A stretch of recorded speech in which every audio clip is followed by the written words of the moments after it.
No more bad government in Nigeria. Nigeria what? The only media that have been consistent speaking against the bad government and for the purpose for reformers. Nigeria what? Yo!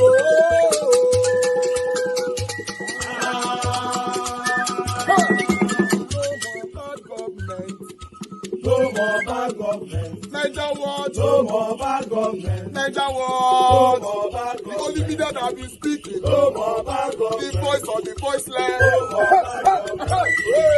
No more bad government.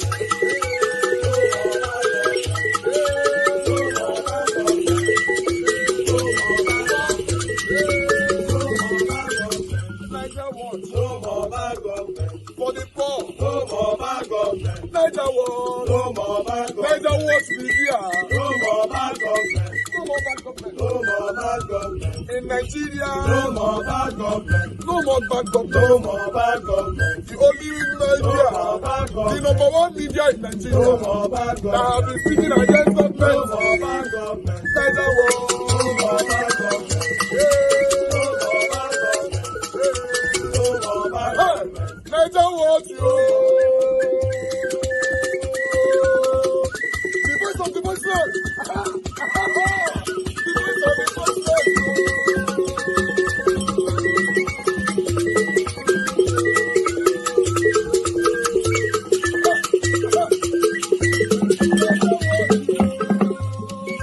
Voice for the voiceless. Voice for the voiceless. Nigeria what media? Voice for the voiceless. Nigeria watch media. The only media that have been speaking against bad government. Being consistency since 1944. Voice for the voiceless. Voice for the voiceless. Umuwame. Voice for the voiceless. Umuwame. Voice for the voiceless. Voice for the voiceless. Voice for the voiceless. Voice for the voiceless. Voice for the voiceless. Voice for the voiceless. Nigeria watch you. We have been seeing all you guys have been doing, and he recommending to everyone in Nigeria, saying that you guys are the number one. Nigeria what you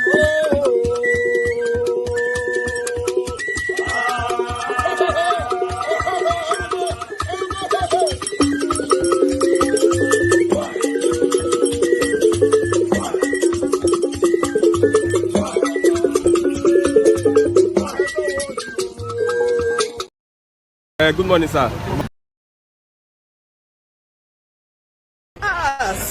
That was what the Lagos State government gave.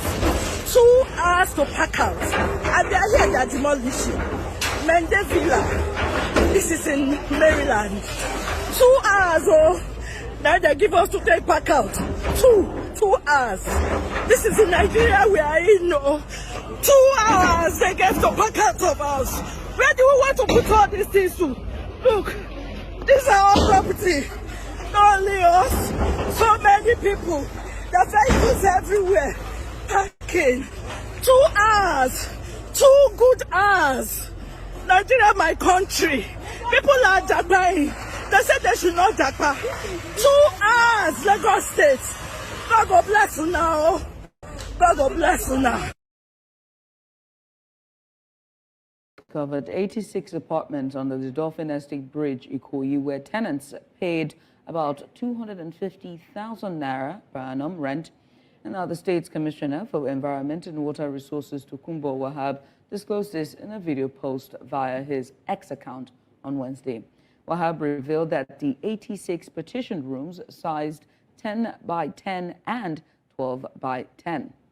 Now, Mr. Wahab added that the enforcement team of the Lagos State's Ministry of Environment and Water Resources had successfully removed all structures, including a container utilized for various illegal activities, from beneath the Dolphin Estate Bridge.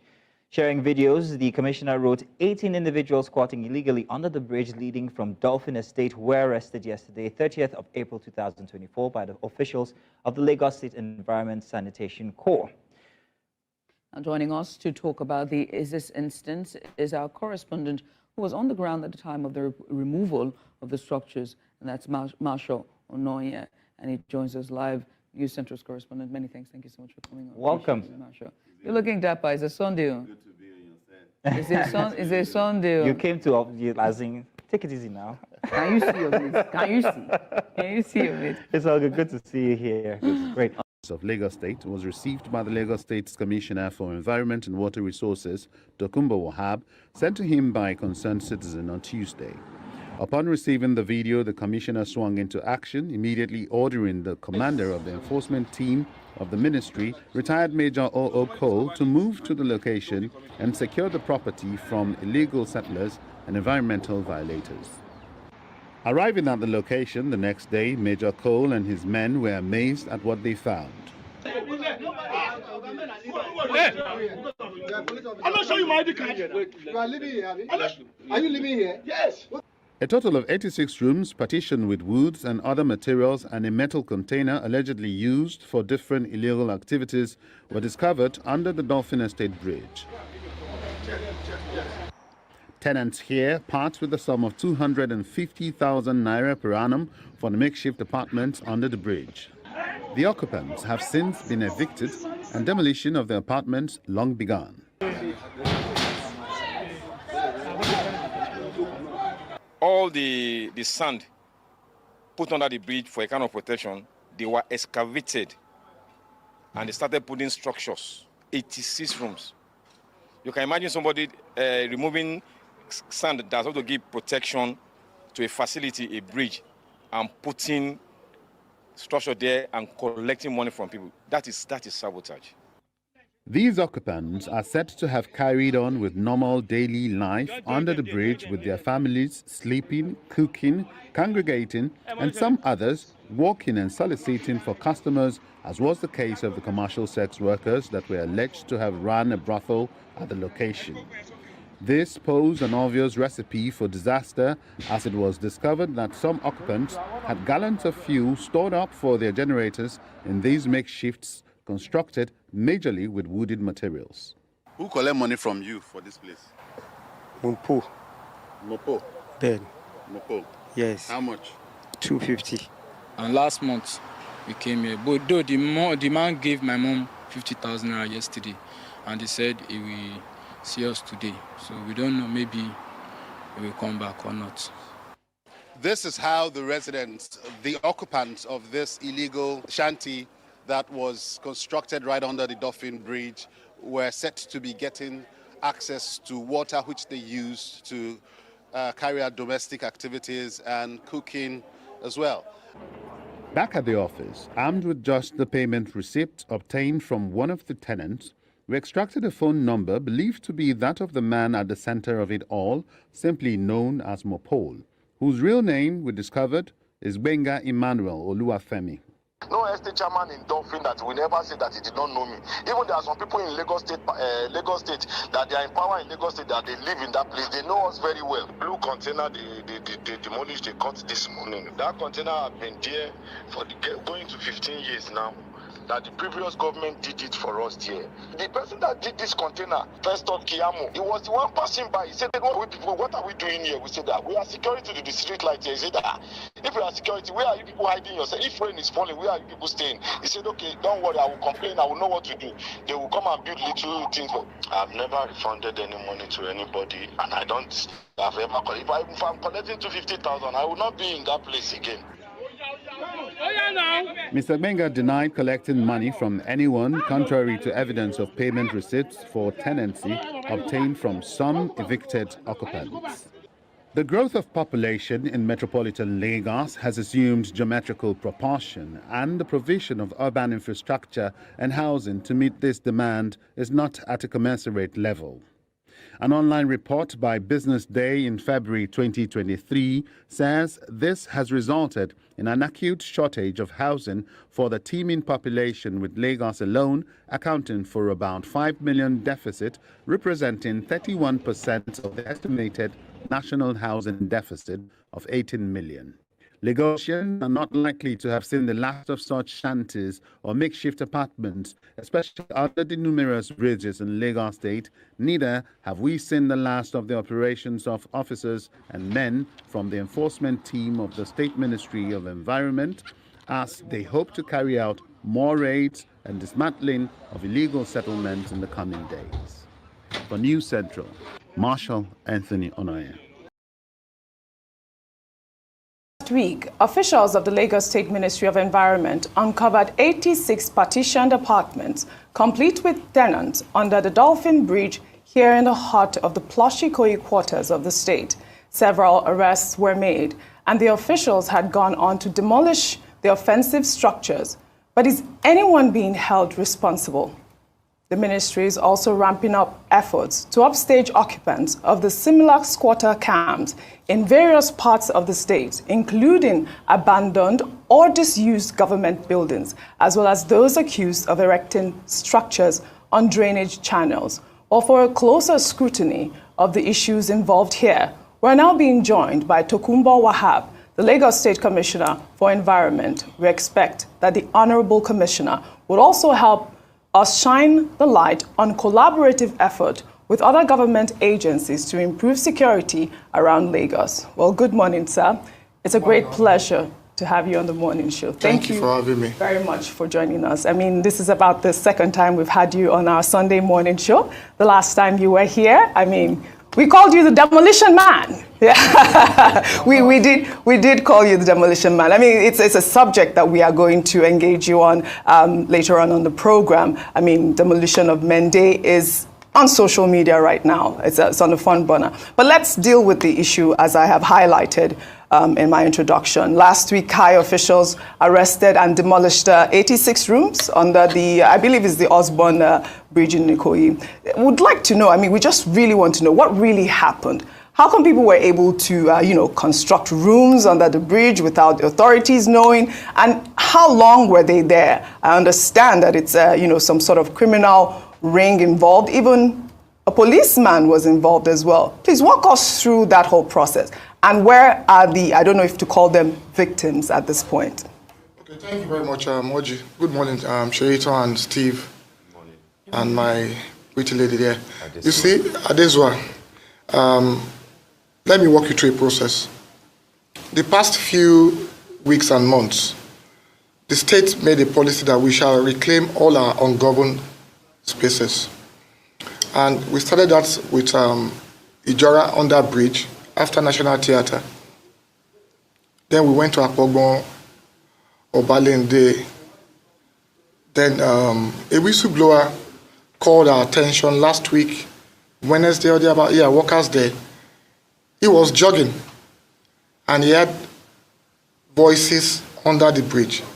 He couldn't even stop. He slowed down and he peeped in, took a video and sent it to my social media handle. And right there and then I had to inform the governor that something is happening here that we need to find a way to move in. And he approved. And the rest, they say, is history. What is not history is the fact that we have declared the ringleader wanted, because somebody somewhere has been collecting rent and giving out spaces to individuals, women, young people. And we have said to him, and we've said to ourselves, the long arm of the law shall definitely catch up with him, no matter how long it takes us. That's for that. Now, what are we also doing? We're also trying to put these spaces to functional usage. We have an agency called LASPAC, headed by Mrs. Popola. The role of that agency is to put these ungoverned spaces, so to say, to proper use for the citizens. The one at Ijora, the design had been approved, and there's a CSR by a Lagosian who believes we can turn it into a football pitch and have some other games in there. Obalende has been taken up by one of the biggest telecoms entity in the country, MTN, with the design already in the works. The same thing we're going to do for Akpogbo under the bridge and down Dolphin. So what we are trying to say to our citizens is, don't be vulnerable, no matter how desperate you are. If you have the means to pay 250,000 for a land shackle under the bridge space, you don't have to be in Ikoyi. You don't have to say to yourself, where do you live? I live in Ikoyi. That is not Ikoyi. You can go and live outside the island, or where you can pay for a rent for a decent accommodation. So that is where we are with respect to the operation at under the bridge of Dolphin. We were even there yesterday, and it was very emotional. We met 3 little kids. I had to talk to them. And I've said to my colleague in the Ministry of Youth and Social Development, take them to our homes, and I'll be personally responsible for them from now till they are able to go to university and graduate. That for me is about the path and the way to go for us as a state. So that's where we are. You didn't answer my question. So is it just the children that you have put under your care? I asked, where are the tenants at this point? I mean, we are profiling each and every one of them. I'm not the one that will perform that duty. The agency under which they were arrested is profiling them. So with the profiling, they are going to remove those that are innocently there, while the criminal elements in court or suspects will be taken to court by tomorrow, Monday, to face the magistrate. All right, Tokumbo. It's good to have you, but I'm not going to, this time around, join Oji in calling you the demolition man. I'll prefer to call you the enforcer. All right. My question will be to ask what many people are asking in town, that in all these that you're doing for the Lagos State government, 2 key things are important. One, does it not look like you are combining the role of the Physical Planning Commissioner or the Physical Planning Ministry? Because every time that you go out, it looks like what you're doing as the helmsman in charge of the environment is to bring structures down. A lot of people would think that, isn't that supposed to be the job of the physical planning? And then more importantly will be the human face, to all this. I know that you've also served a 48-hour quit notice to squatters under Ikoyi Towers. And people are saying that when you do that 24 hours, 48 hours, how fair, no matter how bad the situation might be, how fair is this? And of course, that will ultimately lead me. I know that Sheito is eager to ask that question. Will also lead me to what happened yesterday in Mende, Maryland.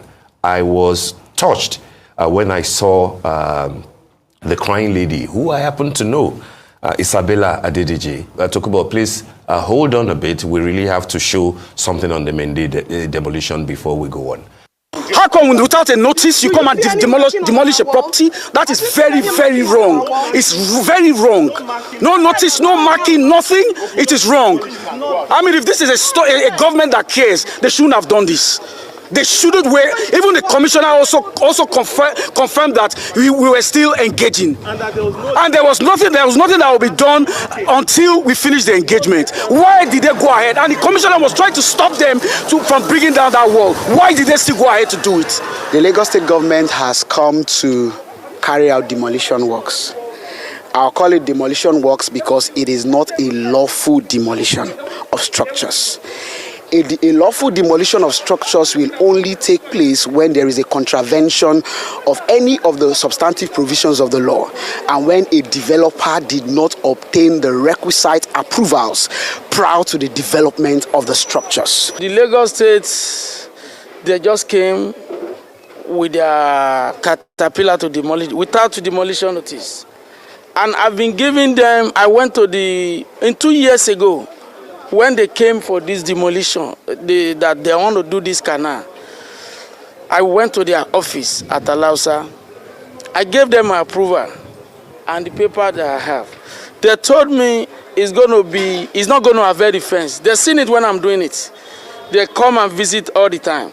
They didn't talk about drainage permit. So they never come. I finished the house like December of this year. On the Tuesday, the next day, which is on the 16th of April, they demolished all the house. It's a brand new house. I just built it. Never did I think that today will happen. A day where The government turned its back on us and deafened the ears. I was literally begging the commissioner that even if you are going to take this place down, give us time.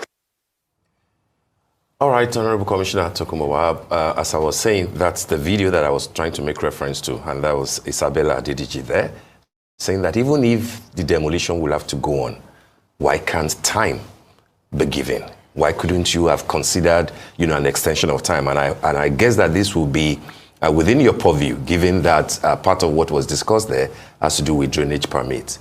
Why does it look like what Lagos State government is doing, in particular you as the enforcer, does not seem to have sufficient human face? Thank you very much, Steve. Let me separate the issues. The first question you did ask was fiscal planning environment, and I'm glad you were in the system for a while. I don't demolish properties. I remove contraventions on the right-of-way of the drainage system or the canals. And with respect to Mende, in 1974, General Mobolaji Johnson, as the governor of Lagos State, or Milad of Lagos State, gazetted the Odoyalaro right-of-way on both sides of Mende and Ogudu. In 2021, my predecessor in office, Honorable Mr. Tunji Bello, served them a notice, and they had engagements that ran into months and years. In November 2023, we called the stakeholders meeting. We served notices before then. We had even marked buildings on the right-of-way. And they came to my office with the honorable member representing Koshofe constituency, Honorable Kolawon. We had a meeting. We played the video. And they did admit that, yes, they are on the right-of-way. However, they were pleading that we should reduce the right-of-way for Odoyalaro from 230 to even 60. Because you are saying the last notice was served back in November 2023, yes. And you heard the residents there, and our reporter was there, saying that they did not receive any notice. I mean, this story has actually gone viral. Oji, how come the developer was engaging me? But you yourself... The past 1 month, excuse me. Sorry. Let us call a spade a spade. Right. Developer was there, Dikinduro Jaye. How come he's been engaging us with documents and correspondences for the past 1 month? You were there yesterday, and the reporter also told us that you tried to stop the demolition. So why did you try to stop the demolition? Because I was still engaging them to tell them that some part of this estate will have to go. I was here last week Sunday. I came again yesterday with the whole team. Look, when you have, Steve is here, you have the best of our brains in the civil service. I can say it boldly, in the Lagos civil service. And they will not joke with a process that can hurt them and hurt their career. We sat down for over a week and we said, run through this process again. Let us walk back this process. We've given them enough notice for since past maybe 2.5 years. But let me now take ownership. I want to be seized of the facts. And they said, sir, this man, at this point, dredged this alignment. He didn't dispute that yesterday. But you see, let us leave the emotions. Let us leave the legalists. Let us leave the sentiment. We have a choice to make. If we want this country to be good, if we want a better society, we need to take ownership of the truth. The truth is, they were served notices. They were engaging the government. But the bosses, they want to eat their cake and have it. I went there myself. If I was mischievous, I won't be there with them. I would have given the order from the office. I said, no, I owe them a duty to explain to them that even the governor had approved that we reduce the width from 140 to 100, and that 100 must not fall on the side of Mende alone. That 40 should go to the side of Ogudu, where the government is having a scheme. That tells you we are giving up something. And at that point, it reduced the impact on the Mende Villa estate to the apartments sitting right on Odoyalaro and leaving the rest. So, back to your matter, or to your question, Steve. If something was gazetted in 1974, and Nigerians, be who we are developers, we have some money, we choose to believe the law will not catch up with us. The wheel of justice may be slow, but it will definitely grind to a halt someday. Somebody will ask questions. If, and I repeat, if they have a genuine claim, they have a place to ventilate that claim, and that's the court of law. At Mende Villa 1, Mende Villa 1, happening right now. 2 hours to pack out. 2 hours. That was what the Lagos State government gave. 2 hours to pack out. And they are here, they are demolishing. Mende Villa. This is in Maryland. 2 hours, oh. Now they give us to take pack out. 2 hours. This is in Nigeria we are in, no. 2 hours they get to pack out of us. Where do we want to put all these things to? Look, these are our property. Not only us, so many people. The vehicles everywhere. Parking. 2 hours. 2 good hours. Nigeria, my country. People are dying. They said they should not japa. 2 hours, Lagos State. God God bless you now. God God bless you now. All right. Good morning, good afternoon, good evening to you all, my people. It's good to be back here again. Thank you very much. We're here talking about the things that's affecting us in our country. You know, as you know, every day that passes in Nigeria, you must have one or two pathetic issue that is going on in our country. It's very unfortunate that all these are happening. Hearing people crying like this is disheartening, you know, even though we know that some of our citizens try to do things to bypass the law. But nevertheless, it is a responsibility of the government to make sure that the citizens and their properties are all safe. But allowing things to happen first, then later on start carrying out demolition is other area that we need to talk about. Because this is a continuous thing that has been happening now for the past couple of months. You know, recently, you know, is really disheartening. Somebody spending so much amount to build, you know, to erect a building. At the end of the day, your building is being brought down. You know, normally, you know, my question is, where is the government before this building started? From beginning to the end, what happened? You know, who sold the land? You know, these are the kind of people that are supposed to be passing through more of the pains rather than the people that purchased the land. Yes, people that sold the land, the illegal land as they claimed, for example, you know, should be jailed for like 3,000 years before the owners of the lands can be penalized. But in most cases and the videos that we all are seeing, you know, people who sold the land for them are nowhere to be found. I've never seen none of them on any kind of video where they were being scrutinized, questioned, or anything. All I'm seeing is the victim, the owners of the house crying and all that. So these are the other areas that our government needs to work on. You know, they need to display some kind of transparency in dealing on this kind of issue. I'm not here to support anybody purchasing an illegal property or land, but if we are doing something like they normally say, what we're doing well.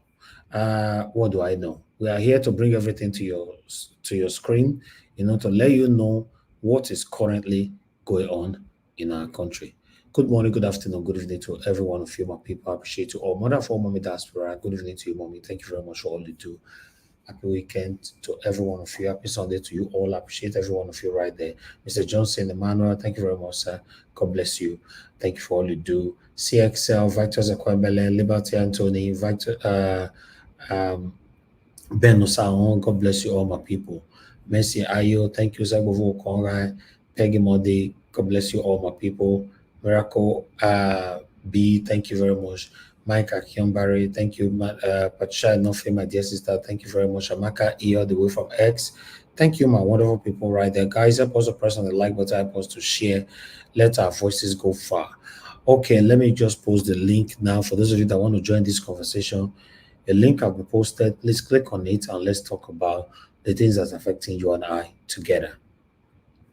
LSD, I can see right there. Thanks for joining us. Don Light, thank you very much. Neil James, God bless you all, my people. I appreciate you all. Patience in demo, dear. Thank you. Adilaja Ogombiyi, thank you very much, sir. Thanks for the super chat already. I really do appreciate this. May your pocket never run dry. Wadias Unos, thank you very much. Jeko Obedient, thank you. God bless you all. Peggy Modi, thank you for your super chat. Thank you very much. I appreciate this. My pocket never run dry. I'm very, very grateful.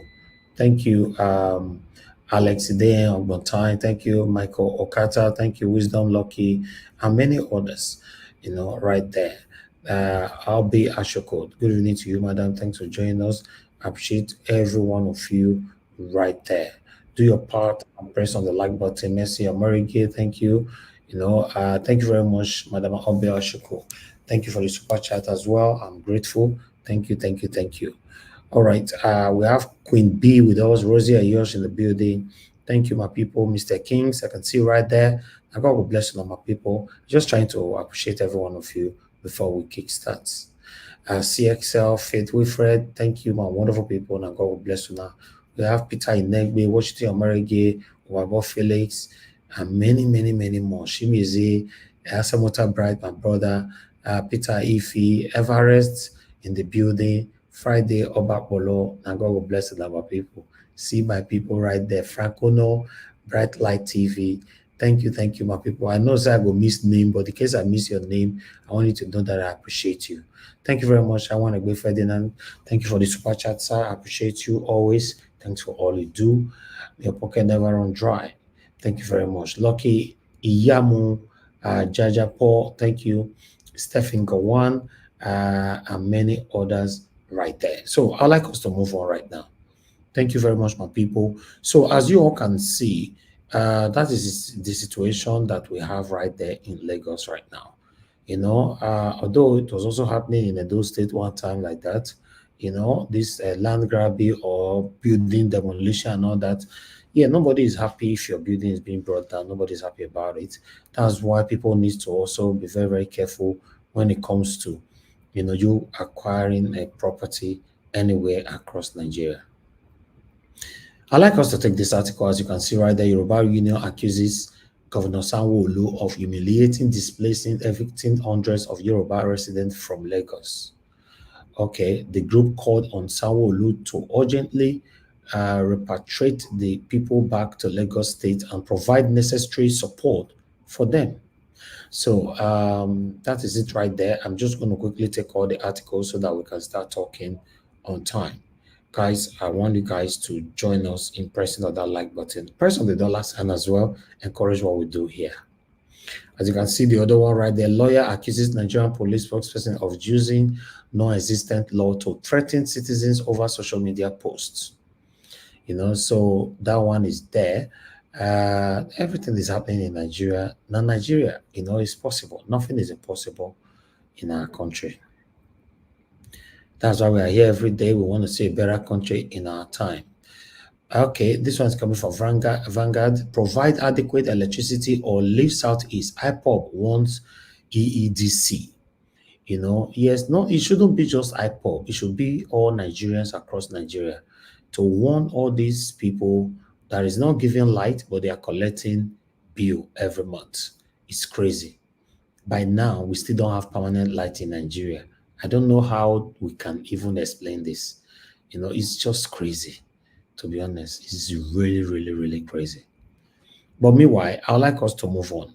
Let me quickly tell you this because our EFCC have released the names of the list of ex-governors under investigation for alleged corruption, not from us. EFCC said the information is not from them because we saw big lists circulating everywhere. The Economic Financial Crimes Commission, EFCC, has distanced itself from a purported list of ex-governors under investigation for alleged corruption in circulation. So they say not be them release them. But meanwhile, this our brother don't do video over this. I don't know if he managed to investigate it before making video about it, but let's listen to this video quickly. And welcome to another episode of National Breakfast. My name is Fofon Mama Mia. Okay. EFCC don't release over 50 names of ex-governors who are wanted in their custody.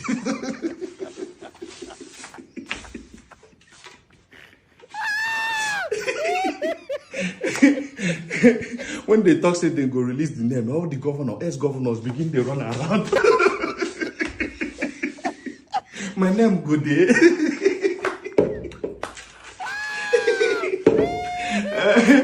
I remember those days when we still did school. Listen to this story. When we still did school, once we don't write exam finish, that time some lecturers could talk, say, okay, they will first of all release the names of people who failed the course. Hey! Once they talk that thing, we don't they run around.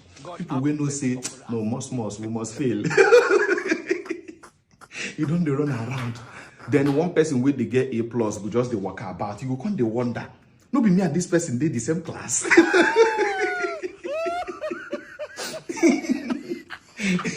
Now wait till Peter do this EFCC. EFCC they release now. Peter they go Canada.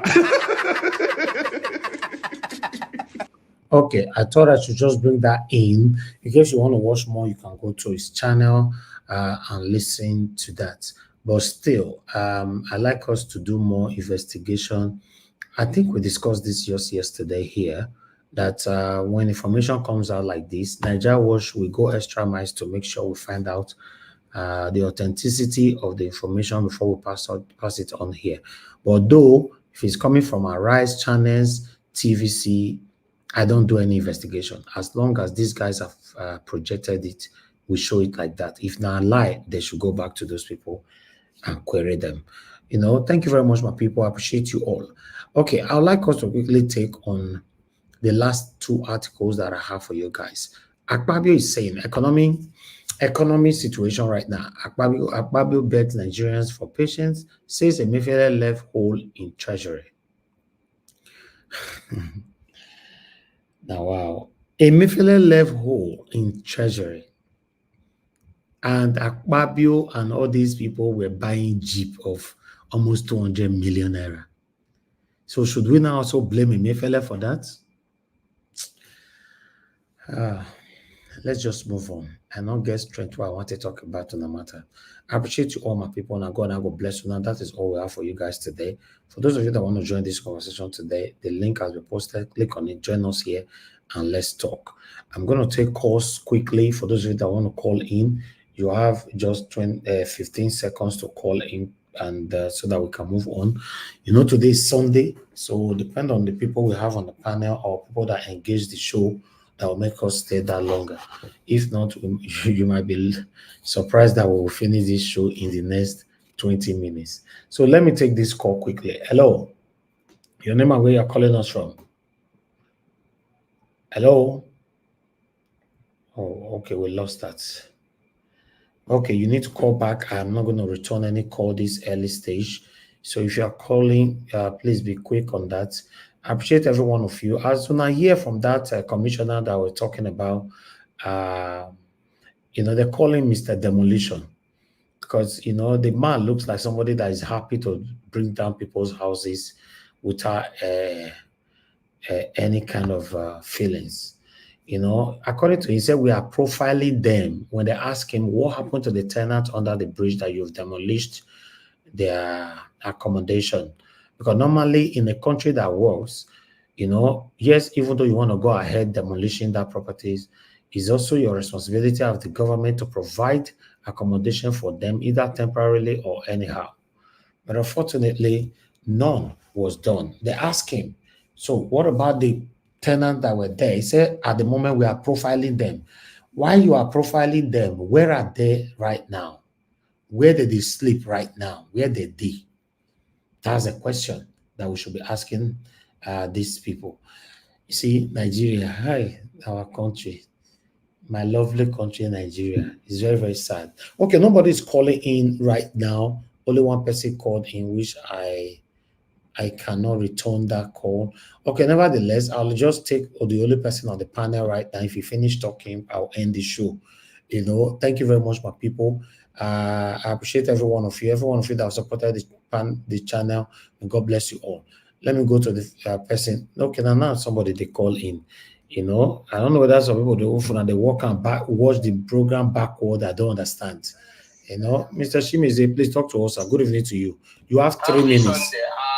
Thank you, sir. I'm being as a level. How do they say it? I'll listen sometime, but I have something that hold me down.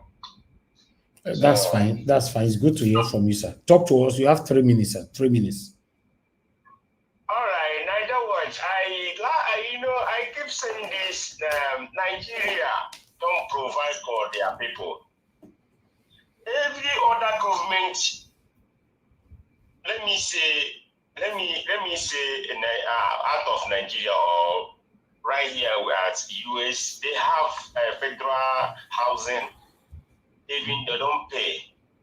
Now, people living on that bridge, I don't say it's good. Living on that bridge is not good. That is no.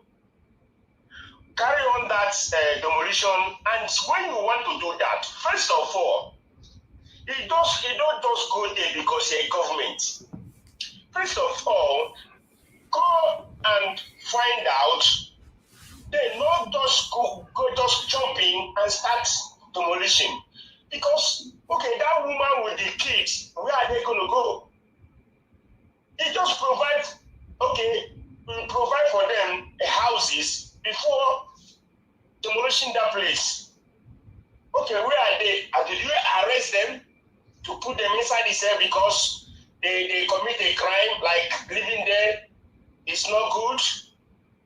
Government need to provide his people. What they are doing is not good. You look at the demolition. Okay, last year, early this year, you see how nice houses, demolition,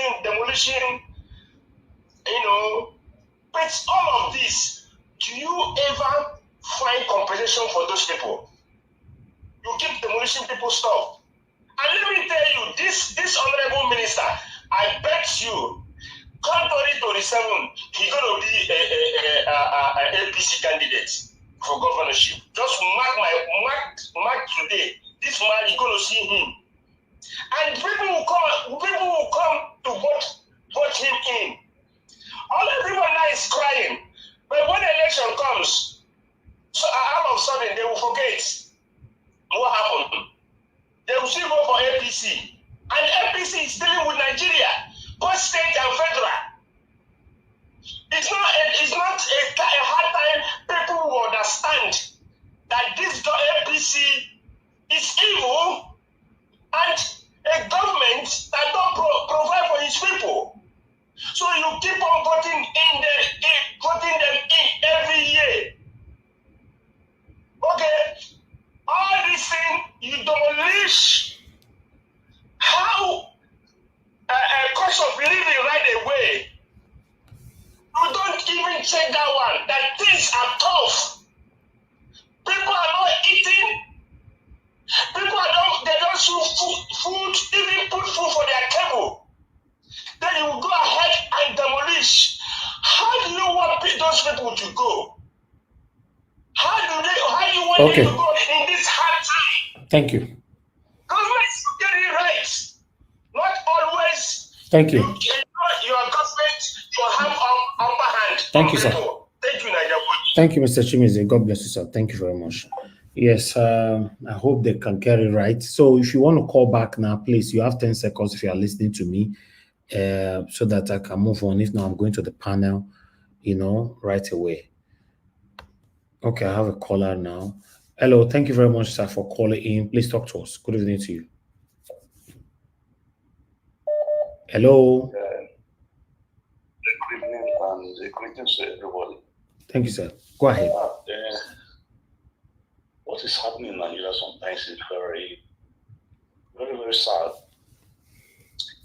In the first place, I don't support illegal houses.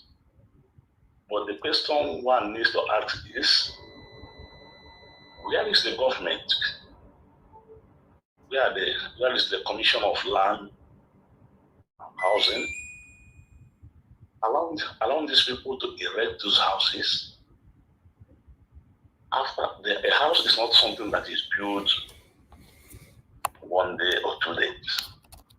They allow them to build the house. After building the houses, they begin to demolish it. It is very, very sad. And it's uncalled for. It can never happen in any organized and civilized country. You see, these people, and they don't give them enough time to pack out their things in this economic hardship in Nigeria. We demolish people's houses and keep them outside.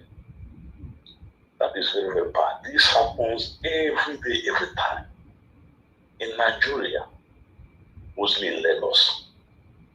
That is very bad. Another thing I want to say there is the Ohanese that wants to apologize to the Northerners. On what ground? The coup that happened in 1966 is a military coup. And almost all the sections of the nation, the armies were involved. This is a military, they are soldiers, they are not civilians.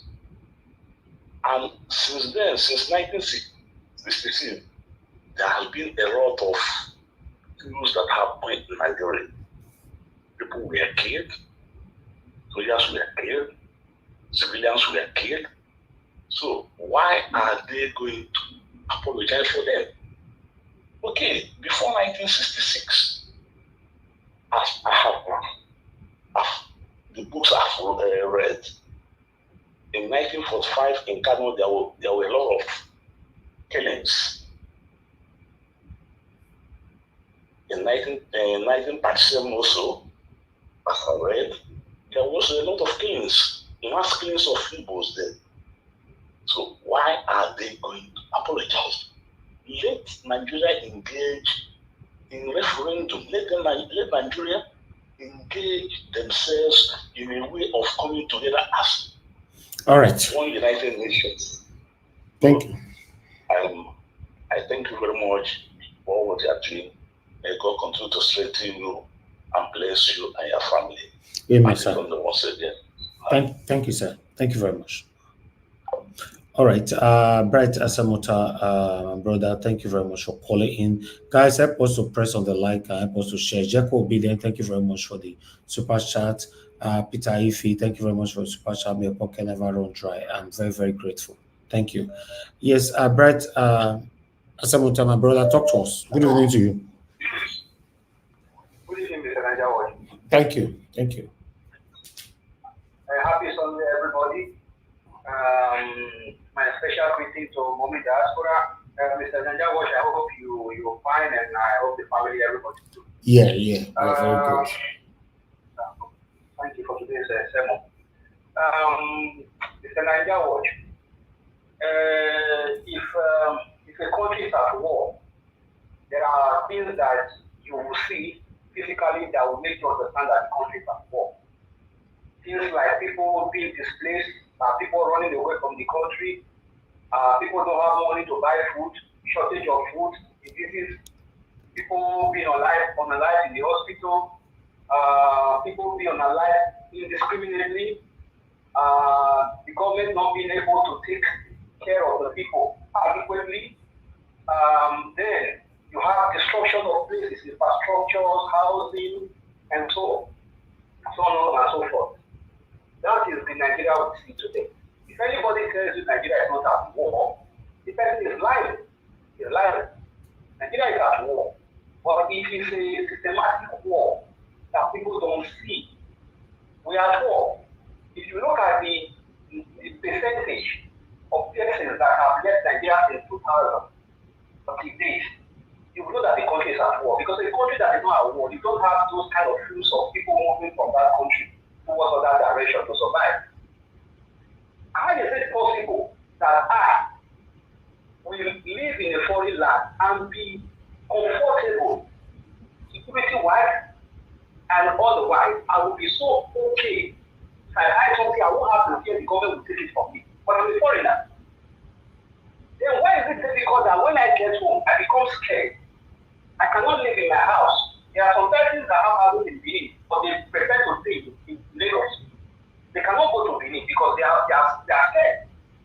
There are people who want to be able to get to Benin, but they cannot visit even their streets. They can't even go to their street because they are scared. Then how do you tell me that a country like that, there is a future for that country? There is no future. Our politicians are just puppets. They are working for people who are above them and give them direction. Because how can you, for example, now look at it, when he came to power, there were some poverty alleviation programs, and he said, okay, he's going to give $1,000 to people who are not self-sufficient, poverty, maybe I remember, maybe I cannot remember how much the exact amount was. But he made mention that he was going to distribute some amount of money.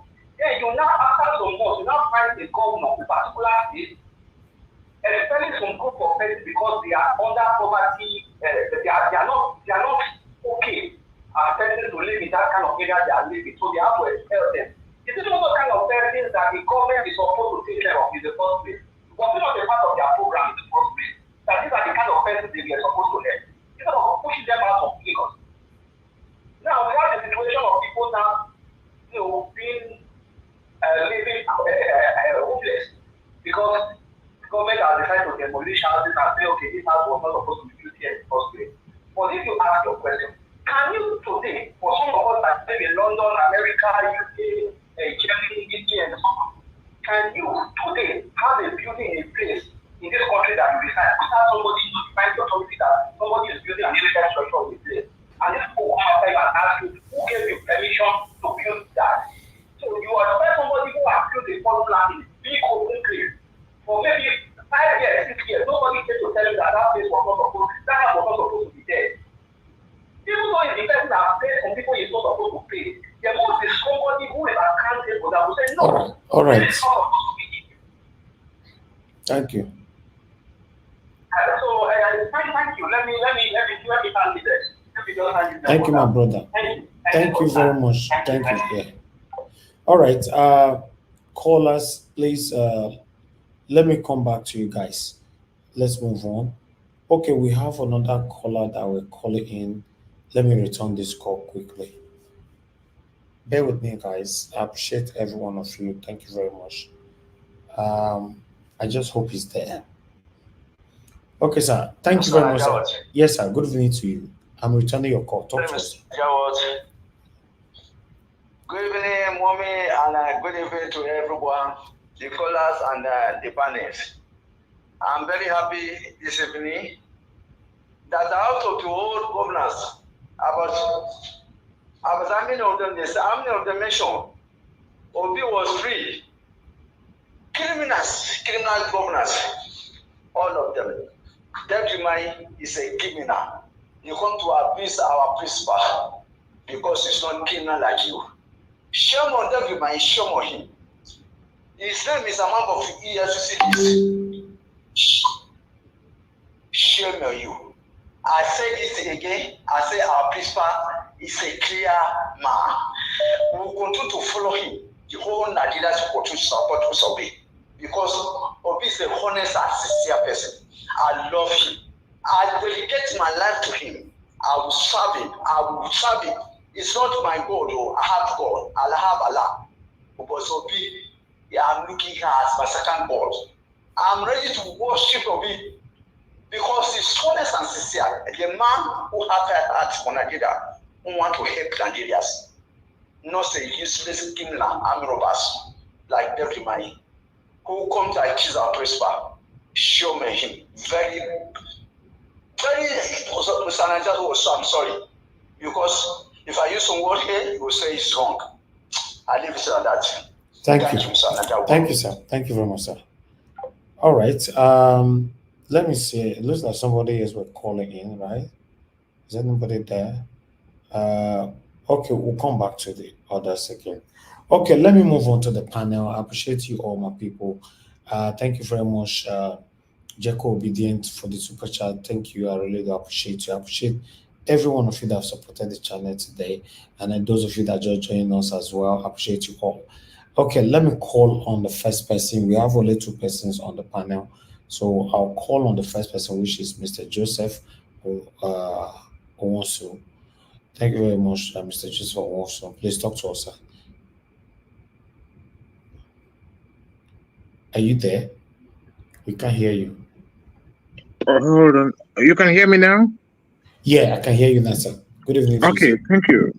I'll say good morning, good afternoon, good evening to the members of the panel, depends on where you are. Good morning, Mama Diaspora. Good morning, or good evening, or good afternoon to you, Elvis. Thank you, sir. Members of the public, I want us to understand the double standard being presented by the Lagos state government in terms of demolition of the properties that were paid for and built and constructed well enough to accommodate citizens. Now, the question is, if you have to demolish the properties, the buildings, you should be able to provide a secondary shelter for members displaced by such demolitions. Now, the double standards come to play when people, before they built the structures, registered with you, and then the plan registered with you. And ever since they erected the properties, you never told them that the structures were illegal. And they've been paying taxes, and you've been collecting the taxes to boost your internally generated revenue. Now, all of a sudden, you turn around, you're going to demolish the buildings because they were illegally structured and built. That's double standards. I don't understand the rationale or rationalization administered by the members of the governing bodies. Where does that apply in any civilized world? In the first place, if you come to a civilized community or society, a land earmarked for future projects were not given out to the public. Any encroachment or any such encroachment now would necessitate a lawsuit against that person encroaching onto the property that is designated for a future project. In that of Lagos State, you collect their money and they pay taxes every year on those properties, and you collect their money, and all of a sudden you turn around, they were illegal. Where were you when they registered for that, registered the buildings? Where were you when they were constructing the buildings and your supervisors go out there to make sure the buildings are up to standards and coded? That is double standard. This is unfair to the people. The generality of the people that are displaced should be compensated adequately because, in the first place, you registered their property, that is confirming the legality of such buildings. And they will be paying you money in the name of taxes that legitimizes the structures. All of a sudden, they are illegal. That's unbelievable. Also, I want to talk about the Edo politics. The Edo politics now, Aswe Gadalo and then Dr. Bata were the most prospective, outstanding candidates that I have listened to. Both of them qualified to be very solid front runners of that election. But Edo people have tested the APC, tested the PDP's governance. None has been credible. None has been able to assuage the sufferings of the people or to mitigate in any shape or form the plight of the people in terms of governance and the administration of justice and then economic administration, economic benefits to the people. They have denied them completely. I believe this time around, it's always better to understand who the players are. And to my conviction, I believe Dr. Bata is the one that has the vision to change things around as administered, as exemplified by his tenure as the president of the Nigerian Bar Association. He left money after his governance. He left money that people applauded for the first time. So he's a credible candidate, just like his principal, Mr. Peter Gregory Obi. These are outstanding candidates with a vision to better their situation, the lives of the people. And that's what democracy is all about. The democracy calls for the citizens to read the manifestos of all potential candidates for the job, and they pick who they want or who they think can administer good governance and provide for their plights, to their plights, and make a selection and pick somebody. But unfortunately, we are in a society where election of the people is done by selection, not election.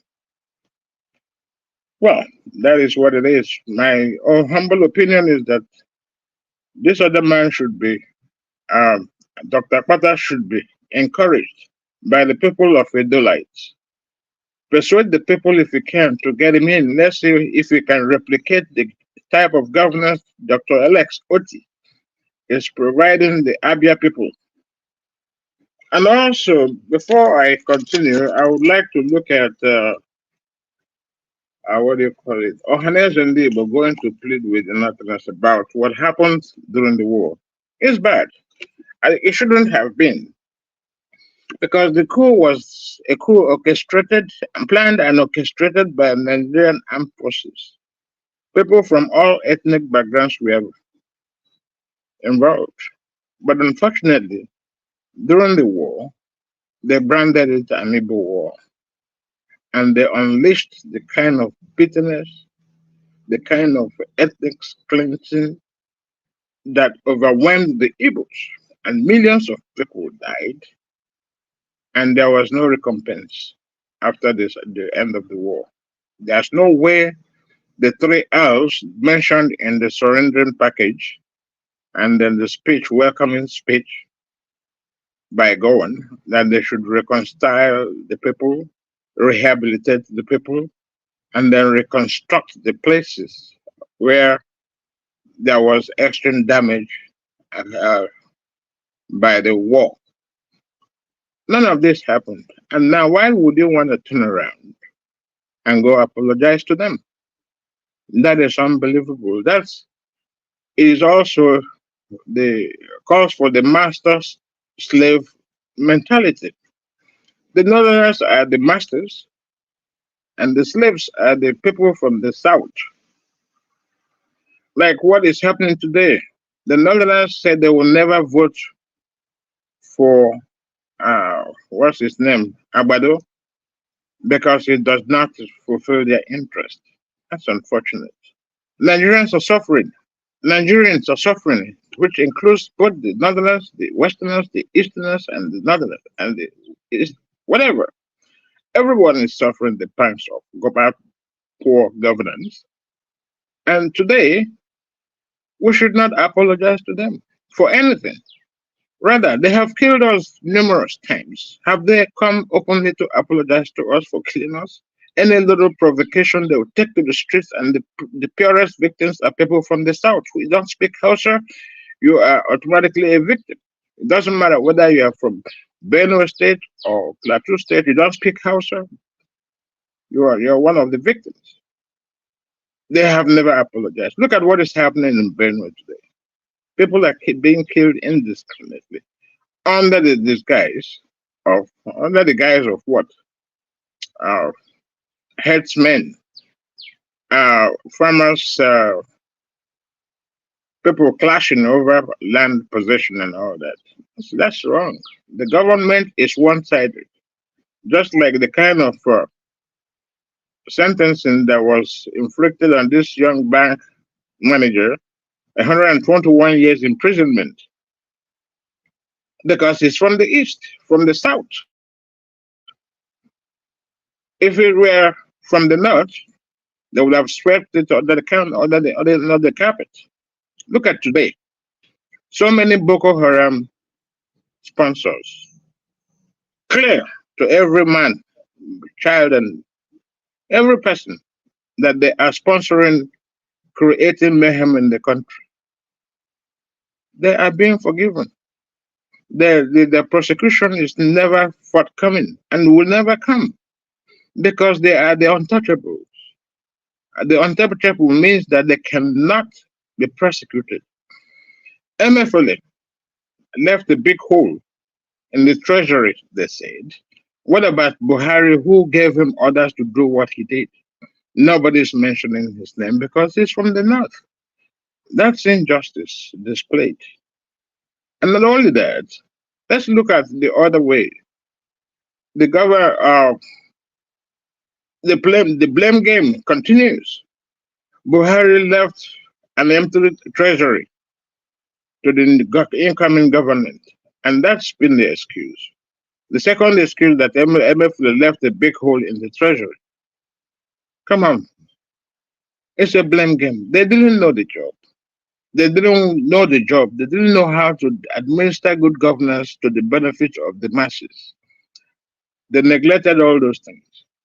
And then when they grabbed the power, ran with it, and they don't even know what to do with it. That is wrong.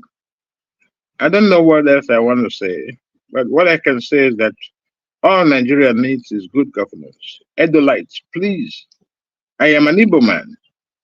Please avail yourselves of this opportunity to preach the gospel of electing somebody other than the APC or PDP candidates.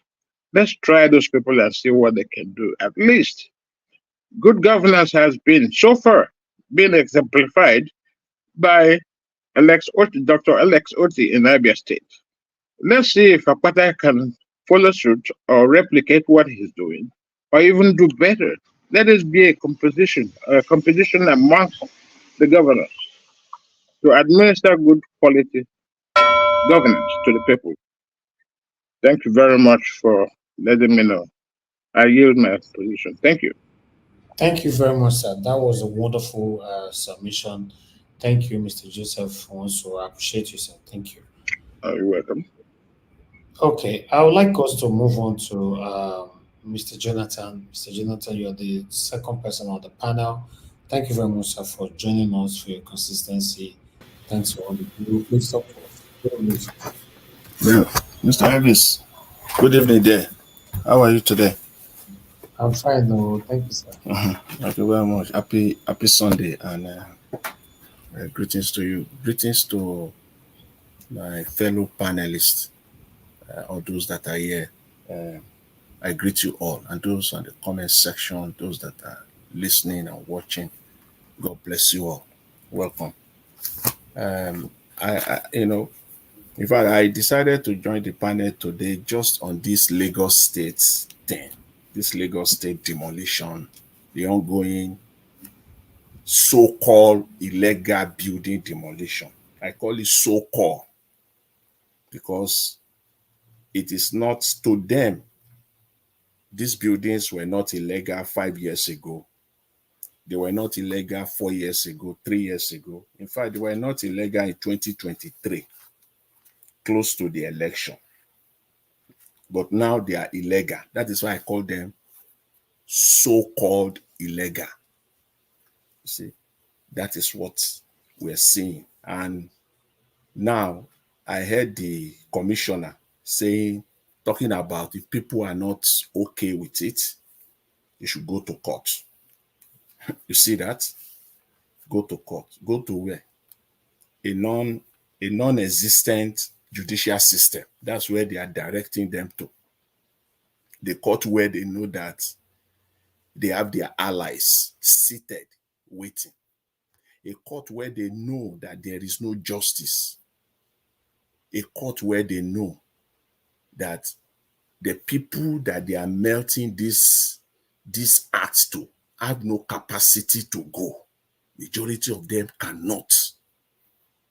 So they are at their mercy. They are not at the mercy of the justice system.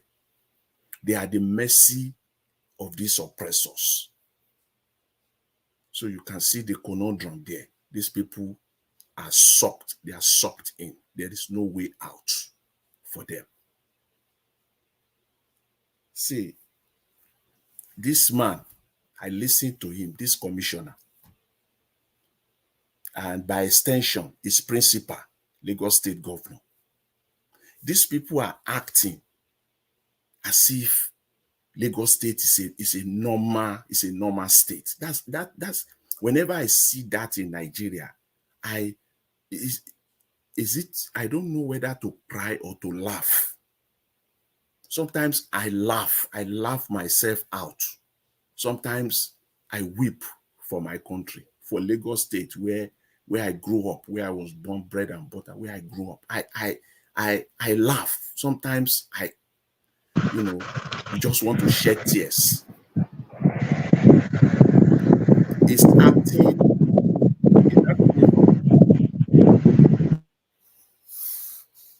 Hello, Mr. Elvis, can you hear me? Yeah, I've sorted that out. Go ahead, sir. Okay, all right.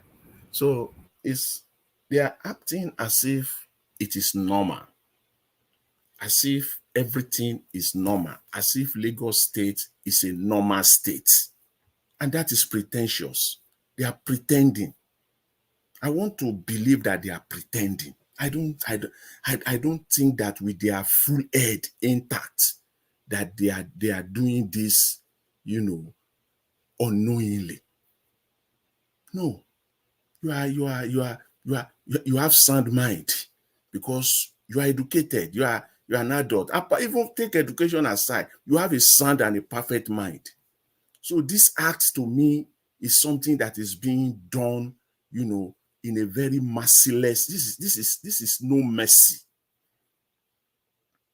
They pretend as if Nigeria is normal, as if Lagos State is normal. It is not normal. When are you going to get that into your skull? When will Nigerian politicians get that into their head? First thing first, our environment, our state is not normal. We got to make it normal. And you cannot make it normal from the top. You got to start from the scratch. You don't start building a house from the roof. You start building a house from the foundation.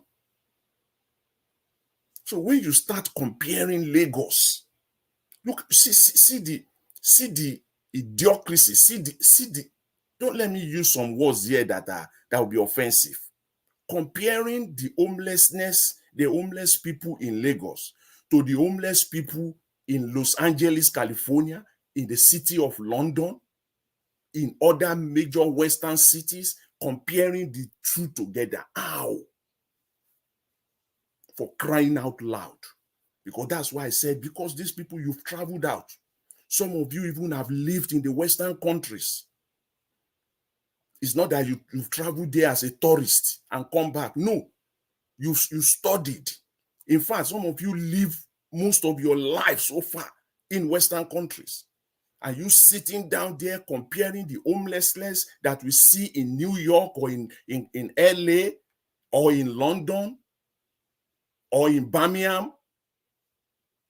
Those that we see in those places, comparing it with the homelessness that we see in Lagos, you have taken people too far. It simply means that you believe that people there are idiots. They don't know anything. They are morons.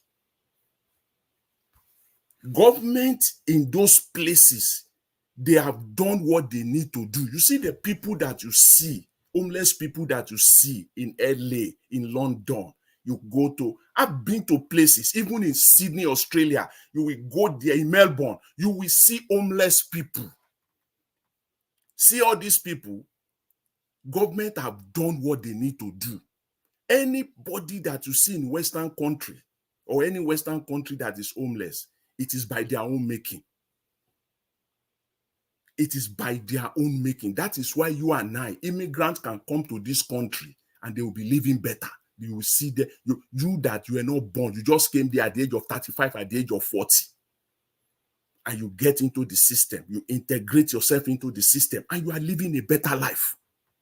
And you see someone that was born in London, born in California, ending up on the street, homeless. We know all these things. These people have misused all the opportunities provided, the state, the government has provided for them over time. Which housing program do they have in Lagos State, for crying out loud? Please, somebody come, Mr. Commissioner and your principal. Which low cost, they call it low cost. What is low? Lowest of the lowest cost housing that you have in Lagos. In these Western countries that you are comparing Lagos homelessness with, see, they have free housing. People get housing that they will give them housing pending the time they will get jobs. They provide housing free, pending the time they will get jobs.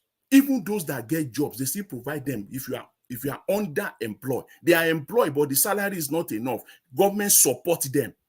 It is when these people have messed up completely, either through drugs or through other nefarious activities, you see them, they end up, in the streets. No, not in Nigeria. People in Nigeria, in Lagos State, it is not of their own making. You see, the mistake they made is just because they are born in that place, because they live in that place. That is their crime. Period. So don't come here. Don't come and tell Nigerians and be comparing apple with what? Apple with banana. Homeless people in LA with homeless people in Lagos. Are you kidding me now? It doesn't. That's it. These people are either clueless or in fact, they are clueless and wicked. They are clueless and they are wicked. They are simply incompetent. A country or a state where rents are being paid on an annual basis, where majority of the people are not employed or underemployed, and you are putting the blame on them, the people living under the bridge. How many housing programs does Lagos State government has in place now as we speak, ongoing, that as we speak? I'm not surprised. Their principal sitting in Aso Rock right now is exactly the same thing with respect to subsidy removal. Nothing was done, no plan in place at the minimum to even implement it on a gradual basis. Nothing. They just bring out the sword one day in one sweep, just remove the entire thing. That's what they are doing, the same thing. Which housing, which alternatives have you provided as a government? You have done nothing. You just woke up one morning and start demolishing people. Now, what you are doing now, your action now is even making things worse. That is why you are a clueless set of people. You have nothing to do with governance. You should not be near governance at all. You are wicked and incompetent. You have nothing. If anything, you should be taken as far as possible from the government house. As far as possible. It is not the likes of you people that should be there. Because now, in one hand, you are claiming that you want to bring order. That is your argument. You want to bring order to the system, to the state. That is what you are claiming with one side of your mouth. But it is obvious you are now creating another problem, much, much deeper and deeper than the one you are claiming that you want to solve. All these people now that you have rendered homeless, you are setting up the state potentially for increasing for increasing crime. For crime increase, that is what you are doing now. You are effectively setting up, and it is ongoing now. You are setting up that state now. We are going to see it because these people, these are the lowest of the lowest. You put them out on the street, nothing for them. You have set up the state. In the next 6 months, 1 year, you see crime will go up. How will they survive? So you have done nothing. You are right. Effectively, you are creating more problems.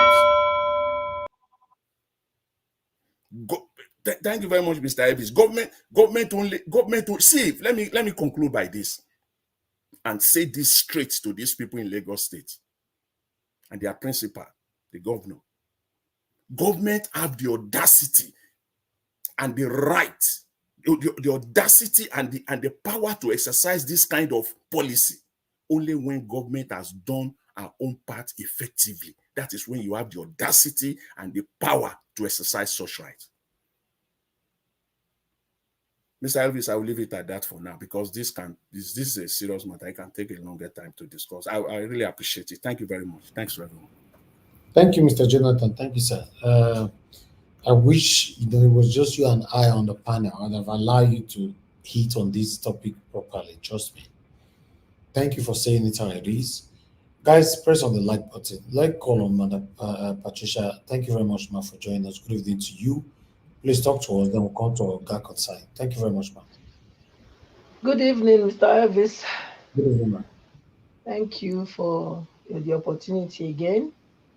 Happy New Week to everybody. Those on the comment section, of course, and the panelists, and of course, Mommy Diaspora. Thank you for all you do. I want to also call on everyone to subscribe, click on the like and share button. It's important. And of course, also buy Mr. Elvis coffee. The laborer is worthy of his wages. So let's do so. Thank you. I came in because of what you wrote. They said 2024, speak for your candidate. So I'm here to speak for Olumide Akwata. Okay. Only if he is willing to. Um, I'm supporting him. Yes, I'm supporting him because I want to try a new thing. I can say that we've not heard of him before, like in any of these uh, um, in these positions, maybe vying for a governor or vice governor. So he has not been there. He was the head of the bar. That's what he has had, and that is a huge change because of the complexity regarding that role.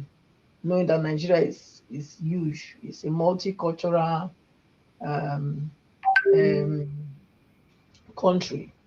So I want to say that he has the ability to manage people, for him to have hold that position very well. And I was also informed that he left funds when he was leaving. So he's not the type that comes to suck and dry. So um, yes, I want to speak. I know that day when I asked him about, because when he came to this platform, he actually said you asked him to give five reasons, five things that he was going to do.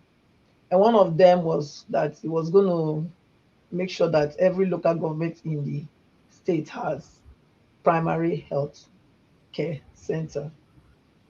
And in that process, he mentioned, I asked him how was he going to, man all these places since the Japa syndrome has been very, very intense in Nigeria. And he said that he has a lot of them.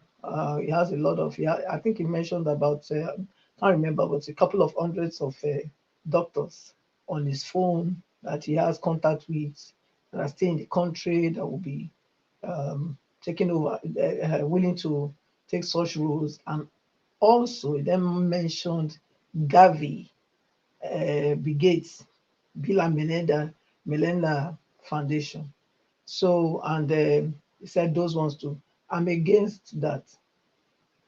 I'm against that very aspect of him, telling us he's going to bring Gavi, Bill and Melinda Gates. I will ask him to go and find out what that uh, agencies or foundation has done in other countries, the harm they have caused in other countries, countries like India and South Africa, and also a lot in East Africa. So it's not a hidden thing. I don't think he should be telling us he's going to bring Bill and Melinda Gates to Edo State, even if they are somewhere else in Nigeria. Yes, but they shouldn't near that side at all because we are already a target for elimination. So to bring that foundation there, to bring it closer to home, I think that is just opening the lives of innocent Nigerians to much danger. I would want to advise him that Nigerians should decide time if he's elected, which I want him to be. You should start looking for homegrown solutions. We should start looking for homegrown solutions. We have the expertise, we have the capacity, we have the intelligence, to be anything that we want to be. So I don't like the idea of anyone saying that you're going to bring people from outside to come and do your take care of your health care. I mean, health is very important, and we should focus on how we can develop ourselves, how we can use our own way of treating ourselves. How we can make it, you know, um, how we can bring it up speed so that we can use it in our country, even though they don't want to accept it. It doesn't matter. That's what our forefathers were using. Before they came with their vaccine, people were living up to 120, 150 years in Nigeria. So since they started giving people vaccine, nobody live. No, now as we speak, life expectancy in Nigeria is almost 50, 60 years. So what are we talking about? Is the vaccine really working? It's not working. So let's not be deceived. It's high time that we start looking at homegrown solutions in relation to our health, in relation to medicine. We should start looking looking into that. So, Mr. Akpata, please, if you are elected, don't ever think of bringing any of those foreign people to come around the healthcare center. We have able hands. Rather, call on Nigerians abroad that are already doing what these people are doing. They are the ones here. Nigerians, we have Nigerian doctors. Create an enabling environment in Edo State and let the diasporas come and build Edo. That's my advice to you. Thank you, Mr. Ives. I don't think I want to say anything more relating to any other thing. Thank you. Thank you very much, Madam Patricia. Thank you very much. And thanks for the advice. Right there. Yes, sir. I just want to add to Madam Patricia's comment that she's very generous. When she said life expectancy in Nigeria is about 50, 60, it's not up to that. God help us. You are very generous. Life expectancy in Nigeria is God help that country. It's getting lower and lower year by year. Mm-hmm. Oh, wow. Anyway, let's move on. That's why we are talking here every day. I'd like to call on mute yourself, Oga Consign, mute yourself. Abina, you they talk now. Hold on. I never been talk. No, it's supposed to be Oga Consign. Oga Consign, talk to us. Thank you. Okay.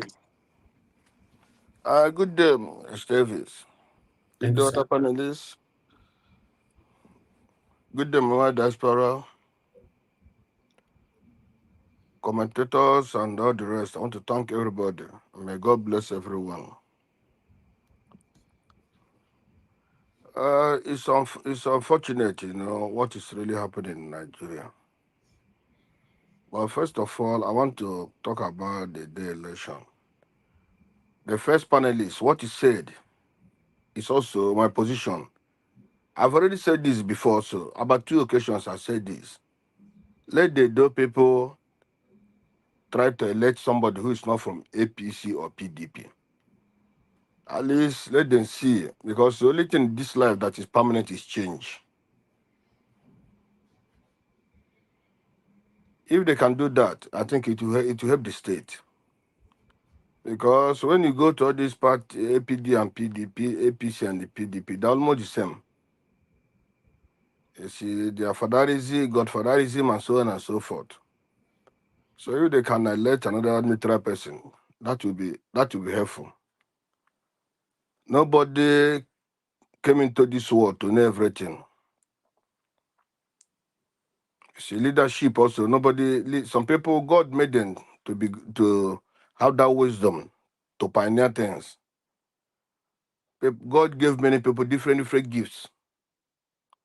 So it doesn't matter if you are here, that means you do it best, no. So change is important in this election. All of us are still in one Nigeria now. Because for me, I don't want to talk about the politics of Nigeria anymore. Because it's not helping anybody. What we have is a majority of killers and the criminals. Majority of criminals, crooks. See, when people go into they harden their heart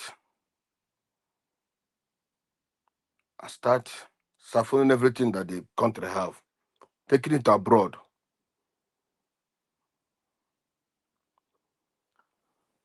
On the issue of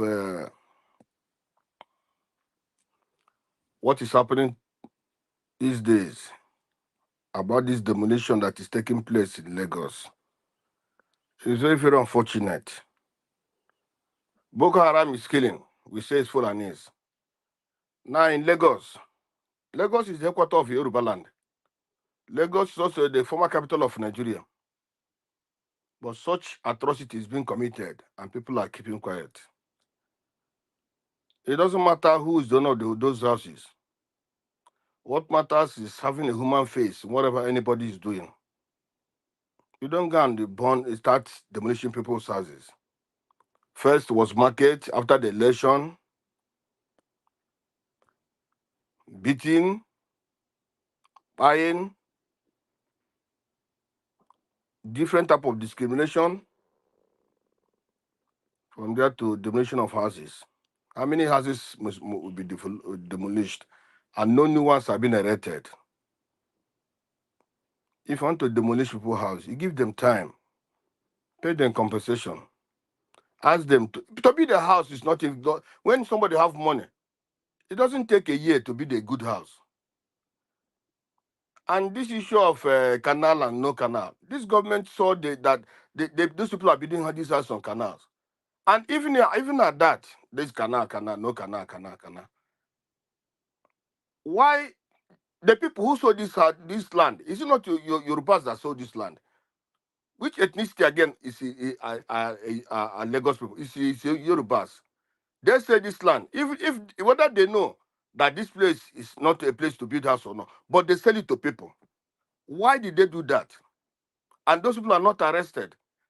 And my problem is that even the prominent people in Yoruba land are not even condemning all these things. The same way Fulanis are killing people and the Fulanis are not condemning. We have the OPC, they're not even issuing a statement. We have the Fenifere, they're not even issuing a statement. This is atrocity against human being. You don't do that to people. Those people are doing that. It's like Fulani is killing people, buying people, and then you thinking that everything is okay. Those people you buy their people. If that's you go to a family and buy the family and only the wife remaining, only the son is remaining. That son will be praying against you people. You praying against the country. The same way this thing happening now. It's like it's better you buy somebody than to demolish what he has built it for long, or even to come and remove somebody from where he's staying. Even where you are staying, somebody throw you away. In the night, throw you away. You will never feel happy. You never in your life. It's like somebody being raped. You can't demolish people. You give them notice. Which kind of notice? Before you have to do those things, you're supposed to at least collect the government money and build another place for them before you can do that. All these things started since Tinubu came in. Now, that thing that Tinubu wife said, they're going to take people's property. That thing that the vice president, this thing we heard, that is what is happening today. That is very wrong. Are the people looking at God? Are they looking that there is God also in this world? Which kind of atrocity? There's no humanity of man than this. People have you can't demolish that, bring that is outside. In the twinkle of an eye. Just, oh my God. Even if I don't have any house in Lagos, I don't have any land in Lagos, and I don't wish to have, even anywhere in Nigeria, except my state. If I'm dying, let me die there.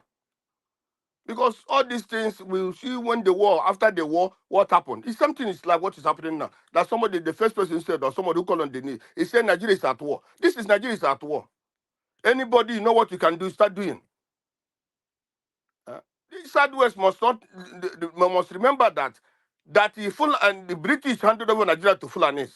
Then Fulani decided to choose Yorubas.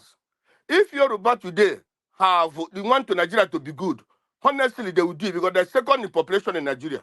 That's second population. The Yorubas know what to do. If they can come together, say Nigeria be good today, and follow the South, all the whole South come together today. There's no way Fulani can be treating other people the same like this. They can't. People will join them and Nigeria will be good. This Yoruba is the referee in Nigeria. If, for example, Igbos are not agreeing with Fulanis, and Fulanis are not agreeing with Igbos, then Yoruba is supposed to be the referee, and they're supposed to decide something good for the country. But now they're not. Instead, they follow the people who are destroying, who are buying other people. Yorubas don't buy people. That's what I know. But in terms of wickedness and other things, they are there. You can, even when I came here to this country, I know what I received from some of them. The same thing happening today in Nigeria. Many places. That is not good. People must have human face. People must not be doing such things. It's not good. We are human beings. Everybody have wickedness in his heart. Everybody have also good heart in his heart. But it's not good for you to leave the good and start doing the bad. The country must have human face. People must love each other. I don't let the Yorubas not make it to believe that they are worshiping Tinubu. Because these things have not been happening. It's only that this time that Tinubu came. Yorubas have been good before. They have been good. But these days, it's like that they are not, that Tinubu is their Lord. Tinubu now is in hospital. But they cannot even announce that Tinubu is in hospital. And Nigerians are suffering. Why I came to this thing, when I came to join people, honestly speaking, is when I heard one lady, I think it's a lady or man, saying that the problem Nigeria is having today is that Yorubas the elders are supporting Tinubu. That if the elders are not supporting Tinubu, Tinubu will not be doing what he's doing. And somebody said he was saying it. That was when I started coming to this year channel, honestly speaking. Because that is the true truth. Today, Jonathan was removed. How was Jonathan removed? Everything about Jonathan, the removal was requested in the meeting. Everything was done in Lagos State, and that was why Jonathan was removed. All these things are not good. What is happening today? There are many instances where these people are supposed to rise to the occasion. Yoruba are supposed to help us, help other Satanás. They are in control today. They're supposed to help the other Satanás to have a good Nigeria. Honestly speaking. Oga Concern. Yeah? How many Yorubas voted for Tinubu? My brother, let me tell you, Nene. How many Yorubas voted for? Let me tell you, more than 60% of Yoruba voted for Tinubu. More than 60%. More than 60%. Are you sure? Yes, I'm sure of that. More than 60%. Even if for Lagos, let me tell you, in Lagos State, what happened in Lagos State is this. The Lagos indigenous itself, I've already said this before. They want a way to throw away Tinubu. They want what they're looking for. Who will come and throw that man away for them? They don't know what to do to them, to that man. Yoruba indigenes, the Lagos indigenes, they don't know what to do to that man. They are tired of him, but they're looking for those who would come and even to buy him or to do anything with him, to remove him from themselves. That's why they rejected Tinubu totally. But other areas like Ondo, like all those, they didn't. Then you pass another information that Tinubu is sick right there in the hospital. Please, where did you get that information from? Where is Tinubu? The other time Tinubu went to. You don't pass assumption. You don't pass assumption here. If you did not see Tinubu, you cannot just say, my brother. I'm not making an assumption. No, if a president, let me tell you, my brother. If Tinubu is sick, where's your facts, sir? Where's your facts? Thank you. You see, let me tell you, all the time, even where you are, your president cannot go somewhere and stay without the people knowing where the president is. Do you know where Tinubu is? And then you don't know where it is. Why are you saying that he's sick? He's in the hospital. Last time he went out, where was he? Because he that was last time. Now, do you have proof of what you are saying now? My brother, for a president of a country to stay away for 1 day, 2 days, nobody knows where he is. Where do you think that is? I didn't say that he want to take treatment. That somebody want to take treatment doesn't mean that he's dying. No. Even though you went to take treatment, do you have proof for it? It's just simple question I'm asking you. Be beating around this. If you know you don't have proof for it, then don't pass information that you don't have proof of, sir. Please. Don't assume. Well, let me tell you, my proof is this. If we have a president and after 4 or 5 days, nobody had, where is it? Where is he? And you if the president went for the vacation, people have to know that he went for vacation. That's the truth. If the president wants to visit somebody, people have to know where the president. That man is a property of Nigeria for today. Even if we don't Nigerians, even though Nigeria, many Nigerians don't like him. But then, whatever he's doing, Nigerians must know. So if 1 day, 2 days, 3 days, you don't know where is he? Where is he? That's the problem. Okay. It's a government property. Like you now. If you now, whatever you do also, people will not even care much. Myself, even if nothing, nobody will care. But for that man, people will care where he is because the president of the country. Okay. Thank you, Mr. Mr. Concern, Mr. Elvis, please let me address this notion that Mr. Concern always bring out whenever it is appropriate for him, and that idea is. Mr. Jonathan, I have not finished my decision. Let me. Okay. Please.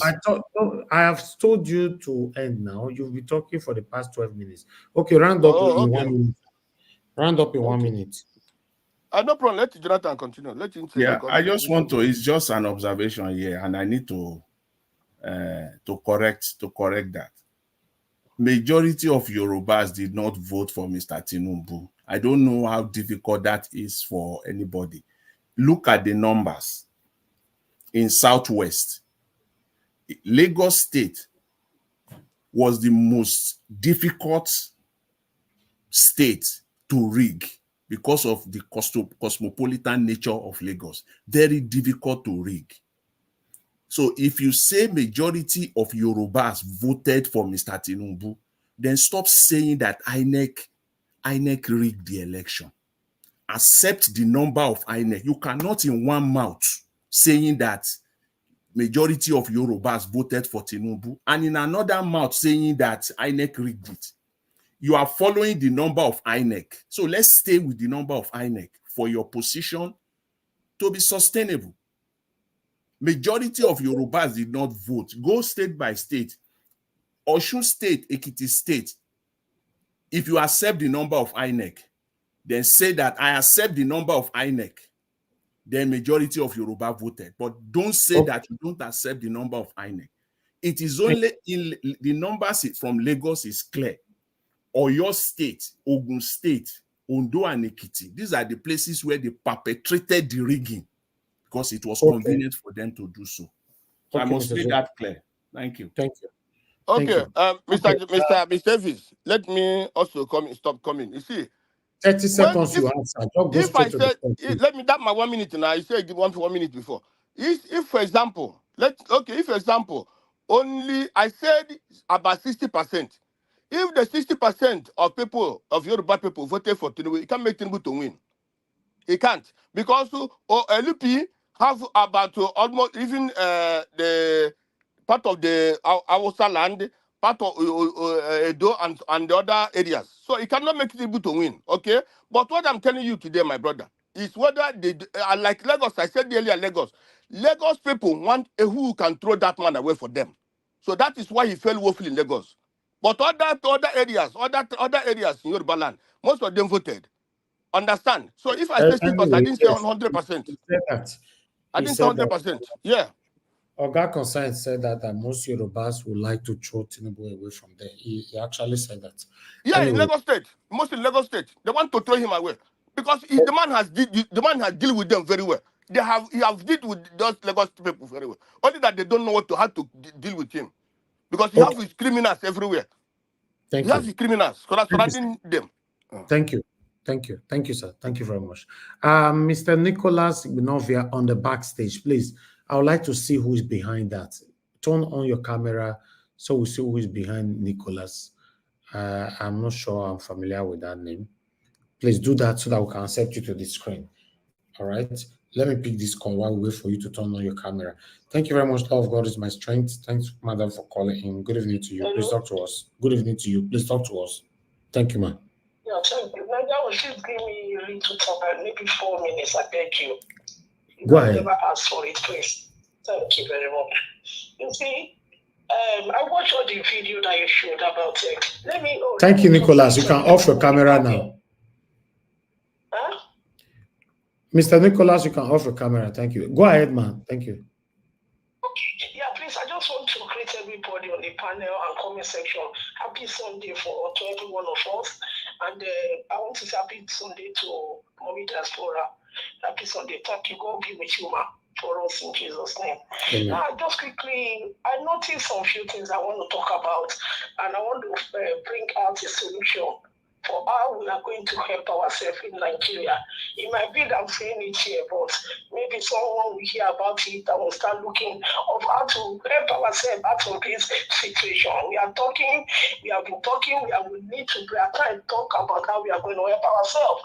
Now, I saw the way they were breaking people's houses. Yes, I understand they are saying that the place they build the building is for the government, but it's unfair for the way they will just go and demolish people's house like that without even giving them time to move their property.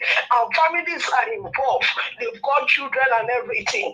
While I live in the UK here, when they want to destroy a place that they want to restart something or maybe a road or anything, what they will do is that they will bring that plan out in 20 years before that time. And what they will do is that they will move people to a new place. If they are not going to move you, they don't have any property, they will give you incentive like money so that you can move to another place. That's what they do. But what they are doing in Nigeria, they are behaving as if we are in the bush. They are behaving as if we are not in the 25th century. I'm really surprised. And this demolition is happening mostly. Yes, it's happening in other places, but see, Lagos has taken the more bite of it. And it's high time that we start to speak, because people's life is involved. For example, you just make somebody homeless without anything, just all of a sudden, it would be shock to the system. It can kill people. And we are seeing this, we are just looking at it. I just want to say something now. Please, Nigerians, I think it's high time that everybody will start to forget about tribe. Please, let us come together. Let me tell you, if there's Senegal, if they have not come together as one, they will not get that young politician that is there today. Let us come, let us leave tribe and come together and fight this thing. We can't live our life like this. We can't continue looking at these people taking our resources for themselves. We can't stay like this, saying that, oh, this one is from Igbo, this one is Yoruba, this one is Arewa, this one is Niger Delta. And they know that's why they are doing all these things. And we continue to allow them to rob us of our own inheritance, to rob us of everything that is for us. We cannot do this. Look at Okokuma. Look at what they've done there. They've leveled them all that village down. All the people are living in the bush. They are living, the women. They don't have anything to use for their period. They are using leave. I know what we are doing. I know how far we have gone. And this thing we continue to say, oh, how are we going to do this? Nigeria is like this. Solution is for us to come together. Let us drop tribalism. Let us drop from here. Let us stand and start to organize things. Come together and take action for once, so that these people, they will know that we are not joking. Like that was. Happy Sunday. Thank you. Thank you, man. Thank you. That was a good submission. It's sad because normally, yes, I agree with her. In the UK, they don't just behave like Agberu talks and destroy your property and allow you to go to the streets and live your life. No. If there is any reason they have to bring down your property, they have provided alternative where you are going to be living for now. So I don't understand why our government, they just behave like this. Nobody's questioning anybody. Anybody in government believe everybody in government are right. I don't understand. It is baffling me. Let's move on. I'd like to call on the next person to speak to us. Let me call on Jay Olisa. It's good to have you on the show, sir. Thank you very much. Good evening to you. Please talk to us. You have 8 minutes. Yes, Mr. Elvis, happy Sunday to you and everybody on the panel. Thank you, sir. Happy Sunday to Mommy Diaspora. May God bless you all. I wasn't planning on coming today, actually, but I got done with stuff I needed to do at church today. So it's a privilege to be here once again. So, going by the topic of the day, with all this demolition, I was listening to Mr. Jonathan. And I've often heard him say Nigeria is not a normal country. And he emphasized that today again, that Nigeria is not a normal country. Lagos is not a normal state. I sort of agree with that, but what I will add is this: it's not that Nigeria is a normal country, and Lagos is a normal state. What we have is abnormal people ruling the country and the state. Abnormal people. Normal people will not do the kind of things that is being done in Lagos. I mean, I'm into real estate here, and I mean, before you build, you go through all sorts of process and permits and all that stuff. And once you finish the building, the local inspectors, they come to inspect everything, make sure everything is done the right way. So what's a normal leader or normal people in government will have done is this. Okay, so you have this issue of houses being built where they shouldn't be built. You go back first, have a plan, and that's the issue with Nigerians, with Nigerian leaders. They don't have this futuristic plan for anything. Okay, they are just reactionary leaders. They react to things without any sense or any proper process. What you do first is go back, find out who are the people or departments that approved those structures. You find them and you hold on to them. Then you do a proper planning of compensation or relocation of these people that you're demolishing their properties. So everything runs smoothly. Now you have the corporates that approve buildings where they shouldn't be approved, and then you are able to compensate or relocate the people that you're going to demolish their property, because these people spent probably millions of naira to build those structures, and so you just basically putting them at loss. And with all the demolition and all this stuff, nobody gets prosecuted. The people that approved all this thing, you never hear a story of anyone coming before a judge to be prosecuted. So these people are at loss. Another thing with the people living under the bridge, for instance, right? There's somebody that's collecting rent from them. You go after those people first. When you go after those people, then you are able to then go and have provision for the people that are living under that bridge. I mean, I don't agree with that. I mean, it's a dangerous place to live. What if the bridge collapses or anything like that? It kills everybody there. But somebody's collecting rent from them. Somebody, I mean, like somebody said in the panel, that those structures were not built overnight. Somebody must have seen them doing it. And so those people now, they are double victims. They are double victims. They are victim of somebody who put them there collecting money, and now they are victim of being homeless. And like Mr. Jonathan says, there's a lot of these politicians. They always like to compare homelessness in the US, homelessness in UK, and all that. I mean, here in Calgary, where I live, they actually build homeless shelters for people, right? They build homeless shelters where they house them and feed them and everything like that, until they can get back on their feet. So, I mean, what do these people do now? They've been somebody has basically stolen money from them by collecting rent in a place that is not proper, and then now you demolish, they have no place to. So they become double victims of a system, of a rotten system, because we have leaders that doesn't think, they don't have futuristic thinking. Everything is reactionary. It's just like Agbero saying that subsidy is gone without any proper planning, any proper thinking and all that. And we see what happened with all of that.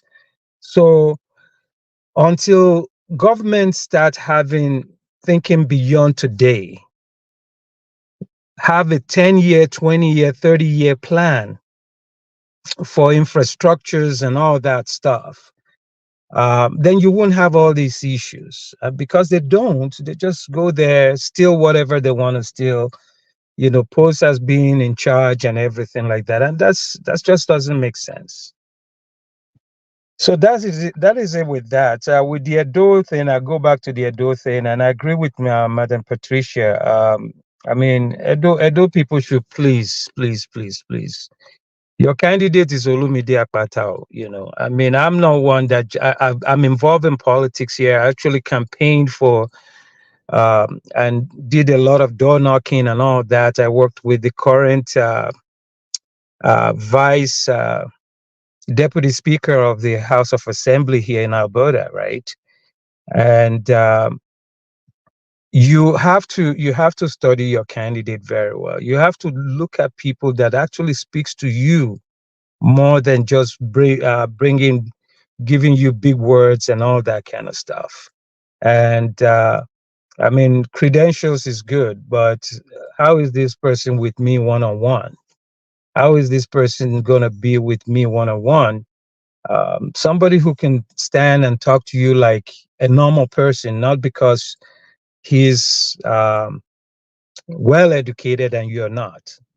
Somebody who will not look down on you. And I see that in Olumide Akpata, and I think that Edo people will be well served to take a good look at that man and choose him to be the next governor of Edo State.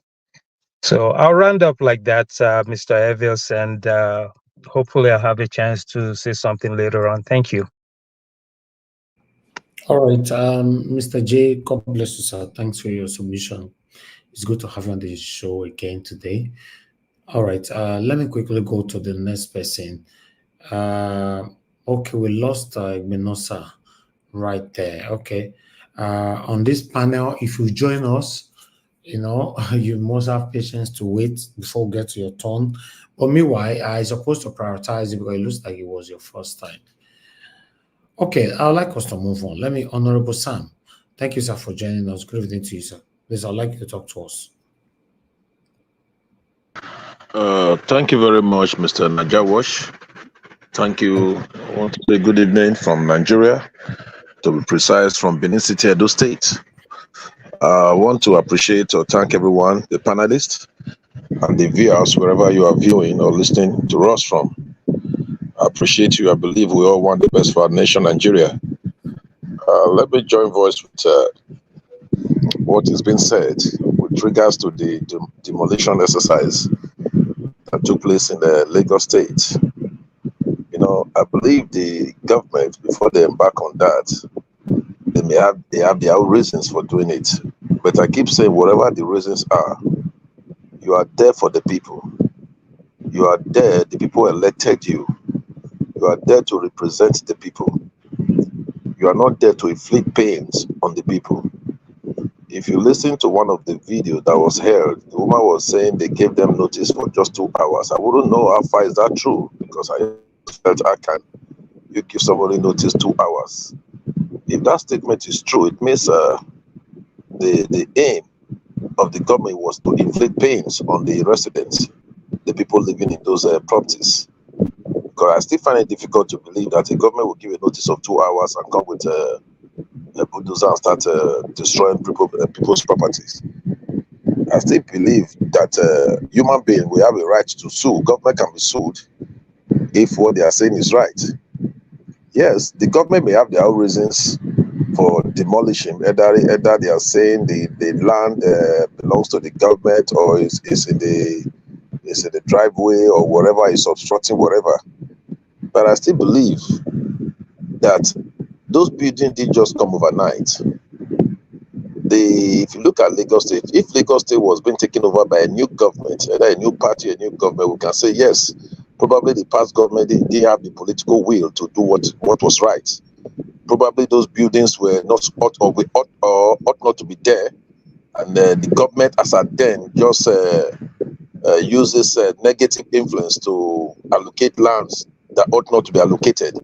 Then you can say, okay, maybe the new government now came who has the political will to say, no, this thing is not right. We have to right the wrong, irrespective of who is concerned, like what El-Rufai did in Abuja.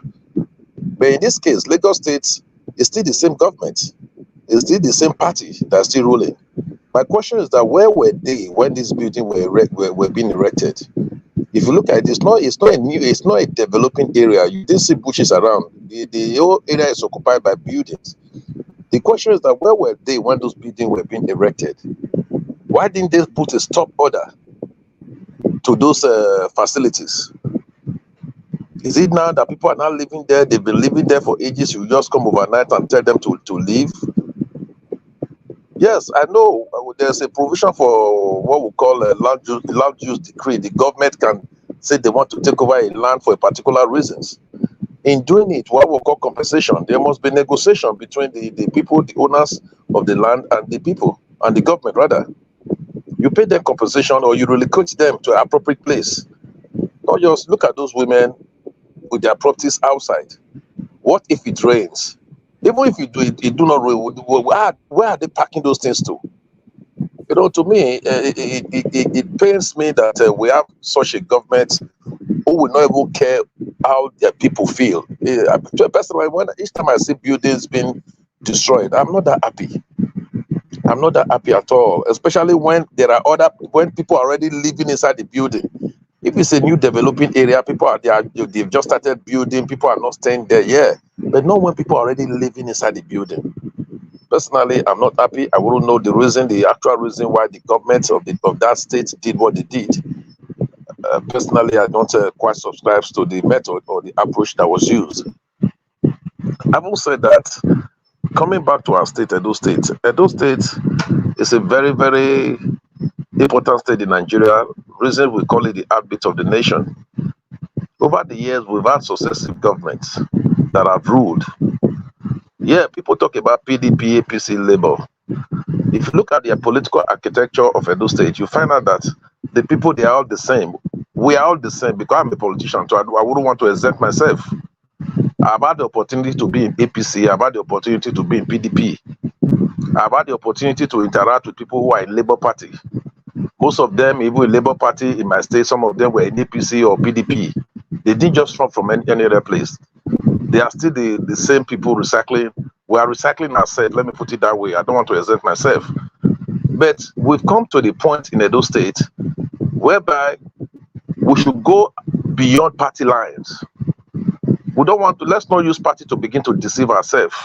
I'm a PDP member, so I must vote for PDP, irrespective of whosoever PDP brings. Or I'm an APC member, irrespective of the person APC brings, I must vote. Or I'm a Labour Party. No, we've grown beyond that in Edo State. Because with the location of Edo State is strategically located. You know, most especially Benin City. Somebody said Benin is the only place, is the only town the city is being attached to. But is it actually, does it really look like a city? No. So let's look at anybody that is coming now. Past government, they've done their best, what they know to do. I will put it that way, what they know to do. Because you cannot do above what you know. You can only give what you know. So I've always believed all past governments, you understand, they did what they know best. Reason why if we have to elect somebody, Let's elect somebody we know can deliver, because you cannot do above what you know. Looking at the three candidates that has presented themselves in Edo State, you look at the Labour Party man, you look at the APC, you look at the PDP. Let's look at them individually. Let's look at their threshold. Let's look at their capacity. Let's look at their experiences. Who were these people? Who are they? Where did they come from? What are their antecedents? These are some of the things we have to look at as electorate.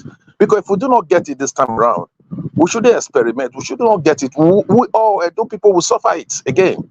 You understand? So let's not look at any other thing, but let's look at them. Where are they from? What have they done? What are their achievements, both in the public sector and in the private sector?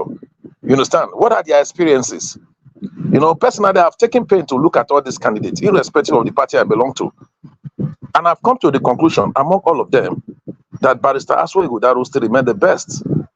To me, Barrister Aswa Ighodalo is an asset to Edo State. Bringing such a person, or such a person submitting himself to serve, is something Edo State should embrace.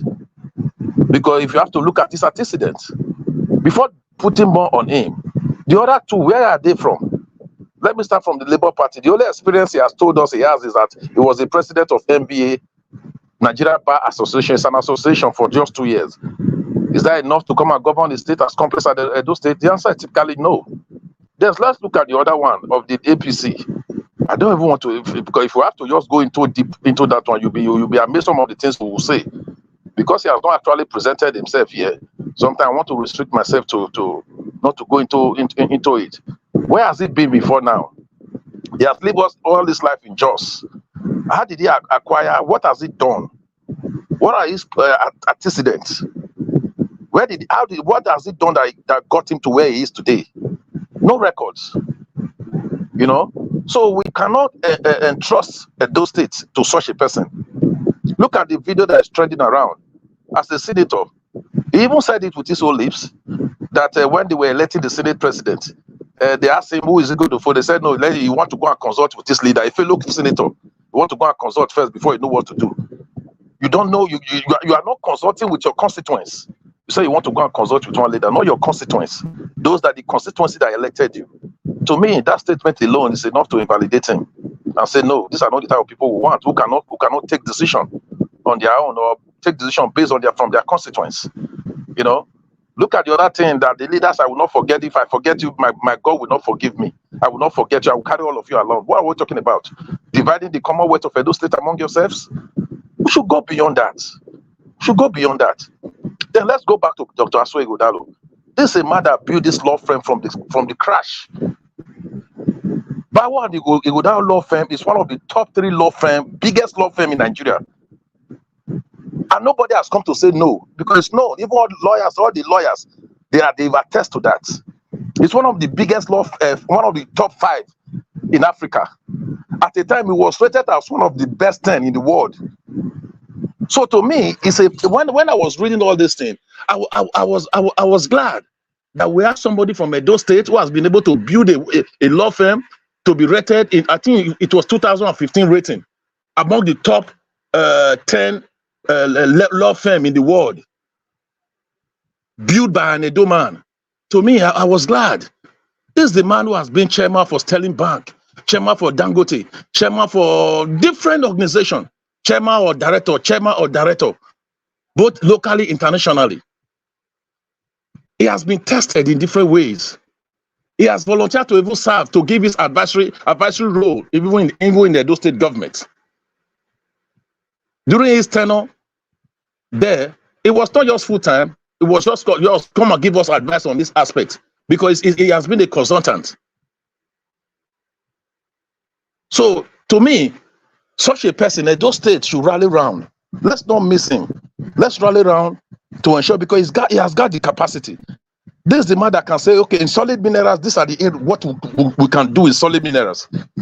What Edo State want now is somebody who can increase the revenue profile of the state, who knows the way without. Not just saying I will do it. What are the hows? How do we intend to do it? Look at when he was talking about Bini Auchi Road in his interview. He talked about bringing HDMI. bringing people who have the capacity to do it, like what is happening in Benin Asaba Road now. One of the road that was concessioned by the federal government. Afro infrastructures and triple A infrastructures. They are the one constructing it. Edo State is just bringing equity fund. I mean, just being part of it, being an equity investor. Finish. The finance is being provided by these people. You know, so those people were able. They were able to source for those people through his influence. So we need people who knows, you know, who determine how far you go in life. What are your connections, both local and international? What are your national connections? If you are the governor of Edo State, are you able to lobby? Because governors, there's still room for lobby. There's still room for who you know. There's still room for affluence and influence. This is something we've seen in Aswa Ighodalo. Who we know has got it all. He has been successful. Because before I entrust a state like of Edo to somebody to rule, I'll look at how successful have you been in your business? How successful have you been? What have you done before now? How many people have you empowered in your organization? Look at when he was interviewed in law firm. He said he has over 150 people as staff to this law firm. Each of them being given scholarship to Harvard, one a year, Harvard, Cambridge, and others. I think my time is over. I'm here in the bed. Maybe subsequently we'll still come. I want to appeal to Edo people. Let's not get it wrong this time around. Irrespective of our political parties, the man Aswa Ighodalo is the best man for Edo State. Thank you very much. Mr. Elvis. Thank you. Who is speaking? Jay. Okay, Mr. J, you have 30 seconds. I have Nicholas waiting to speak. Oh, okay. Quickly, I just noticed something with the honorable. You highlighted all the achievements of Aswe, which is great, but you also a few days ago minimized the achievements of Olumide Akpata, who came in, managed the NBA, took it from red to black, 140,000 members all across the country of Nigeria. And you don't think that's an achievement. And he did it in 2 years. He did it in 2 years. I mean, plus it's a national body. Yeah, exactly. That to me is a great achievement. You highlight all these big things that Aswe did and whatever, his business or whatever. I mean, this guy managed and he stood up against the man in power at that time. So you minimize Olumide's achievement in the NBA, and I know you're campaigning for your guy, which is great. I understand that. Thanks to Mr. Elvis. That's all I need to say. Thank you. Thank you very much, sir. Thank you. All right. Let me call Nicholas Igbenovia. Good evening to you, sir. Please talk to us. Yeah, good evening, everybody. Is it your first time on the panel, sir? Not really. I think I was here at the time. I can't remember one of the days. Okay, long time ago. Okay. All right. Yeah. Where are you joining us from? I'm from the UK. Okay, talk to us, sir. Okay. If I will start this way, that it is demolition, when you have government that are very irresponsible, that's what happens. They are not doing it for probably to do the development. I just felt let's punish these people because they didn't believe in what we want to do. They did not give us the opportunity. Like the other man that spoke before, who was talking about the election. There was no election in 2023. When you are saying people like this, number of percentage voted in the Yoruba, you look as if we don't even know where we are saying. Election was rigged. The only places they allocated figure to Peter Obi is where they have difficulties in rigging the election. That one is aside. Then the demolition is just coming to feel, that's the way I'm seeing it. It's my opinion anyway, because I see no reason where a place that is well developed, that I know most of the people there before acquiring the land, you pass through a processes, plans and other in Lagos, which I know is very important that you must do. They must give you a plan. You can't just come and start building a house in any place you just like in Lagos. They've come and said, okay, they are demolishing the house without giving you a prior notice. That's wickedness. It was not for anything. It was just to punish people who were they targeted. And again, there was a lady that spoke today who was talking about it. Let's come together. That is the issue. That is one of the most important things we should be thinking of doing, because that's the process they are using to divide everybody. If they cannot come with religion, they will come with ethnicity. At the time you see you are Yoruba, you are Igbo. Why are they bringing? But when they are sharing the money, nobody talks about Yoruba and Igbo. When it is time to share money, share contract, nobody talks about Yoruba and Igbo. Okay, look at what is going on now in Nigeria. They are tying, doing east-west, Calabar, wherever road they are doing. When every other federal roads in the country is bad. Somebody, minister is defending it. It's an Igbo man who they know what they were doing in trying to bring out that thing, which I know they will not complete it. Probably just to raise money for their 2027 election. So it is time, Peter, we should also be grateful to Peter Obi, who has come to open our eyes. It's the reason for most of the things we are enjoying today, that we see that government is trying to be accountable to whatever they are doing. That any governor that is not responsible now is seeing himself that he's creating problem for himself. Before now, because they know how to rig the election, it was just this easy for them. But right now, everybody is sitting up. Because I don't see any coming up to do what they did before in the next elections to come. As for Edo State, I live in Delta State before I relocated abroad. One of the problem they have in Delta State is that they've never had a government and a governor that have economic brain. That's what has brought that state down, irrespective of the allocation they're getting. If Edo State, just as the Honorable have said, we should actually look at individual contribution, because you cannot give what you don't have. You can't give what you don't have. Being the chairman of an association, I will not regard it as an achievement, because it's going to be a collective responsibility from people who are in your status as well. But when you say somebody that have build a company from scratch to be the number one in Africa, in Nigeria, it's an achievement in the sense that more or less hard work is being put in there. You can't give what you don't have. In most cases, I told my person today that if I listen to this man talking, I feel very embarrassed. I'm an Isha man, and this is the senator representing us. Because there are some things I need to hear from him. I was asking, how many constituent meetings have you organized since you become a senator?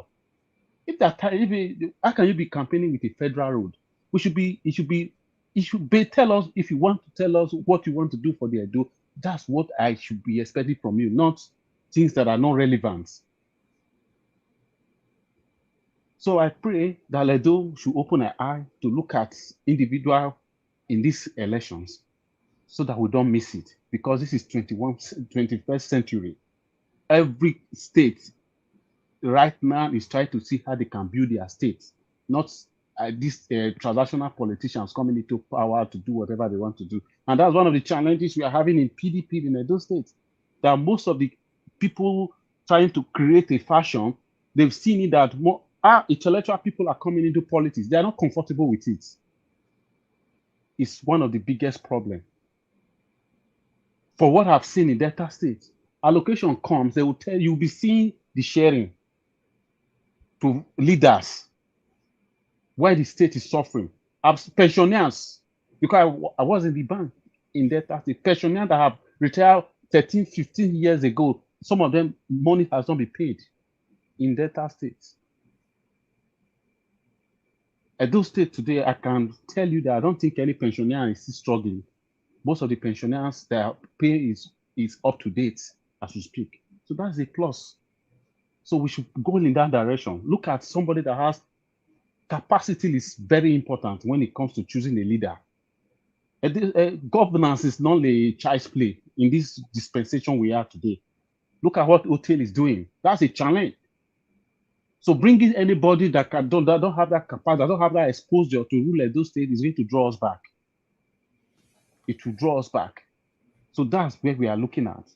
Okay. So I will ask everybody to join hands together. Let's get the best. And from all what from what Honorable has said, if Nigeria have seen Aswin to make him a chairman of Nigerian Economic Summit, I see no reason why Edo State should not run after him and make him a governor to transform our state and bring a wealth of experience to bear. Thank you. Thank you. Yeah. Thank you very much, Mr. Nicholas. It's good to hear your submission on the panel today. I appreciate you. My people, write down in the comment section. I appreciate every one of you. Thank you very much for your time with us. And those of you watching us right now from your various locations, thank you very much for joining us. Okay, let me quickly move on to the next person, Mr. Ogai CBD. After Ogai CBD, I'll come to Oga Chris. Mr. Najawat, kindly check the private chat. Okay, we'll come back to you there. We'll come back to you. Thank you, sir. Okay, Oga Chris, if you are there, sir, good evening to you. I'd like you to talk to us. You have 8 minutes. Thank you. Yeah, Mr. Najawat, good evening. Well, Thank you, it's a beautiful Sunday, and good evening to everybody on the panel and comment section. Mommy Diaspora, I greet you especially. It's the weekend and you are still working for the betterment of the country, and that's what you do almost 24/7 and every day, every week, every month, all year round. I greet you especially. And everybody that takes their time to listen to us, no matter how long we spend here. It shows that we are all collectively building on something to make our nation better.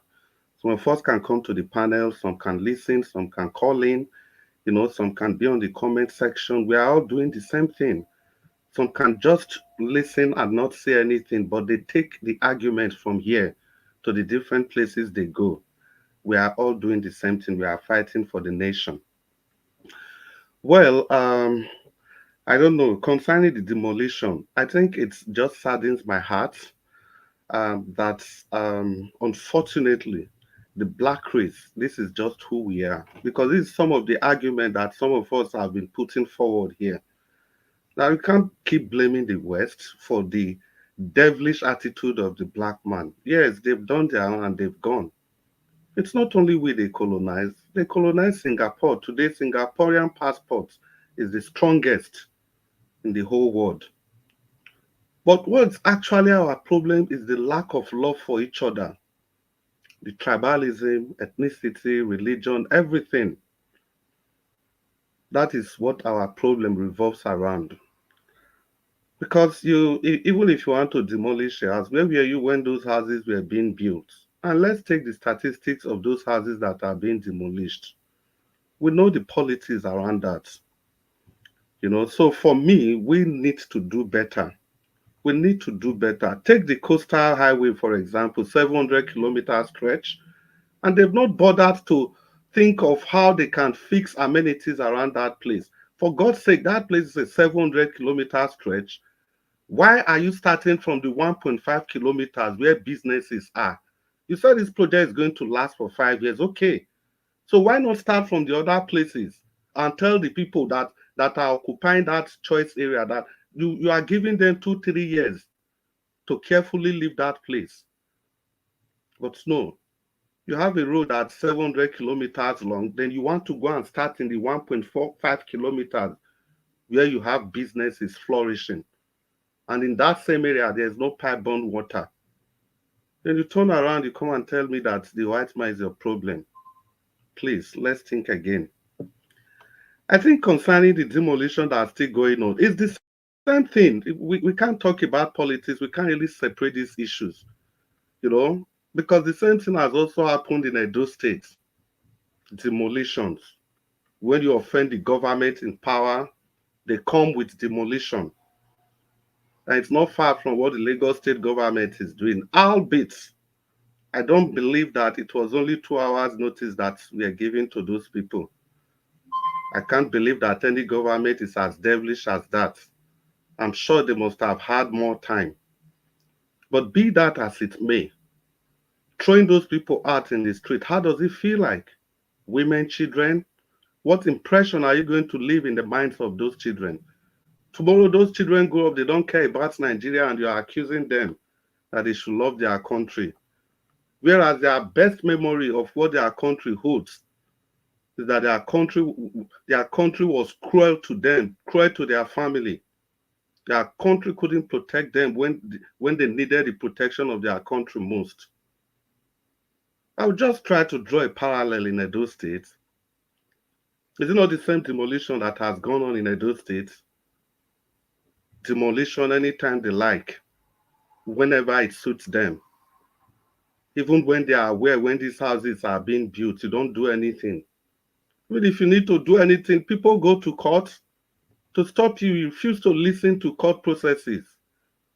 You just want to do whatever is on your mind because you are the government in power, because you don't give a damn about the legislature and the judiciary.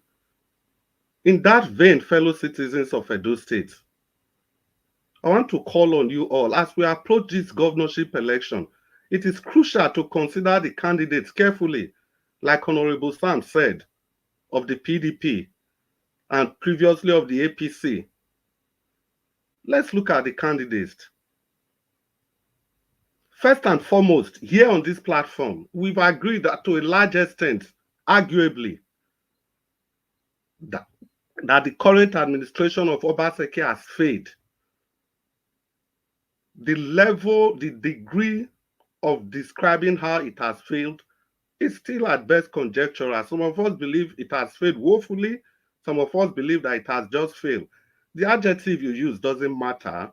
The most important thing is that the government has failed. So, having said that, can we realistically expect Obaseki as the incumbent to bring in someone who will expose him? That is highly unlikely. Let's even assume that, fine, if Aswen Godalo comes to power, he's going to challenge the godfather, Obaseki. He's going to do a fubara on him. But what are usually the consequences? It's going to be fight. Edo State, are you ready to wait and see the person you elected fighting his godfather for the next 4 years? Is that what you are going to vote for? Now, let's get this very clear. As Honorable Sam said, nobody is against the credentials of Aswen Godalo. Not at all. Obaseki had the same credentials, and we've seen governors that had better credentials. But what happened to all of them? They all failed because of the influence of their political parties, because of the albatross that they have to hang around their neck, which is the political predators that surround them. It is in that vein that we look at Aswen Ighodalo, and not on the basis of his credential. I would be very, very foolish to say that Aswen Ighodalo doesn't have the wherewithal to rule the state. But those are not the issues, and Honorable Sam knows. You know how this political thing works.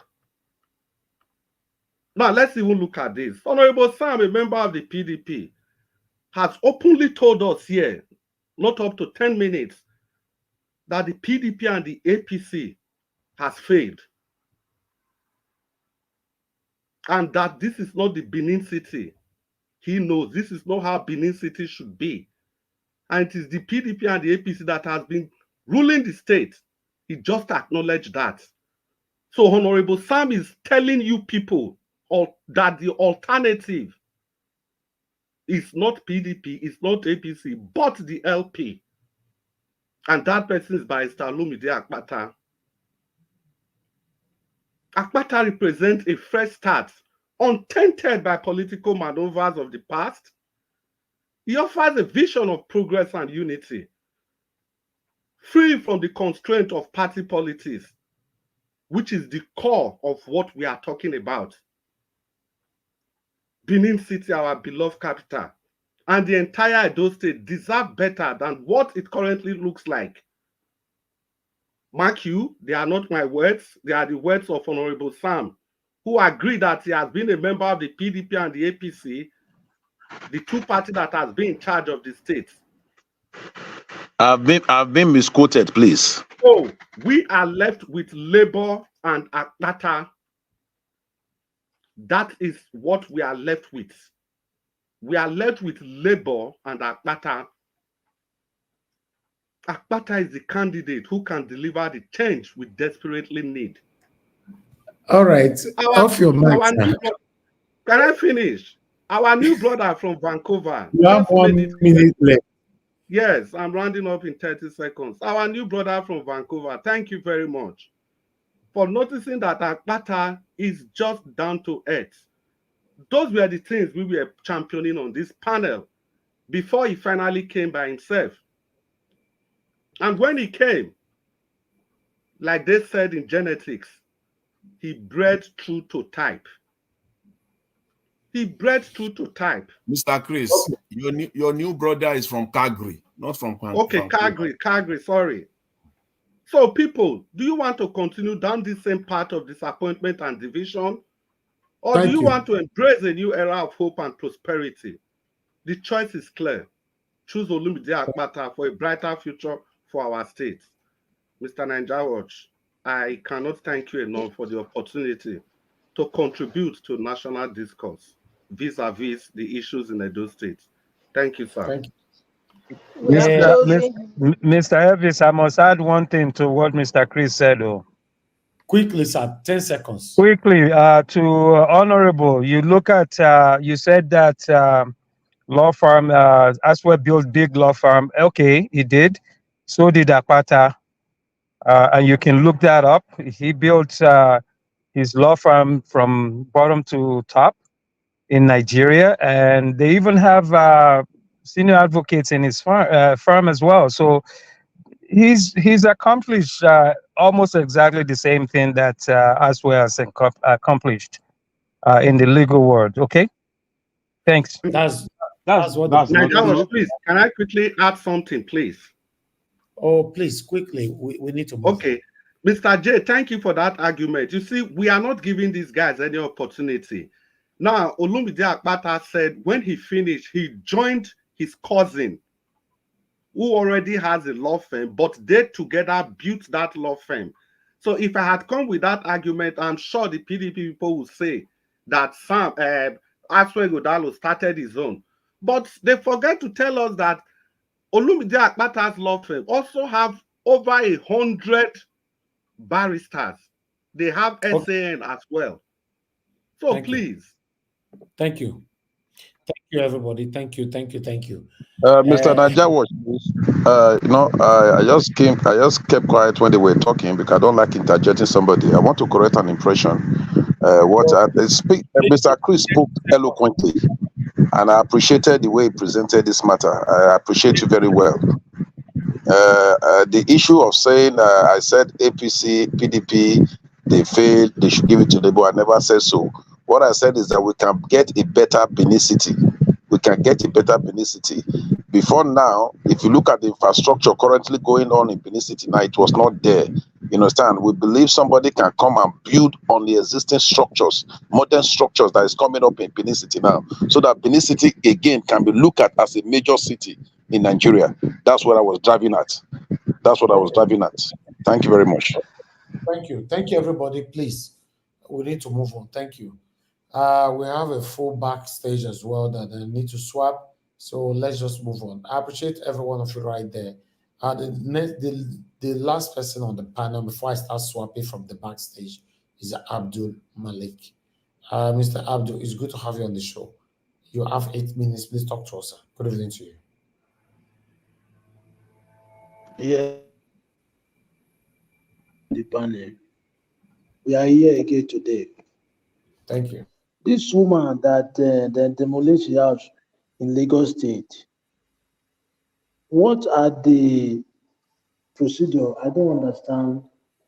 How can they give somebody 2 hours to evacuate? They're not giving ahead. They don't inform me ahead. 2 hours to evacuate from his house. How can that possible? What about the president? He don't have anywhere to go to. How is he going to do? They don't give you ahead or 2 hours to evacuate from your house. First of all, when they were building the house from the foundation, where is the town planning? The town planning, Lagos is not a village, it's a city. That house was built from foundation to the top. Where are the town planning? Why can't they stop it when they was building the house? After the house, somebody suffered to build the house. You just came and demolished the house. You see, Nigeria, they don't have law. Lawless country. There is nothing is working there. When they was building, there are no town planning to come and stop the work, so that they will stop this abandoned project. But after this person suffered to build the house, they come and demolish the house. I heard that 3 days back there was no light in Lagos. He cannot fight. He cannot fight how light will be constant in Lagos. Just demolishes people's house. Those people, they don't. What they are doing there is that they are wicked and devilish. They don't have human sympathy. After everything, the person will carry Bible going to church, or he carry Quran going to mosques. How can God accept your prayer? You went to go and demolish somebody's house. When they was building there, where is the town planning to stop the project? Wicked people, lawless country. Look at how can somebody foreigner will come and invest in that country? It cannot possible, impossible. I don't really know. Then that one shows that everybody need to go and develop in your state, in your city. They should stop developing building house in Lagos. For me, I don't really know. Now that one now, what about she's stranded? No provision, like, okay, go somewhere, so time, go somewhere so that we make provision for you, we'll demolish this house. There is nothing like that. Just give somebody 2 hours, not 2 days or 3 days or 4 days or 1 week. Those people, they are very heartless people. They are wicked. I don't really know what is happening in that country. People are just sitting down looking. There is nothing they do. Well, I don't know. Let me come to Edo State. You see, it's not to come here to campaign, vote for this, vote for this. If you look at all the states in Nigeria, Edo State is most of the backward state that is not developed. I heard that there is no flyover in Edo State. Imagine. Edo State is one of the recognized states in Nigeria, but look at, there is no development in Edo State. Please, you guys should not make mistake. For me, PDP and APC are failure. They have failed already. How many years? No, there is no improvement, nothing to show that they develop in Edo State, they provide in Edo State. Let them vote for Akpata. Akpata, I believe that one is the right choice. For me, let's try another party, not APC and PDP. They are failures. Look at Federal Road, that road that they started doing yesterday, I believe for yesterday. How would they not complain about that road? Nobody will do that road. Why can't they do it before? They fail. They cannot provide anything good. They should vote for Akpata. I believe, let's try another party. Not PDP and APC. They have failed already. Look at what this APC man is doing in Lagos now. Don't demolish people's house. There is no light in Lagos. Thank you. All right, Mr. Abdul Malik, thank you very much, sir. Thank you. You said there's no development in Edo State, there's no flyover in Edo State. All that. There's development in Edo State, you know. If you drive around, you see some school that they repainted, you see some building they repainted, and they also managed build one or two buildings. You also see some road that they constructed, and you also see a lot of dilapidated road. So you also see some schools that they have not touched at all. So many schools that they have not touched in aspect of Edo State. You know, no, we are looking at the town. People say, okay, if you really want to know the truth, you drive around the aspect of Edo State, you get to understand there are communities that they did not touch at all. Edo is developing. Why are you saying that? Let's move on. Yeah, thank you. Mr. Mr. Elvis, Evans, they didn't do Mr. anything. Elvis, They didn't do anything. Mr. painting a Elvis, school is not a Mr. development. Elvis, So Mr. Mr. Elvis. Elvis is being sarcastic. Yes, Mr. Evans, I know, but then, oh, no, Mr. Evans, they didn't do anything now. Eh? They didn't do No, He's anything. being sarcastic. There is no one flyover, no one flyover bridge. Talk less no, of if walk you, over. But No Elvis one.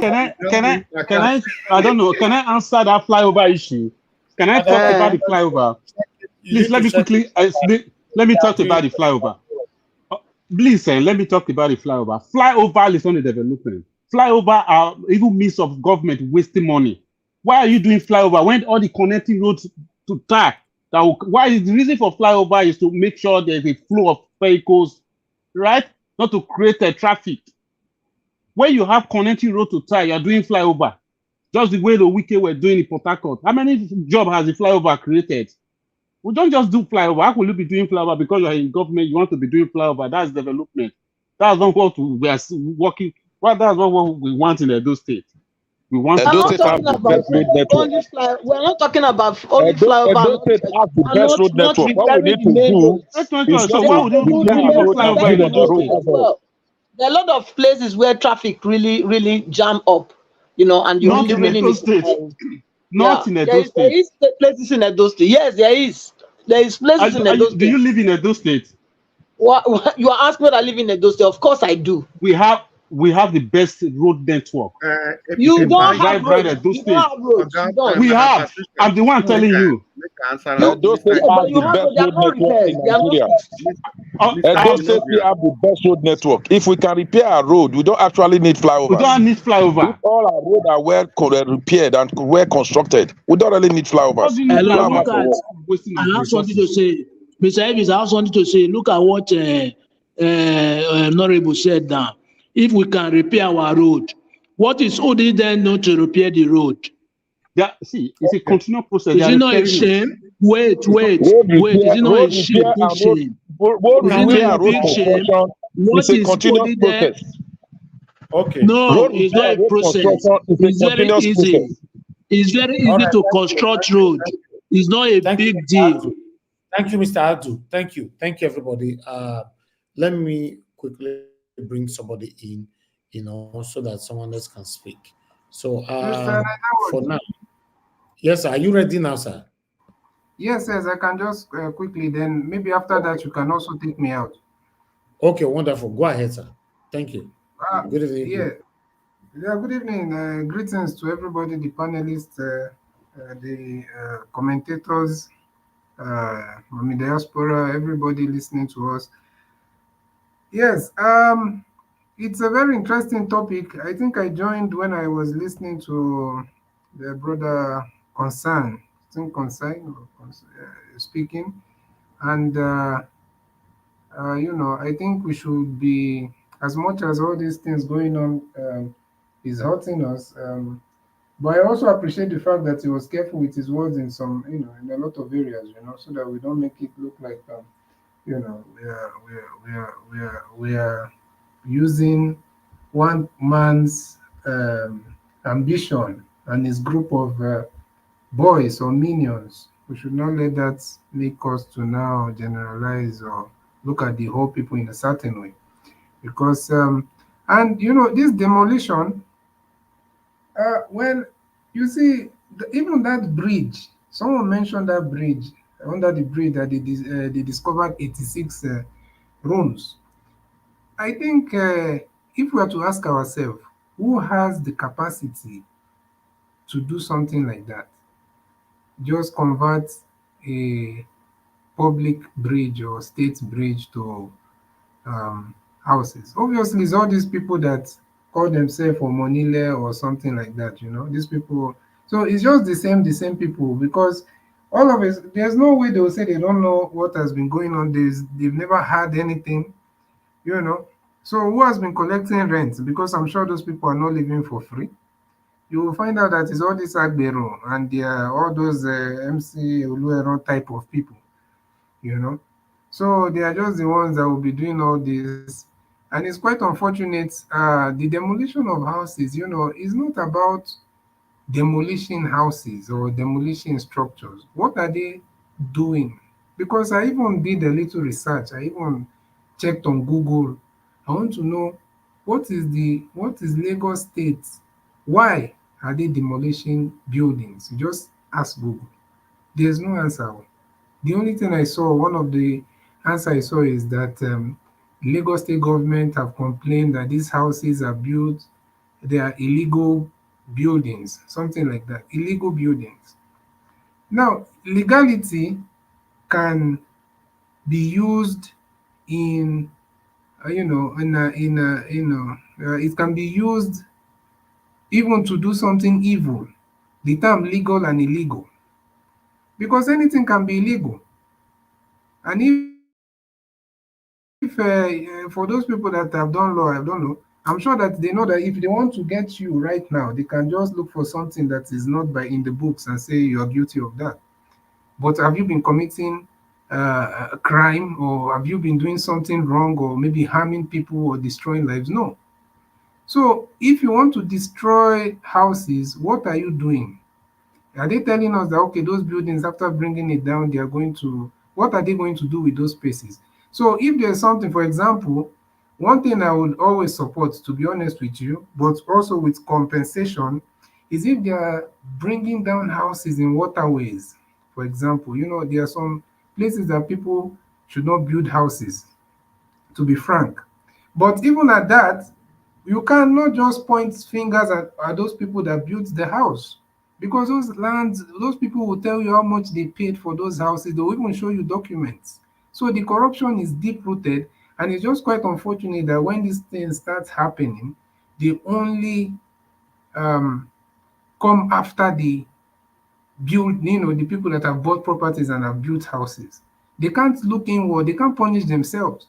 When have you had Lagos State government, for example, say they are doing internal investigation to find out who and who have been issuing documents or those lands to those people, and they want to punish them or disgrace them or prosecute them? They don't do that.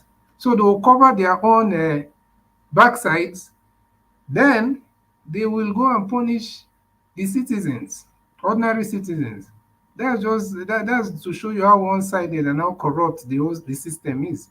So I said that if they are demolishing houses, maybe like on somewhere like waterways, or maybe it's supposed to be a sewage, whatever, then you can say, okay, but there has to be compensation. There have to be, if that person has documents, there have to be some kind of, compensation or something like that. But if that person does not have any legal documents, obviously that person cannot expect any kind of compensation.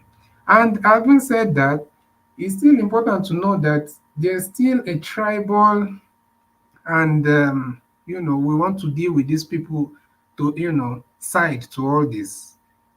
To be honest, we cannot be naive and pretend like we don't know. I saw the clip of what's the name, the other pastor, I think Tunde Bakare, where he said he was in a meeting, and they mentioned there that how do we checkmate the Igbos? Then he said, this is Tunde Bakare speaking. He's not an Igbo man. He's a Yoruba man. And the meeting, he has been with the government a lot. So, and he said, no, it cannot be in such a place if they are going to make this whole thing tribal, and if they want to single out a tribe that they want to attack.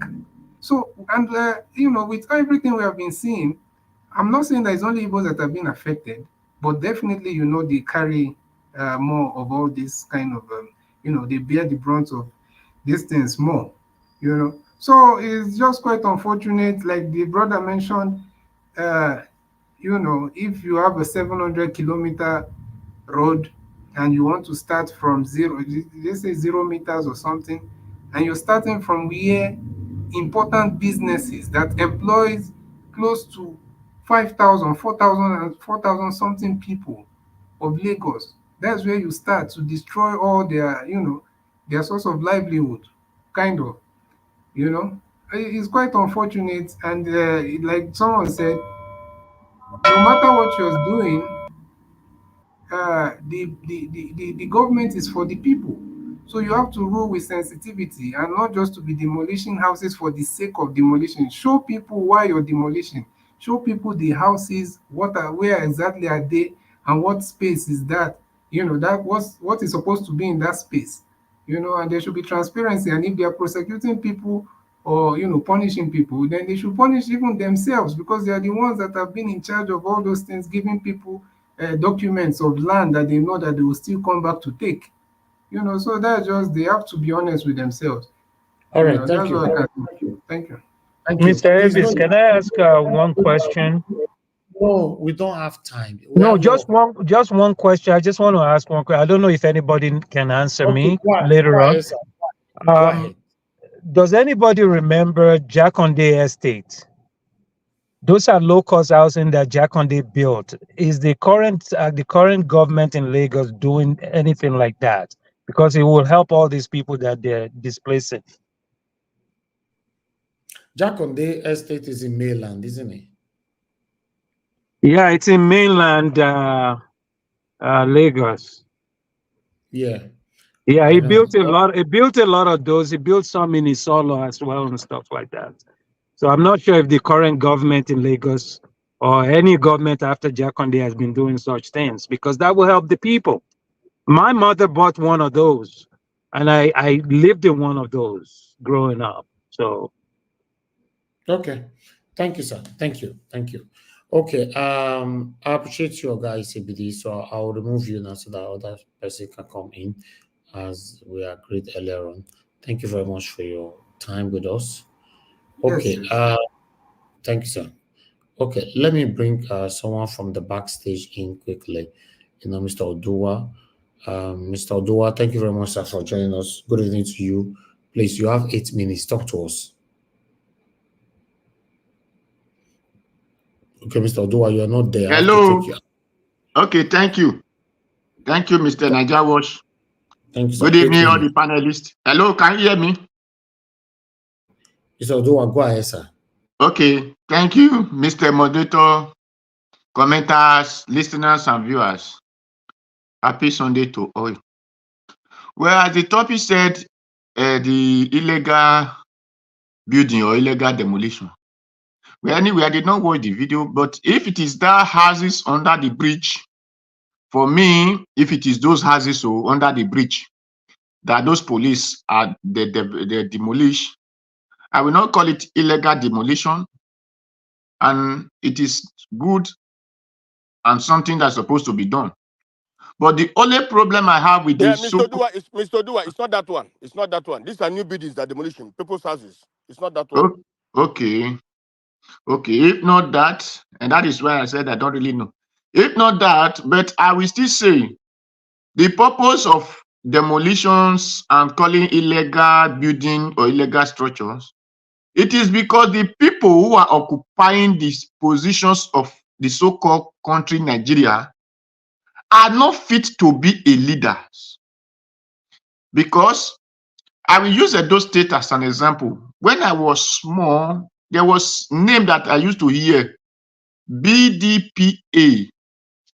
So whether Board of Development, something like that, that you need to go and check the environment, that if this area is good to build houses, and that time you will know the area that is flooded or that is flooding area that you will not build.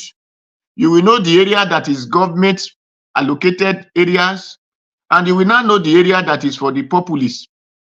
But because we did not have the rightful people in power, that is the reason we did no longer have what they call council, which is known as local governments offices or positions.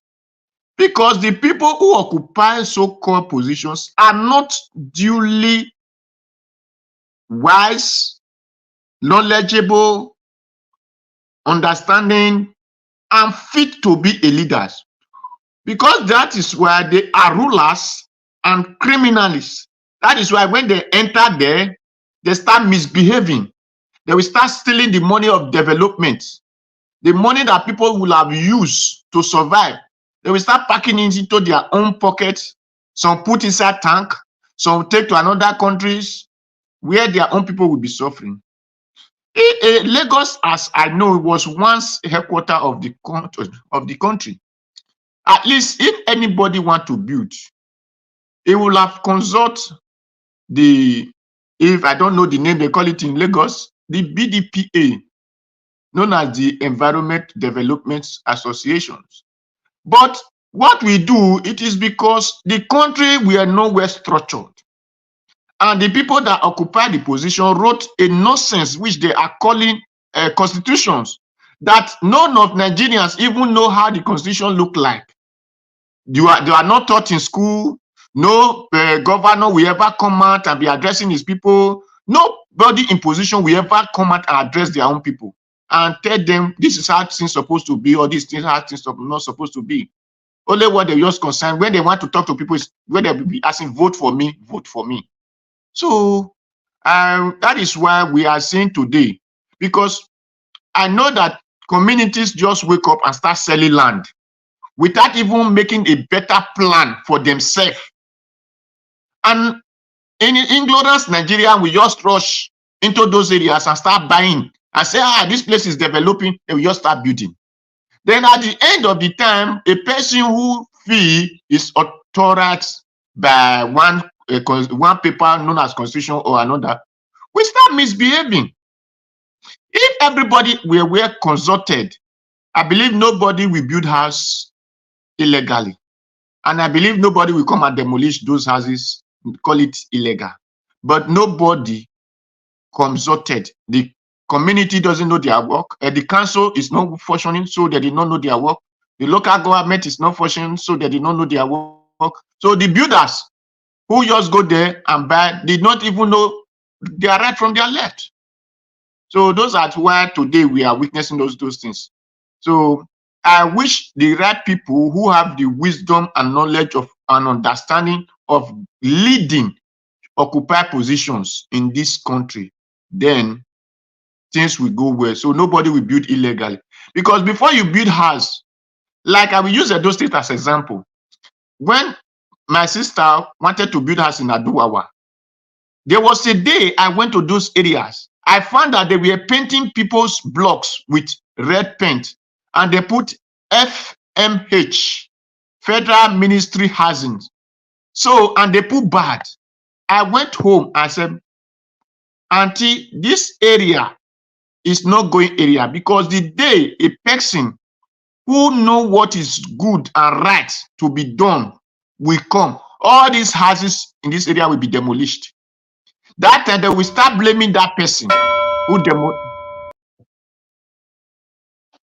Okay, thank you. All right, thank you, sir. Thank you. I appreciate you, Mr. Odoa. Thank you very much for your time with us today. Okay, let me quickly. We have a lot of people on the backstage.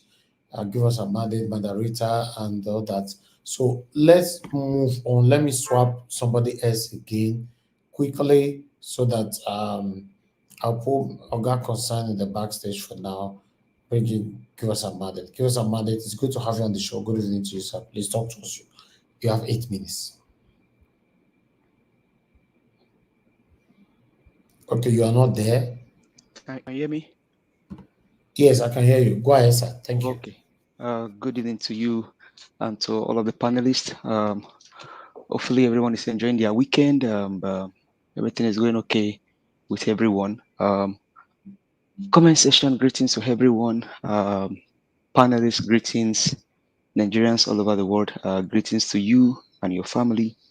Hopefully everyone is doing okay and enjoying their families, enjoying life, and taking care of themselves and their businesses. It's been a wonderful time. Always showing up and contributing our voice here all the time. Thank you very much. We do appreciate you. On the demolition of the houses, right? I think we already know that what is playing out in Lagos State today is not about the issue of development, but rather tribal bigotry and wickedness playing out. I sat with a neuroscientist yesterday, and as we speak, analyses were made that as a human being, there are some elements that actually form our existence or make us as people. And one of them is the fact that a part of a human brain is wired towards tribe, religion, and sentiments. And so as we get talking, okay, so I think the appropriate thing then to say is there is a need for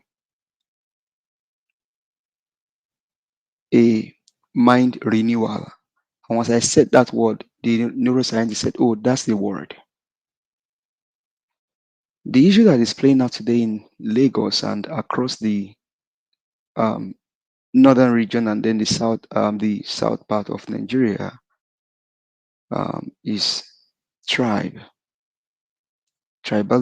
bigotry, and wickedness. And I think the issue of this 2 hour thing, I make a comment, I make a kind of response to it the last time that lady that represented the people that actually was demolishing the government when it comes to that landmark project. She said it here that by tomorrow morning on Saturday, they will start demolition. And that day, wow, how can you just give people 24 hours to demolish their property? You talk about compensating them. You didn't even look at, okay, before we even start demolition, do we have a place to actually put these people? Have we actually compensate them to the tune of what was taken away from them and things like that? So what is happening it cannot be far-fetched from tribalism, bigotry, and wickedness. And that is what is playing out across the nation and across the states of the country. What therefore needs to be done is a total takeover by the Nigerian people, a total takeover of your country from the hands of these criminals. Listen carefully, Nigerians, listen carefully, listen carefully, listen carefully. What needs to be done to these politicians, in quotes, these politicians, is a total takeover of your country from the hands of these satanic human beings, these devils, these evil men, these buyers, these looters, and heartless human being. Because no human being in his right senses will do what is happening today in Nigeria. Now take that to Edo State. It is so interesting that in 21st century, I just had 2 gentlemen make a comment here and said, Edo State does not need a flyover or bridge. 21st century, able-bodied men, knowledgeable people, Edo State does not need a bridge or flyover. Why? Because Edo State have the best road network in the country. By the grace of God, I sit in one of the best countries in the world. Particularly, I sit in Dallas, Texas. I sit in the McKinney part of Texas. Let me tell you, people, if you're looking for the best road network on the face of the earth, America has one of the best road network on the face of the earth. particularly Dallas, Texas. Now, the last time I checked, I wish Black Panther was here or F. Emmanuel was here. There is a place called Irving, Texas. Irving, Texas.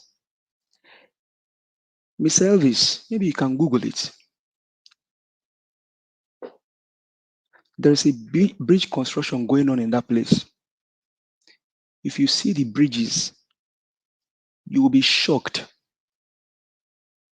Some bridges are tall as maybe 5-6 story building in Nigeria.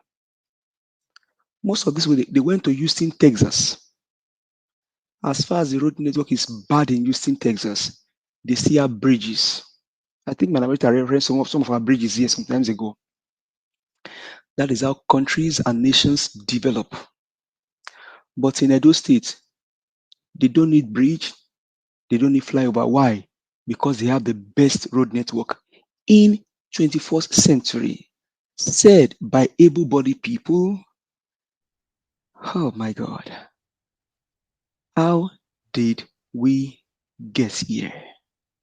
If Edo State does not need bridge or flyover, then Edo State does not need school, hospital, water, lights, or government. Edo people, use your tongue to count your teeth.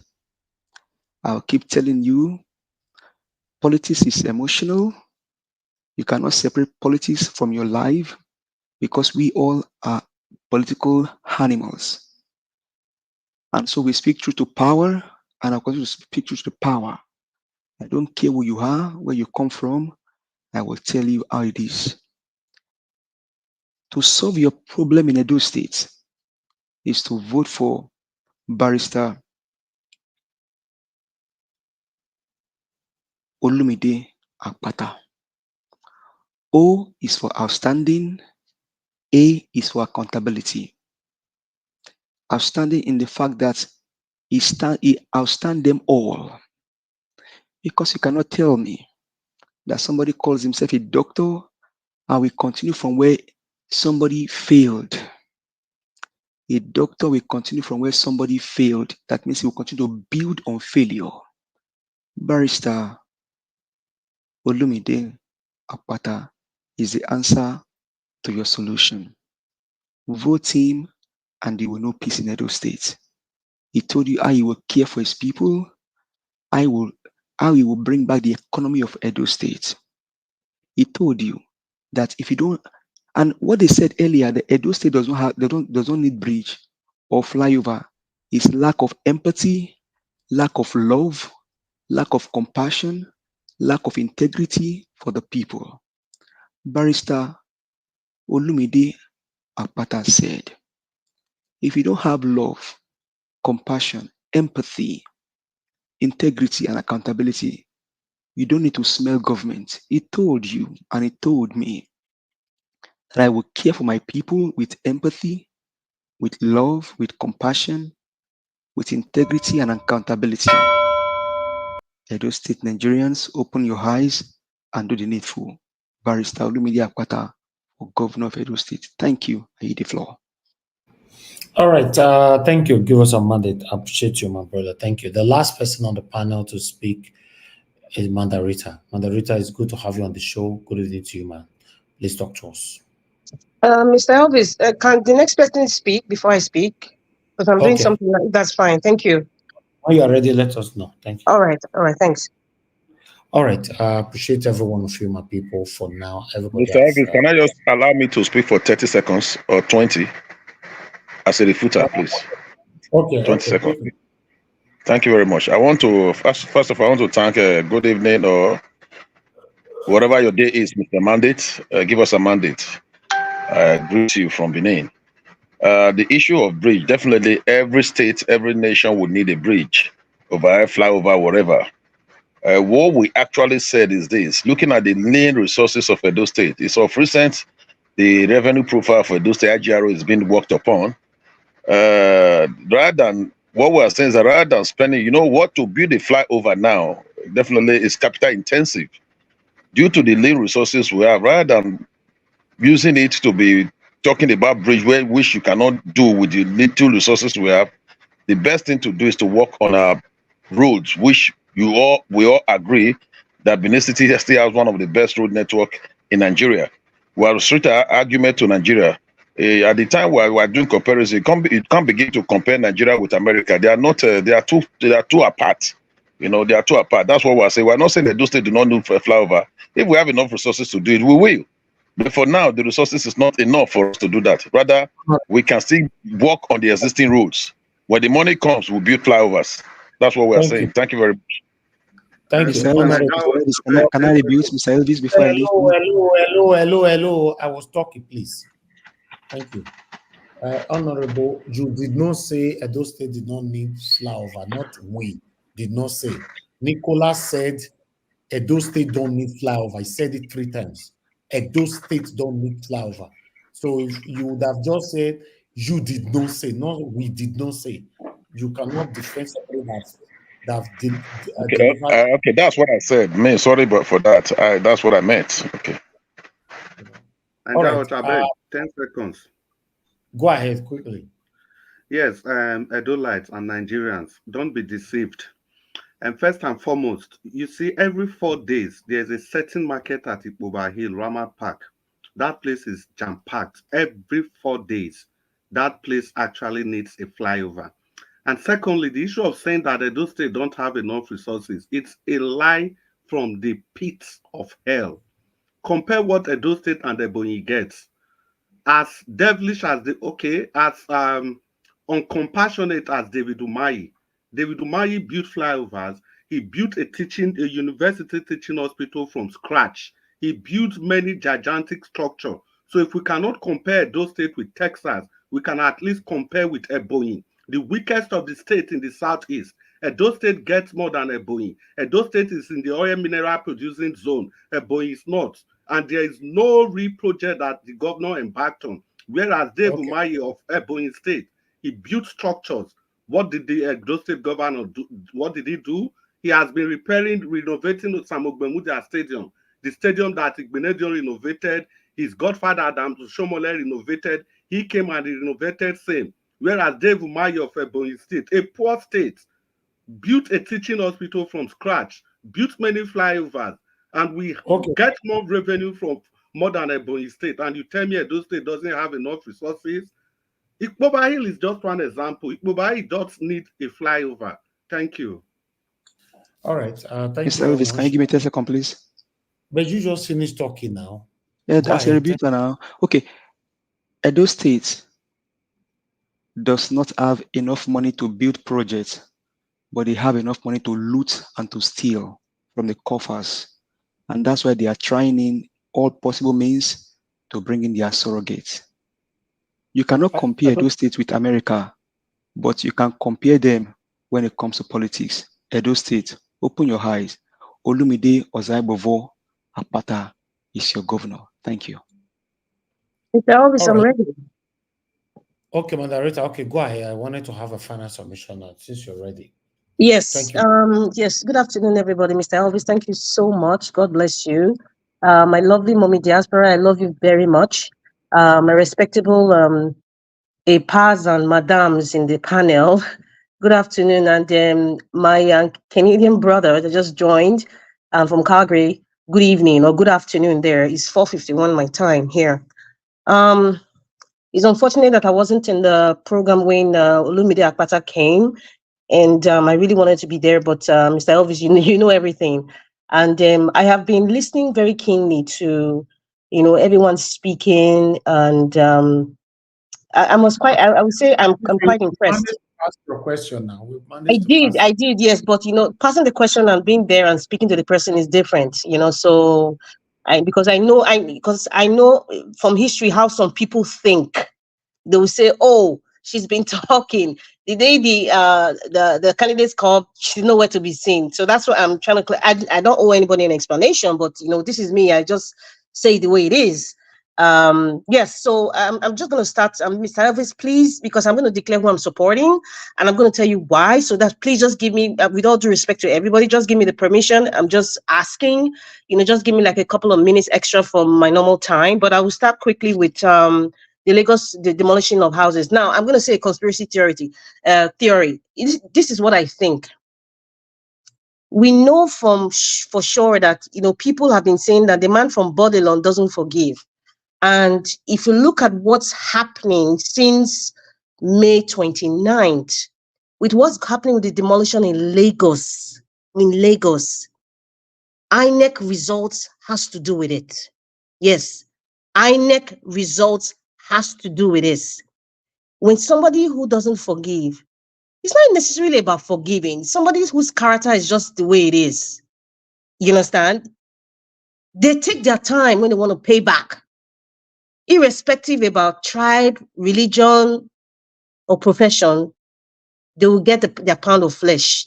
Now, why did I say INEC results? Now, perhaps, it's my own theory, perhaps Agbado has asked INEC, give me the list of Lagos State voters.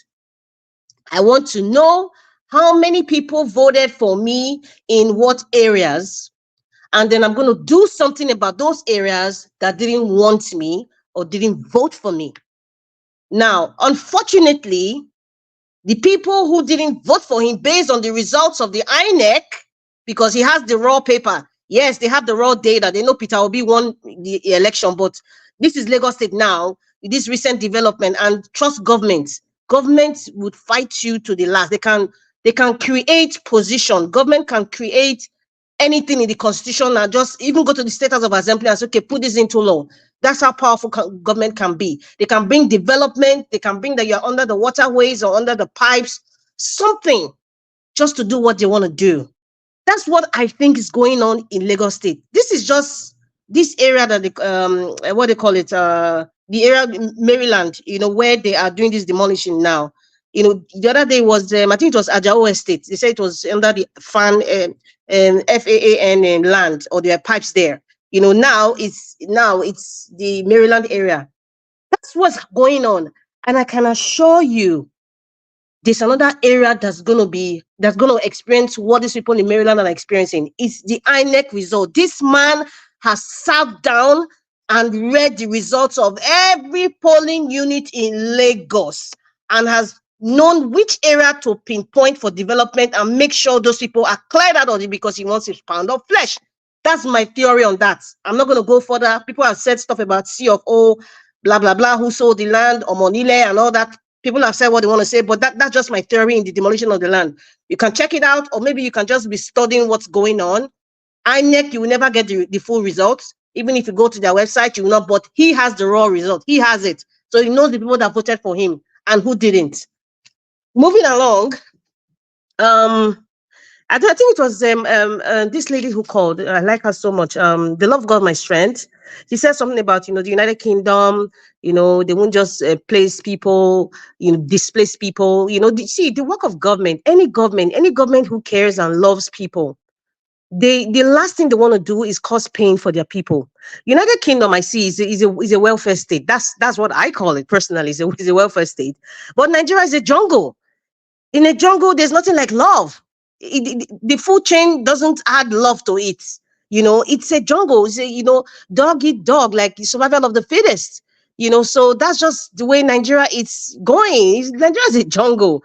So you can just imagine if you watch Natural Geographic channel and you see how people's, if you see the pride of the lion and you see the pride of the hyena, you see what goes on from generation to generation. That's Nigeria. It's a dog-eat-dog situation. So anything goes. Nigeria is a black hole. That's just Nigeria is a black hole. Google what a black hole is. You understand what I'm talking about? It's a black hole, and elections would not change the status quo. It would not. And I think we all know that. Before I go along with this Edo State issue, Mr. Chris Dublin, I owe you 2 pots of black soup, first of all. That's my gift. I don't do all the hugging and stuff. Especially if it's a man, it's 2 pot of black soup. And this is 2 for you. Give us a mandate, I owe you 5. Now, I have looked at the 3 main parties: Labour Party, APC, and PDP in Edo State.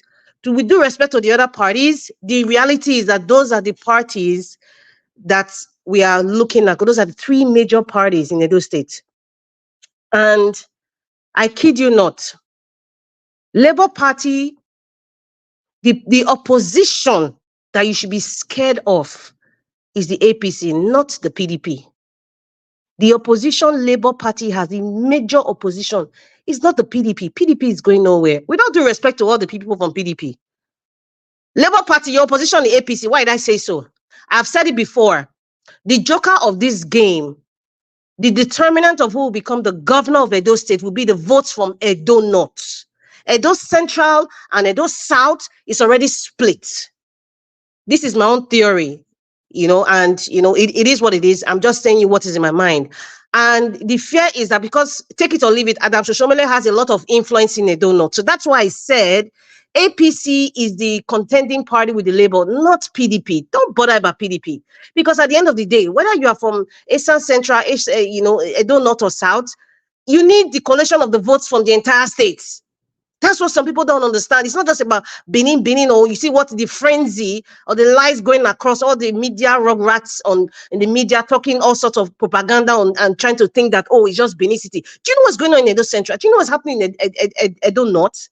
There's a lot of stuff. So the joker of the game that will determine the governor of Edo State will be the votes from Edo North. So please, Labour Party, please focus on getting votes from Edo North and also Edo Central as well, but Edo North will be the determinant. And I have looked at the three parties now, and this is my decision. The first party, PDP, I do not support. In fact, I would not support now, 2024. I would not support any person that has been in government for the past 16, 10, or even 8 years in Edo State. I would not. PDP, Osaojo has been from the Grace Group to, before they now before it became APC, we all know the history, has been in government for a long time. Let me cut it short. Let me just say, I know it's before. He has been in government since Adam Shoshomole. He's still in government today. As Dr. Asra Igodalo this is his words, he worked with Adam Shoshomole, and presently he's also working with Governor Godwin Obaseki. So he has been in government, whether you want to call it by consultancy or some sort of advisor or a brother or just a side looker. He's part of the administration of Edo State. He has said it. He has worked with these men. That one is like an X for me. APC, the deputy governor of APC, he has been in government as well. What's his name? Idaosa, the Idaosa guy. He's been in government as well. That's struck it off. Senator Monday. I'm sorry, I don't want to, cut his name because Okpebolo. I don't know if I pronounce it properly. My apologies, but he's been a senator. I'm not even going to judge about what he has done, his antecedent or whatever. He has been in government to date. That struck it out. Now, the Labour Party, Olumide Akpata, is a fresh breath of air for us. And that's why I'm supporting Olumide Akpata. And that's why, however, when I look at the interviews, one of them is a good salesman, and that's Dr. Aswen Godalo. That's how I would describe him. It's not like an insult. It's a good expression of it. He's a good salesman, but he doesn't have the heart. Olumide Akpata has the heart. But however, he still has to learn a lot of things. He still has to explain and convince me 100% and Edo people about what he has to bring to the table. Now, somebody who doesn't have a heart, no matter how impressive his experience or his resume is, or how much money he has in the bank, or how much influences he have all over the world, that doesn't mean you can be a good leader. You're just a good salesman. Yes, I would say Dr. Aswen Igodalo is a very good salesman, but he doesn't have the heart. When I mean doesn't have the heart, I'm not saying he's a wicked guy. But some people, there's a reason we have to break it down, because some people, the way they think is just in a block. When I say he doesn't have the heart, I don't see that leadership, compassionate heart of being a leader of over or even 4 million people now, if they're going to do like a statistics now of Edo State, it doesn't have the heart. And I think, I'm not going to blame him for that, but I think that there's some sort of disconnect, which he's trying to cover that bridge of disconnect from being an Edolite. He's trying very hard, but I'm not seeing the heart there. And so I see that in Olumide Akpata. He has the heart, but however, due to his inexperience of being in governance, in actual governance, because take it or leave it, Olumide Akpata doesn't have experience in being a governor. He may have experience, in his profession and other things, but in governance, and we are dealing with governance. You're dealing with not just over 2,000 staff. You're dealing with millions of people. So that's it. So I'm going with the man that I think has the heart of the leader, of being a leader, than somebody who is just a very good salesman. Because for time immemorial, even this present administration of Edo State is a good salesman. I remember Captain Osa once said, like, if Obaseki brings a spreadsheet, a PowerPoint presentation, you will love the guy. But in reality, it's a fluke. So when I was listening to Honorable speak, I was smiling and laughing at the same time, because Honorable Domosa, you've been contradicting yourself time and time again, and there's one thing that you said. You said, who would influence how successful you would be. Those were your exact words. Who would influence how successful you would be. And you said that because you were saying that Dr. Aswin Godalo, he knows a lot of people, he has a lot of influences and all that. Everything seems so similar to the 2020 election. In fact, 2020 is even too far. 2016, of when Oshomola was like, and that's what gave birth to the word technocrat. He knows Dangote, he will bring the cement, he will bring, rice and salt and tin tomatoes. He has influences with all these bankers. He can bring money to Edo State, but Edo State is in debt. Thank you, Mr. Jonathan, who highlighted the debt profile of Edo State. Where are we today, for crying out loud? Nigeria is not even close to even Dubai. Nigeria is, if I'm using the word Dubai, they'll say I'm going overboard. Let us say Nigeria is not even close to Calabar. That's so beautiful. It's not even close to it. You said something that, that's why I said, Mr. Chris, I owe you 2 pots of black soup. When you said something, and that was exactly what was in my mind. Honorable Sam, you said, it's not just about saying we have New York City and Benin City, the 2 places in the world where you have the names called city, right? But you said Edo State doesn't really look like a city. I'm so happy you said that. We had a technocrat, an experienced man, an influential man in the business world who has been a governor for 8 freaking years. With all due respect, 8 freaking years. I'm not seeing any. Can you tell me the influences his influences that has impacted Edo State to say, wow, when you come into Edo State, like, okay, there's something I can see that there's a difference. I was in Nigeria in February, and somebody was talking about development. Now, I think when you talk about building of roads, development and all that, shopping complexes and all that, you first have a feasibility study, right? You see how your population is growing. For example, in Canada, it's growing. The population is growing like crazy. But however, you're also seeing development going aligned with the increase in population.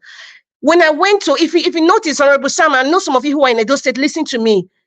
The amount of traffic that is in Edo State today, if you're going to Ugbo, for example, let's say you're coming from GRA to Ugbo, if you don't leave at a certain time, you're going to be late. But it wasn't like that 15 years ago. If you go to areas like where EIE's house is, do you see the number of people from the north there? It's like another town on its own. So what I'm saying, that population has increased. We have a good road network. Every 200 feet, there's always a road. It's the same thing in North America. That's how the roads are. Everything is connected. But however, the people are having more children. We have immigrants, not immigrants. We have other people from other states coming to live there. Population is increasing. There's traffic everywhere. What do you do? Do they even do a feasibility study?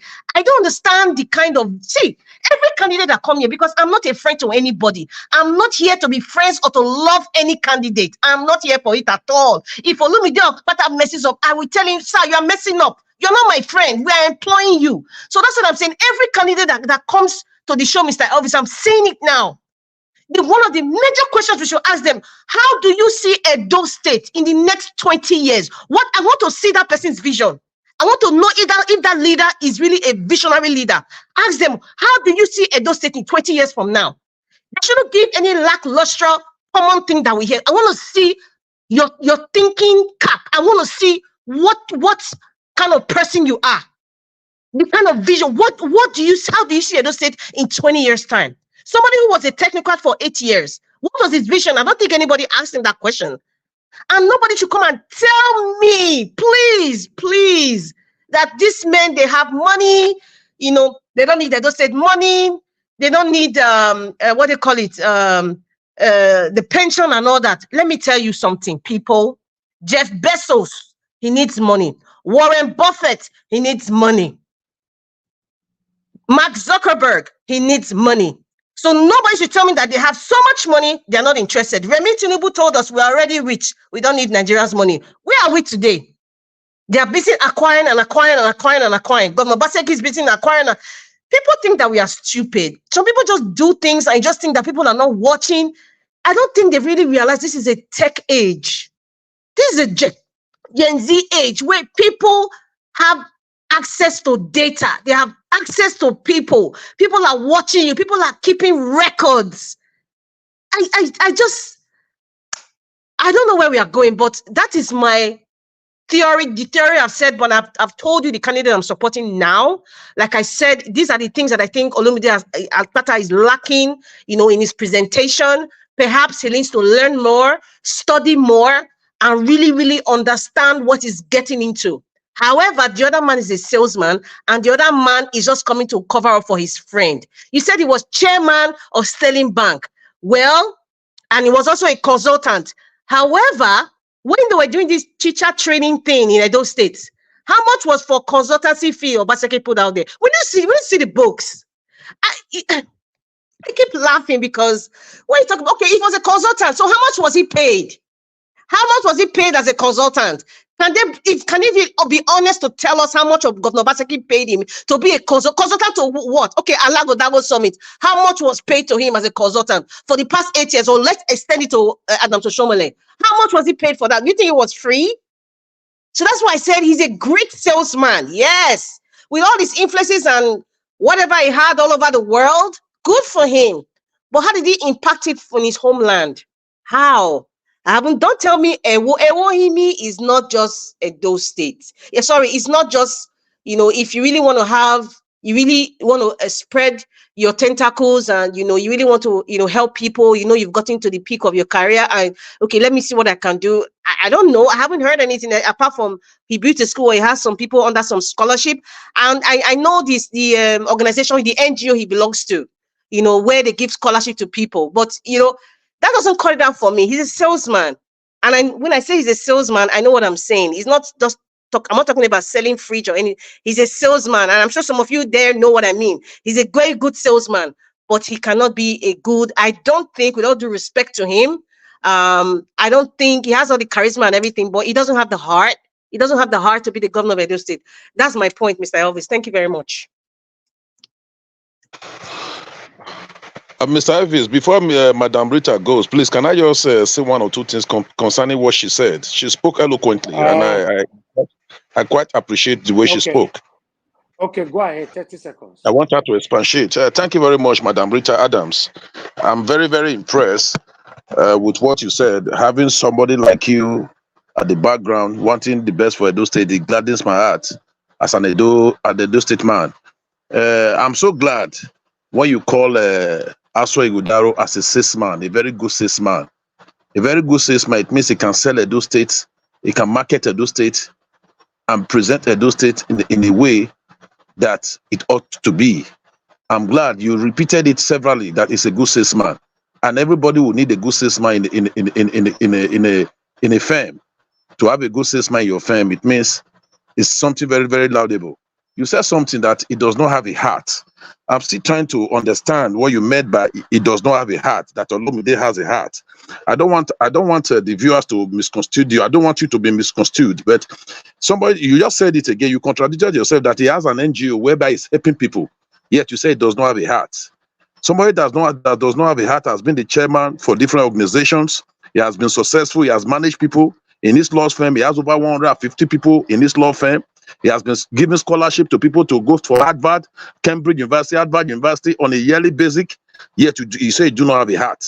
So I'm still trying to understand what you meant by it does not have a heart that Olomide have the heart. Can you throw more light on that? When you say it does not have a heart, have a heart in what pattern? All right. In what way? Okay, please? no, it's not a debate, sir. It's not. If it gets to our final, Okay. we will Okay. report that, yes. I hope Yeah, I won't we forget need. to remind me. Okay, go ahead. Okay, go ahead then. Respond to it then. Go ahead. Okay. Don't want, sir. Okay. When you talk about when I'm talking about the heart, I think everybody understand. You just want me to just explain. Okay, fine. I said it before. When I say he's a very good salesman, yes, he knows he can make a presentation that can convince you to buy his product. But that doesn't mean that he really cares about you or really cares about your development. A salesman will always want to sell because he wants to get the dividends of his sales. And that dividend and that sale has nothing to do with human compassion or empathy. It got nothing to do with that. It's just like, I just need to make the numbers and I need to go up there. That's what I mean, that he doesn't have the heart. He can bring let me use the word so-called development with all due respect, like what Obasaki is doing. But however, that development, he will have some percentage in that development. So how is it, how is it beneficial to the people that you're serving? He's just a businessman. A businessman cannot be a leader of 4 million people. That's the truth. We have a businessman that they say is a technocrat. This advert people are doing for Ashe Godalo. 2020, please play back all those. In fact, 2016 is similar. It's the same. That's why I keep laughing. Okay. It's just the same. It's the same. Thank you. Want something different. Okay. I don't want anybody that has been in I'm government. We glad need a how your fresh statement breath is of air. assumably. And those state You are needs talking a under fresh assumption. breath of air, sir. We Thank don't you. need Thank you. APC, Thank you. Siamese twins. We need labor Thank a you. fresh breath. Look at Off Abia your State. mic. A fresh Off your breath of mic, air. Margarita. Thank you. I'm Off glad your that you mic. dismarket your candidate. That he does not have the experience politically to lead a state. It's okay. Honorable. Thank you, Honorable. Thank you very much. I appreciate you all. We need to have a final submission right now. 4 hours already. Can I say something, please? Madam Patricia, okay, just have your final submission, 4 minutes. Say the something. Okay, no, I just wanted to. Then your final submission. Now you just wanted to. Hold on, Madam Patricia. Hold on. You just wanted to 10 seconds. Don't come out for inside. I wanted to reply. Another 10 seconds come out. I just wanted to. So these are your 4 minutes. I don't remember 3 minutes. Go ahead. Thank you. Okay, thank you. No, he said Madarita has just disqualified our candidates by saying that Mr. Barrister Akpata is not a good salesman. I think maybe I should reiterate what she said. She said that Barrister Akpata is a better choice for Edo people, for the Edo line, because he is new in governance. But you see, with the heart, when you have the heart to serve people, it's not about you being a salesman. We don't need a salesman there. We need somebody with a heart, somebody that has compassion, empathy, somebody that can feel the pulse of the people, somebody that can wear their shoes, that can put themselves in their pain. That's what we need. And that's what Barrister Akpata presents for us. That's what he represents. So all this elsewhere and all this APC, PDP, whatever, they should go and sleep. We need a fresh start for Edo. And Barrister Akpata is the one we are going to vote for. Thank you. Mr. Elvis, can you allow me 10 seconds, sir? Mr. Elvis? No. You want to give your final submission, 4 minutes. Go ahead. Give her for his side. Thank you. So you can give me 10 seconds to say something? No. Okay, no worry. Okay, don't worry. Okay, don't worry. Go ahead then. No worry. Okay, thank you. All right. Let's move on, my people. Let's call on the next person, Mr. Jonathan. Please, sir, give us your final submission, 4 minutes. Thank you very much, Mr. Elvis. Thanks to everyone there. For me, I'm not going to really dwell on the Edo State politics for now. But I must give kudos to Madam Rita. Thank you very much. If there is anyone at all, on this panel over the last few weeks who has said something that I will say almost get me to align with the candidacy of Olumide Akpata is Madam Rita today, because she said something that I really stand on, which is the fact that I am not convinced enough. I am not. And I'm not going to be naive. Seeing what happened in 2023, the act and the activities or actions of the Labour Party members that were elected into the National Assembly, for the fact that they were not scrutinized enough. No one of them, there's no single one of them that was really scrutinized, placed on the table, one-on-one, at their constituency or at the constituency level to really know. If that had happened, I can tell you for sure today, perhaps maybe Labour Party will have ended up having half of them, not the entire number that they have today. And those ones that will have succeeded getting there will be doing the people's work today. But because they were not, so I'm not going to fall into that same trap going forward. It's not going to happen. Every candidate is not just going to be because it's from Labour Party and then that's it. That just, once you join Labour Party, that's all. No, it's not going to work like that for me. And I know that there are like-minded Nigerians like myself, millions of them. Those that were disappointed of the event of 2023. Mr. Jonathan. Yes, yeah. Can I take 10 seconds from you, sir? Maybe just to say one or two things, sir. Okay. So I know you and I were on this panel where Barrister Olumide Akpata came to this platform. And I asked him one of the pertinent questions that bothers your heart about his commitments to who. I know you know the response that he gave. No, I know. Mr. Black. I'm going somewhere. That is part of having the heart for the people. Someone talk about a cis man. Sometimes the cis men, they don't even care about the product they sell. We are all cis men. Cis men Mr. Black, give us a mandate. You are a cis man. Every day you wake up in the morning, you are a cis man. You are a cis man. Yeah, they are different they are different from each other. Some may even be selling a free product and they back it with their full chest, like we have seen. So for me, Akpata told you what he's going to do for the people. He told you his commitment is to. He said it here. Mr. Akpata did last Sunday. You know what, maybe you fell for it, but I didn't. You know what he did yesterday? He gave you political response. And that's what he did. And I did not fall for it. Olumide Akpata gave me the answer. You fell for him flat. You know what? Until the candidates, each and every one of them, will come cling to the people. They can go ahead. September 21st will come. Election will come. Winners will emerge, or a winner will emerge. Will be sworn in eventually, and then we'll see what goes from there. Because when there is no commitment, expect no accountability, period. I've said that. And that is the problem. So you can't eat your cake and have it 100% and everything. There, you must put a commitment on the table, even if it is one or two. You cannot. Mr. Akpata was playing smart. He did that. But there was no time on the platform to face him one-on-one, even for 5 minutes. You people will have seen. I will have been able to expose him.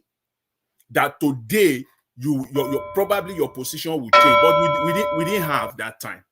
Anyway, Mr. Elvis, I will leave it at that. That's what actually, I just want to thank Madam Rita. Thank you very much for that. You almost, put me there today. But Mr. Elvis, I really want to talk about Lagos State. If I have time, I will do that. And no, your time don't finish. You are there already. You support Olumide Akpata. It is give us a mandate. It effectively, find a way to took 2 minutes of my time. But and that's fine. Take for you. You are there already, Mr. Today he has declared for Akpata. So thank you very much for joining us. Thank you. Thank you. Mr. Elvis, you can use my 2 minutes. Thank you. Thank you very much. Your minutes don't finish. You don't finish, Madam Patricia. You know they play politics for you. Thank you, man. All right. Let me call on the next person according to the way it is on the table. Nicholas, please talk to us. You have 4 minutes. Final submission. Okay, very good. Yeah, if I may say, just as the other guy just said, everybody just looking at Labour Party as one of the best, the party that is producing the good people as we are up to see it. Let me put it this way: Peter Obi is such a unique man, and that is the reason why everybody supported him. But today, I am still trying to fine-tune to see if we have that kind of person in the states. If you know what happened in Labour Party primaries, all this one we are talking here will not be saying it. Aside that, me fully am supporting Aswani Godado. And when somebody spoke on the background, I said it's Obaseki is a surrogate of Obaseki, but I would disagree with that person. Aswani, with his status, Obaseki cannot control Aswani. But which is very, very correct. And he has said it several times when people ask him, he was laughing about it. I don't know why Obaseki will control him. So to come and spoil his name that he has built over the years. And I will promise you people today that any Ishaman that is coming as governor in Edo State will always be the best. Just take that one to your bank account. By the time Aswin comes, we'll come here to praise him for the work he's going to do for Edo State. I think for now I will rest my case. My brother, can I ask you one question to use your last minute or two? Go ahead. Yeah, okay. You said Aswe will not be controlled by Obaseki. Okay, fine. Obaseki. Because he cannot what gives you that assurance? As Mr. Aswe Godalo give you one assurance or one thing, just one thing that convince you to a point where you said it will not be controlled. Just one commitment. Ask for one. Yeah. Please mention one. I said he would not listen. Yeah, just as I said it now, I said he will not be controlled. Putting his status, what he have undergo, what he has achieved. He cannot come to Edo State to be a governor to spoil that a name that he has built for himself over the years.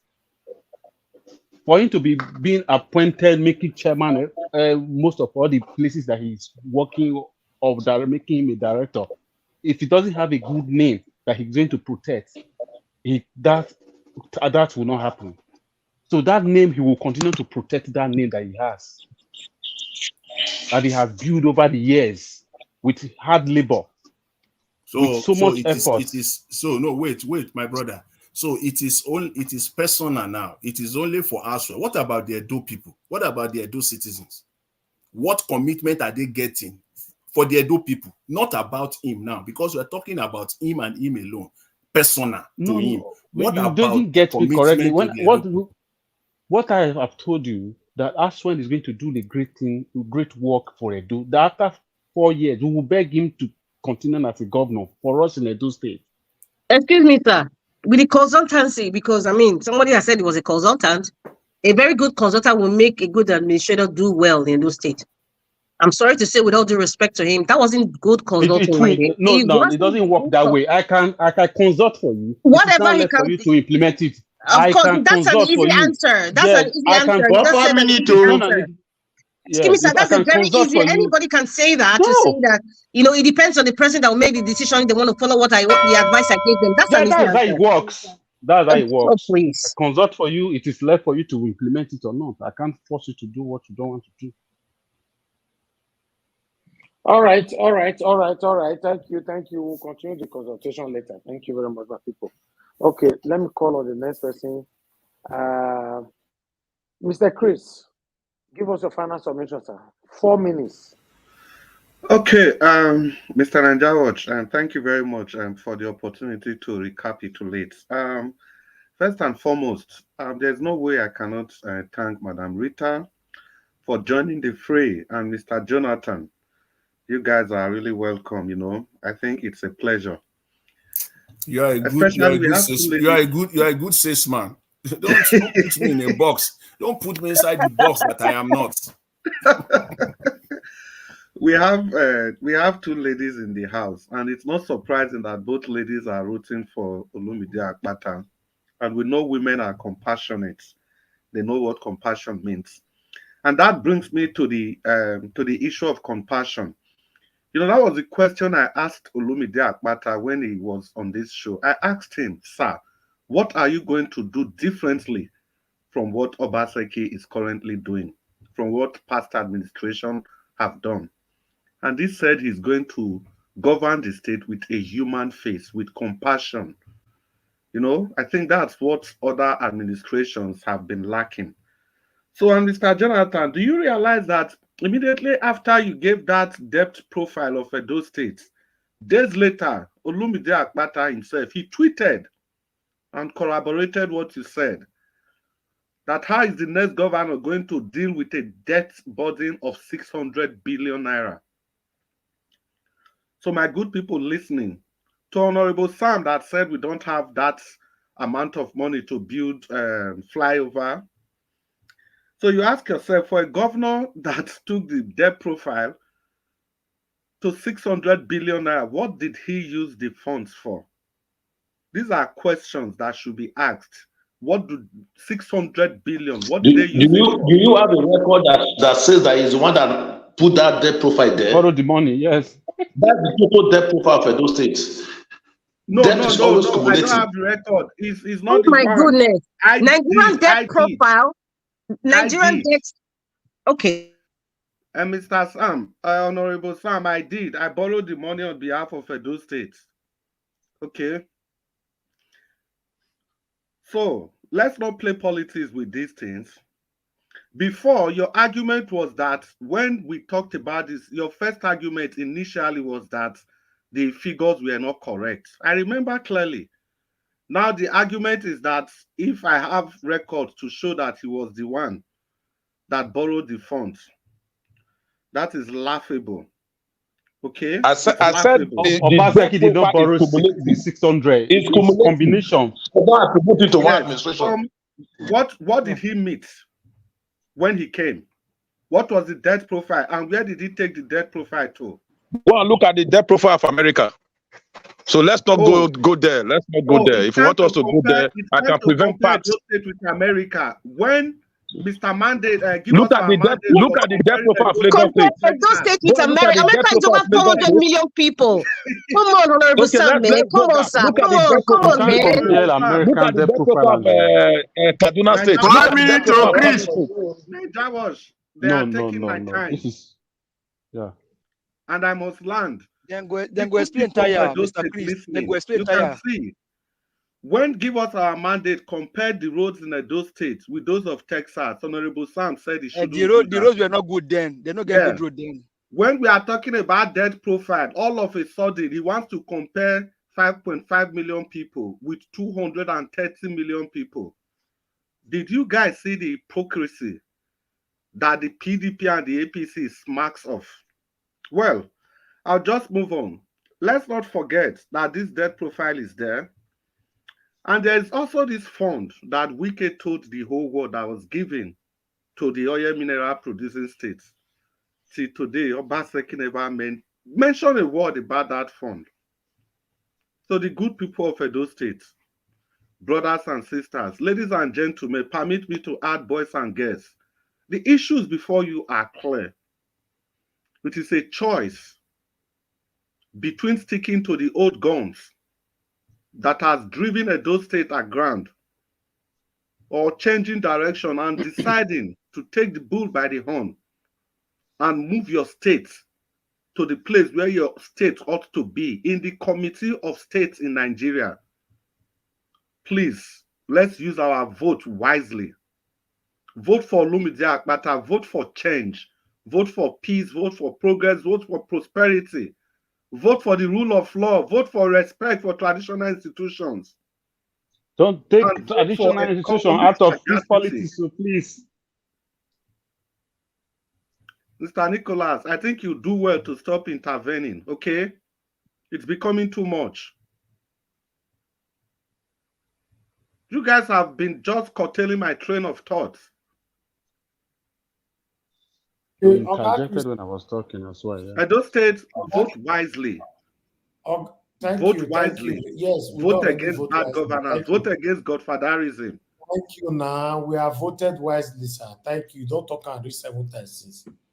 Thank you. Thank you. Thank you. Thank you. Let's move on to the next person. I swear, people don't they repeat 2 for here today. Will I say woto? Don't they affect the Olumude team? for Mr. Chris to start speaking local Abasha, that they gonna say without local Abasha. Kai, voila. Mr. Nicholas said those states don't need a bridge. This is my campaign, so now no, on a very serious note, the connecting road should be tarred. You leave the connecting road, you are building a bridge. What kind of language are we speaking? Mr. Chris don't remind you just now say Ebonyi State. The connecting road, leave Ebonyi State. The man was stealing their money. Is on the connecting roads. It will be useless if the connecting roads are not tarred. If the connecting road is not tarred, tie the connecting road. Edo State no need. I hope you are prepared. I hope you are coming to Edo State to vote during the. I hope you be coming to vote. Any bridge. These are 21st century men saying this. Edo State no need bridge and flyover. Yes, so it's not by flyover. It's not by flyover. It's the thinking cap. Tie the connecting road. All the other roads are not tied. You are building bridge. 21st century men saying this. Edo State no need hospital, no need good road, no need water safe, no need electricity. Do they tell you I don't have hospital? I said you should tie the connecting road. All the connecting roads should be tied. Destroy library to build shopping mall. I'm not surprised. There's library in the shopping mall as well. That's so. Yes, so. But when it comes to debt, you can compare to America. Hey, my people. No, nobody come. Me, I didn't listen. Listen. No, I didn't compare the debt. I didn't compare the debt to the US, America. But what I said, I said Obaseki alone did not borrow that money. That's what I said. Una go explain tire. You will come to Edo State to vote now. You know, Nigeria don't borrow money. Nigeria they borrow money. Not be only Obaseki and Edo State. Lucky borrow all of the night borrow. Yes, now that's what I was saying. The same thing. He has been part of the government for 16 years. The same thing. Lucky borrowed. Oshobole borrowed. Then Obaseki borrowed. That's how it is. I say Obaseki keep money. No, I say. You go explain. Let's move on. Thank you, Mr. Nicholas. I hope you come and vote. Mr. Nicholas, Oshobole borrowed. Obaseki borrowed. And the next one that is coming will also borrow. We should live like that, right? No, no worry. Our IGR is growing.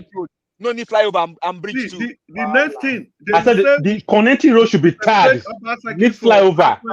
Man, did you know Edo State? Have you been to Edo State? They should not tie connecting road too. They should just leave it like that. Don't tie the connecting road. Man, have you been to Edo State and know the diagram? Leave the road like that too. Leave the road. Edo State don't need road too. Una go explain tire. Let us complete our 4 minutes. Let us complete our 4 minutes, please. Honorable Sam, please hold on. After my final submission, stay mute now, Honorable Sam. Yeah, good evening, Nigeria Watch. for that side.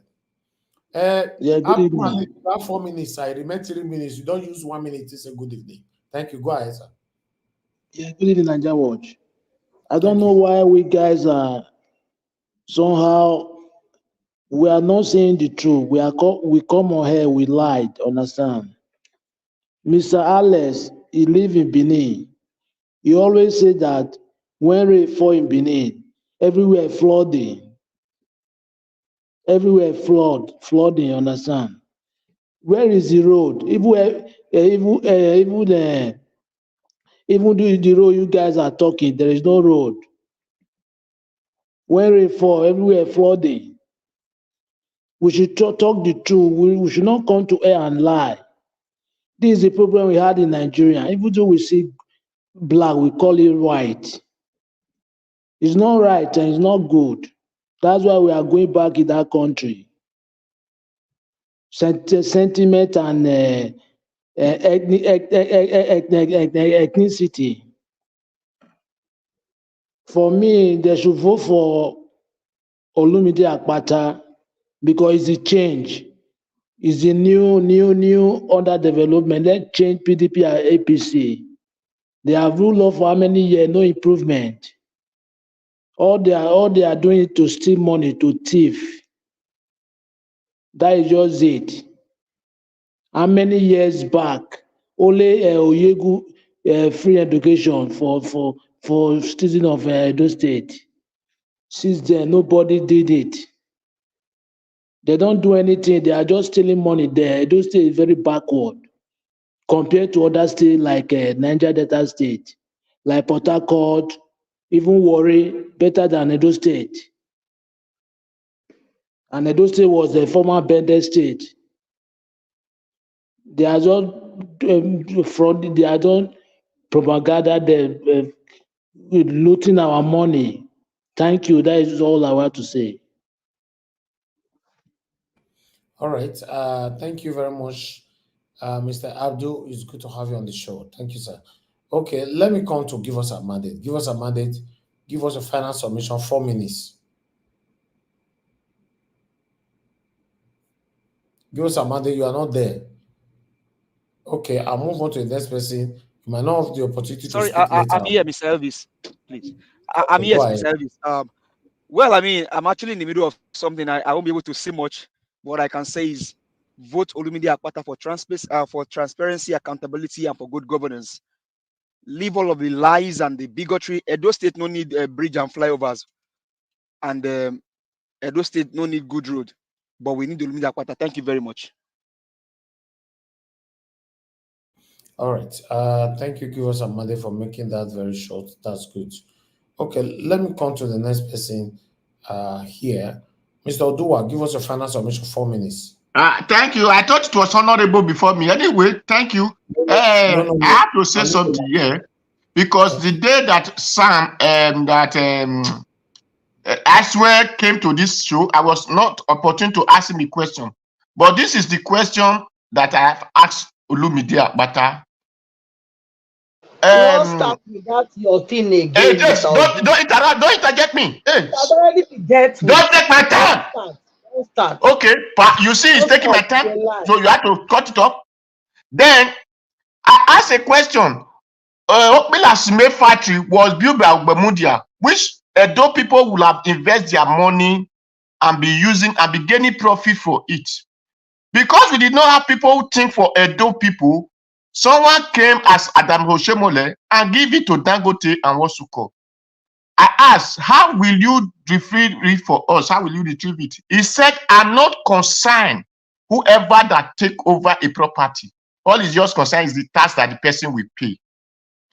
Which I will have still asked Aswe Ihodalo, who have worked with Dangote already.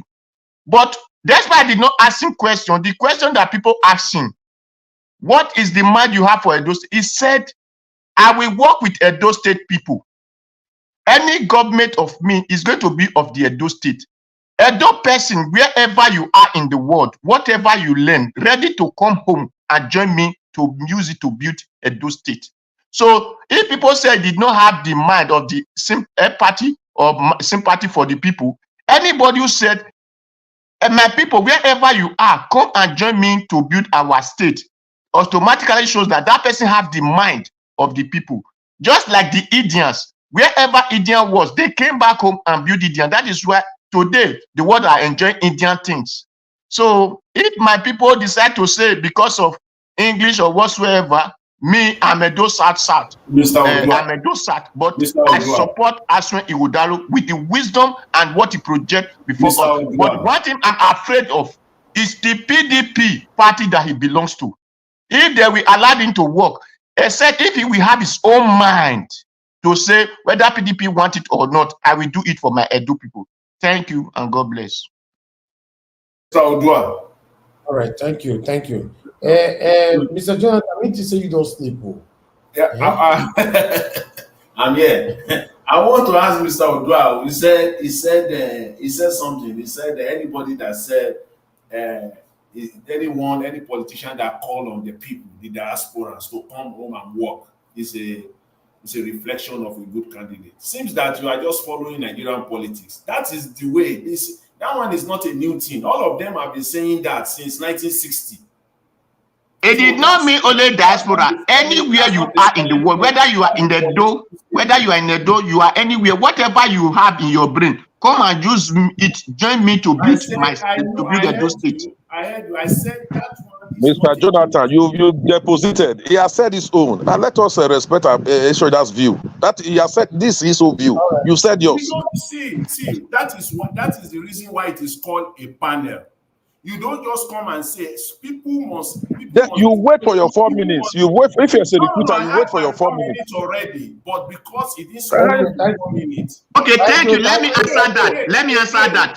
When Peter Obi was contesting, what do people vote allow Peter Obi? He said all Nigeria will come and join him. Peter Obi contest that way. All Nigeria will come and join with whatever they have learned in anywhere they are. Likely the same as we said also. All right. Thank you, my people. Mr. Elvis.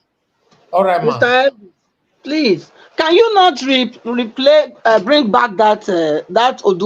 Oduwa's question?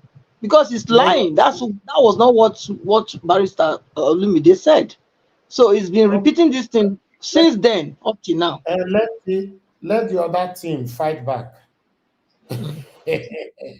Now fighting moment with this, Madam Patricia, they say they are campaigning for their principal. So when I say make I remember for bench, if I was when I see the way we take do smooth to Peter Obi now, nobody will come say, Madam, I did not lie. I don't say I lied. Play the video. I did not lie. Thank you. The video, Mr. Odua, the video is there. She should go and verify. The video is there. Mr. Elvis. Yes, sir. I have something to say. Odua, please, that very day I was not in the panel, but I listened. You almost 4 days, you are always comment on this thing. See, Akpata said that whoever the company is giving to, either Hausa or Switzerland per se, so far the profit is coming to Edo State pocket. So far the profit. Thank you. The profit. Can you tell us how much Edo people are buying bag of cement? No, wait. I'm just telling you what you said. Just say how much they are buying a bag of cement. Because is the profit coming? How much Edo people are buying bag of cement? Okay. It's not by bag of cement. We are not talking about bag of cement. Dude, is it not cement company we are talking about? Mr. Naja, is it not cement company we are talking about? 4 minutes first. After everybody must have rounded up, then we can come to open discussion.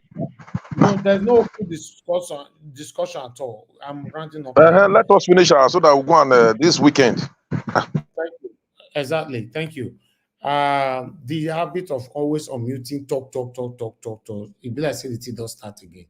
You know, I appreciate every one of you there. I just wanted to be sure that everybody on the panel, I'll give you that submission. The only person left now is just you and moderator. Then Mr. Alex is just coming in. Okay, Honorable Sam, give us your final submission, 4 minutes. Thank you, Mr. Elvis.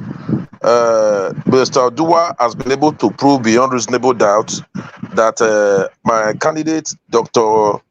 Aswe Gudaro is a man that has good heart. Not only does he have a heart, he has good heart. By saying in this administration, he will recognize the potentials of every Edo person, wherever you are, all over the world. Your whatever you know will be used to build Edo State. In other words, it's all welcoming. Thank you, Mr. Dua, for emphasizing that. Unlike what Olumide said, he's not even interested in who take over the Commonwealth of Edo State. Having said that, I want to still reiterate on what Madam Rita said when he went further to say that Aswe Gudaro is a good salesman. I want to thank her very much for saying that. And for her to realize, she said the truth that Aswe Gudaro is a good salesman, but Akpata is not a good salesman. He never missed words about it. First of all, we must understand what does it mean to be a good salesman. I'm a serial network marketer. I am a businessman, a serial network marketer, and I'm into real estate. So I know what it is when you say somebody is a good salesman. You know, when she was using that language, I was so pleased. I was so pleased with her. I want to quickly just say little so that we should understand what Madam Rita was trying to tell us when he said my candidate is a good salesman. He said being a good salesman means you understand your product and services very well. You understand it thoroughly and effectively, and you can effectively communicate its benefits. Hey, but that's not what I meant, sir. You can't when is my turn, I'll explain. That's not what I meant. You have been able to communicate effectively the services you want to render to your customer. That's what it means to be a good salesman. You understand? Meaning you are able to exceed sir. That is incorrect on the definition of a good salesman. It's incorrect. It's not correct. Let's educate the people. Truthfully, that is not correct. You are trying to interject. Mr. Naja was trying to interject. Okay, go ahead. You are in the first word. You can go and look at what it means. You understand? If you don't know, probably you need that. If you don't know, I'm telling you what it means to be a good salesman. You understand? Your ability to communicate effectively, your ability to market your product and services effectively. That's what makes you a good salesman. It's about listening to customers' needs, addressing their concerns, and providing solutions to them genuinely, letting them know the benefit they stand to gain in your product or services. Being a good salesman, it means you have product knowledge. You have a knowledge about your product. You understand? You have communicative skill. You have empathy. Being able to understand the empathy of your customers needs and concerns. That's what it means to be a good salesman. You have confidence of your product. You understand? You have adaptability. You are able to change. You can change the narrative. Being able to be flexible at all times. When you see maybe you bring a strategy, the strategy is not suiting the needs at the particular time. You don't just fix it. You quickly adapt to it. You change. A good salesman is a man that has integrity. Because if you don't have integrity, you cannot sell your product and services. He has just told us, he has just told the world, that is the person of Barrister Aswe Gudaro. He's a good salesman. He has integrity. He's reliant. He's reliable. He can manage time. A good salesman is a man that can manage his time effectively. You understand? That's what he has said my candidate is. And he has just said openly, without missing well, that Akpata is not a good salesman. We don't need somebody that's not a good salesman in Edo State. Somebody that cannot manage your resources. Somebody that cannot sell the product of Edo State. Somebody that cannot market Edo State to the world. That's not the type of person we need. We need somebody that have an understanding of Edo State.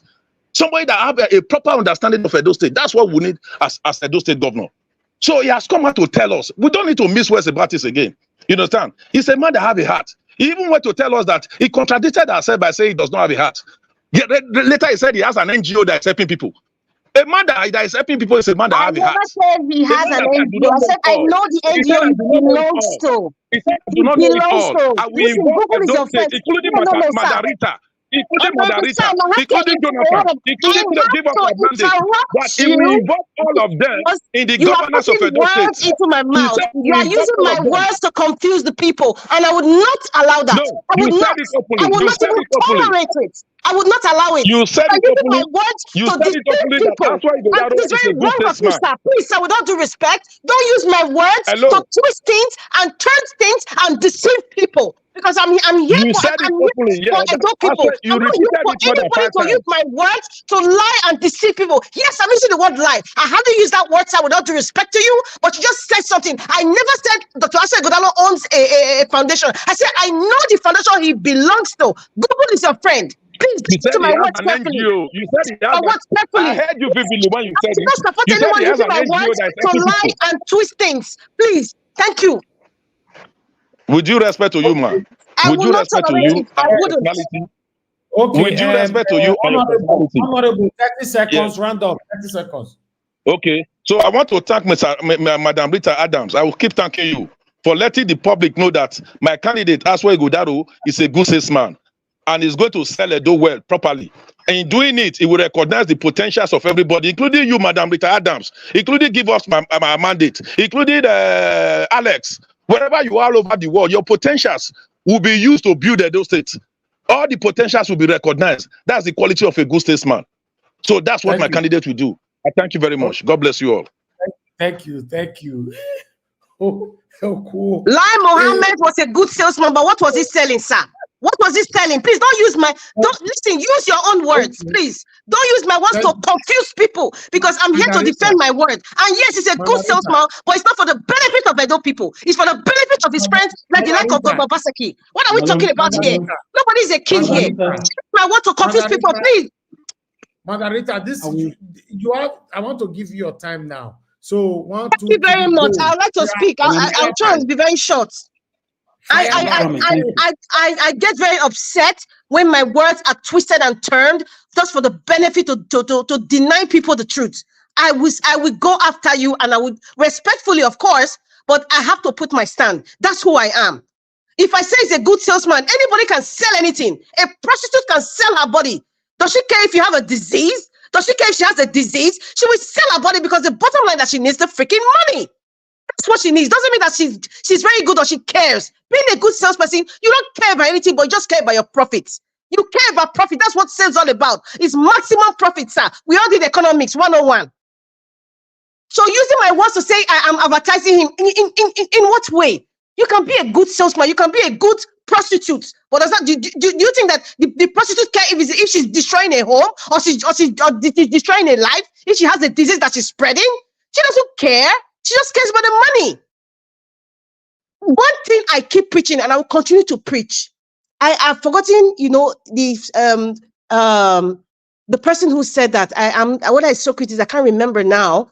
Or Winston Churchill, that said, the people that you should be afraid of in a society is not really your oppressor, are the supporters of your oppressor, the ones who enable, the ones who cover up, the one who supports your oppressor. Those are the ones you should be scared of. Those are the most dangerous people ever. Not the oppressor himself, because the oppressor himself, he needs these people to feed his ego that is oppressing people. So the people you need to deal with and go after are the ones that are supporting the oppressor. That is where I stand. And I will go after anybody who is supporting the oppressor of the people. I will do it by myself.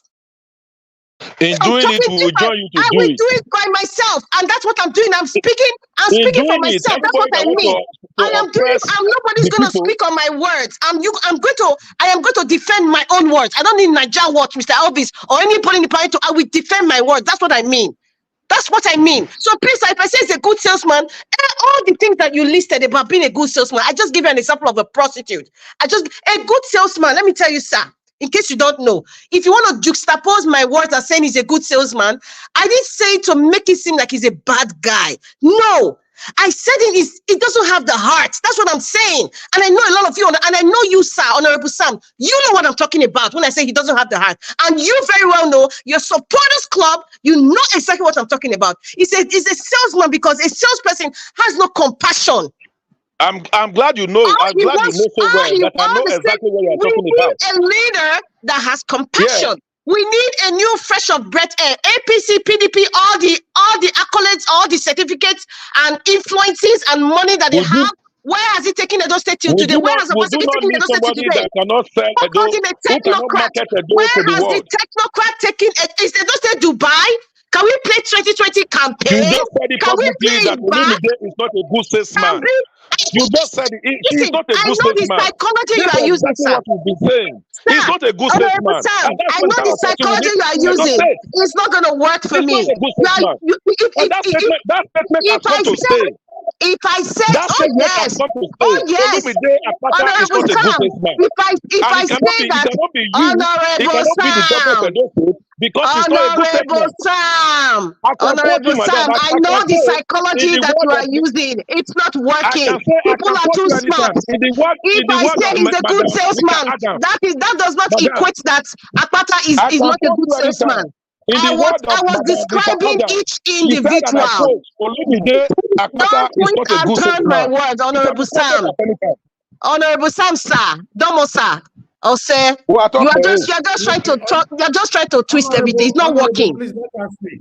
It's not Let us speak. I working. beg, You cannot use my word to toss. I will not allow it. You cannot use No, my word to twist things. madam, with what I stand by you my are a very word. respected woman. Madam, with what I've known about you, the way I you present stand by my yourself, word. He's a I good respect salesman. you. You are a However, woman he I doesn't. respect. Dr. You are a Aswe woman I Igodalo respect is a so good well. You salesman. understand? However, And he because of the doesn't have respect I the have for heart to be you, a governor of Edo you know, State.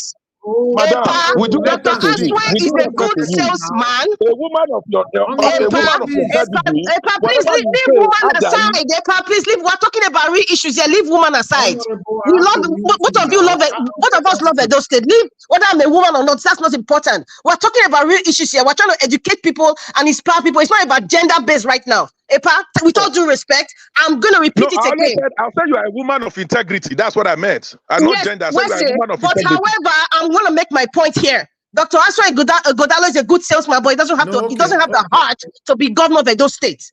And a good salesman only cares about profits within his friends. He's going to be a good salesman just for profits. You think it's beauty industry for you, but hello, 50% of that industry belongs to him. He probably will use another company.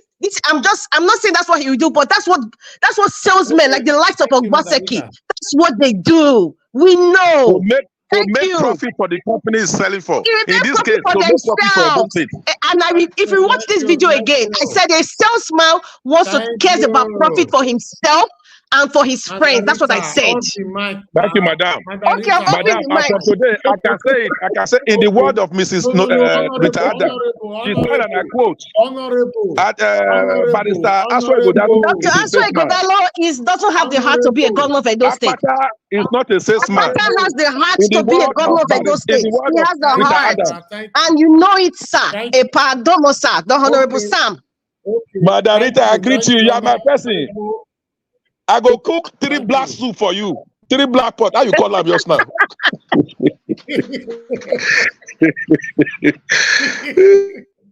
All right, let's move on. Thank you very much, my people. I appreciate you all. Hey, Madam Luke, you see, I don't scatter everywhere. Good evening, Madam Luke. Oh, it's good to see you right there. Thank you very much, my people. Rhea Boa, Dr. Happy Life, Andrew Gunadolo, Lord Lucan. I can see you, IK Special. God bless you all, my people. Mercy Ayo. Thank you, my people right there. Thank you, Martin Benjamin. I appreciate you, Sammy. God bless you. Thank you, Ben Osaon, Amaka E, and many others right there. I just wanted to randomly pick names. I appreciate every one of you. Thank you for your time with us. As you all can see, election never ever start. Everywhere don't they shake. We don't know good salesman now. So they say okra, so they say maggi, so they say sugar cane, so they say wahala. So anyway, so if person your stay neutral, they sweet like this. I don't know say they sweet like this.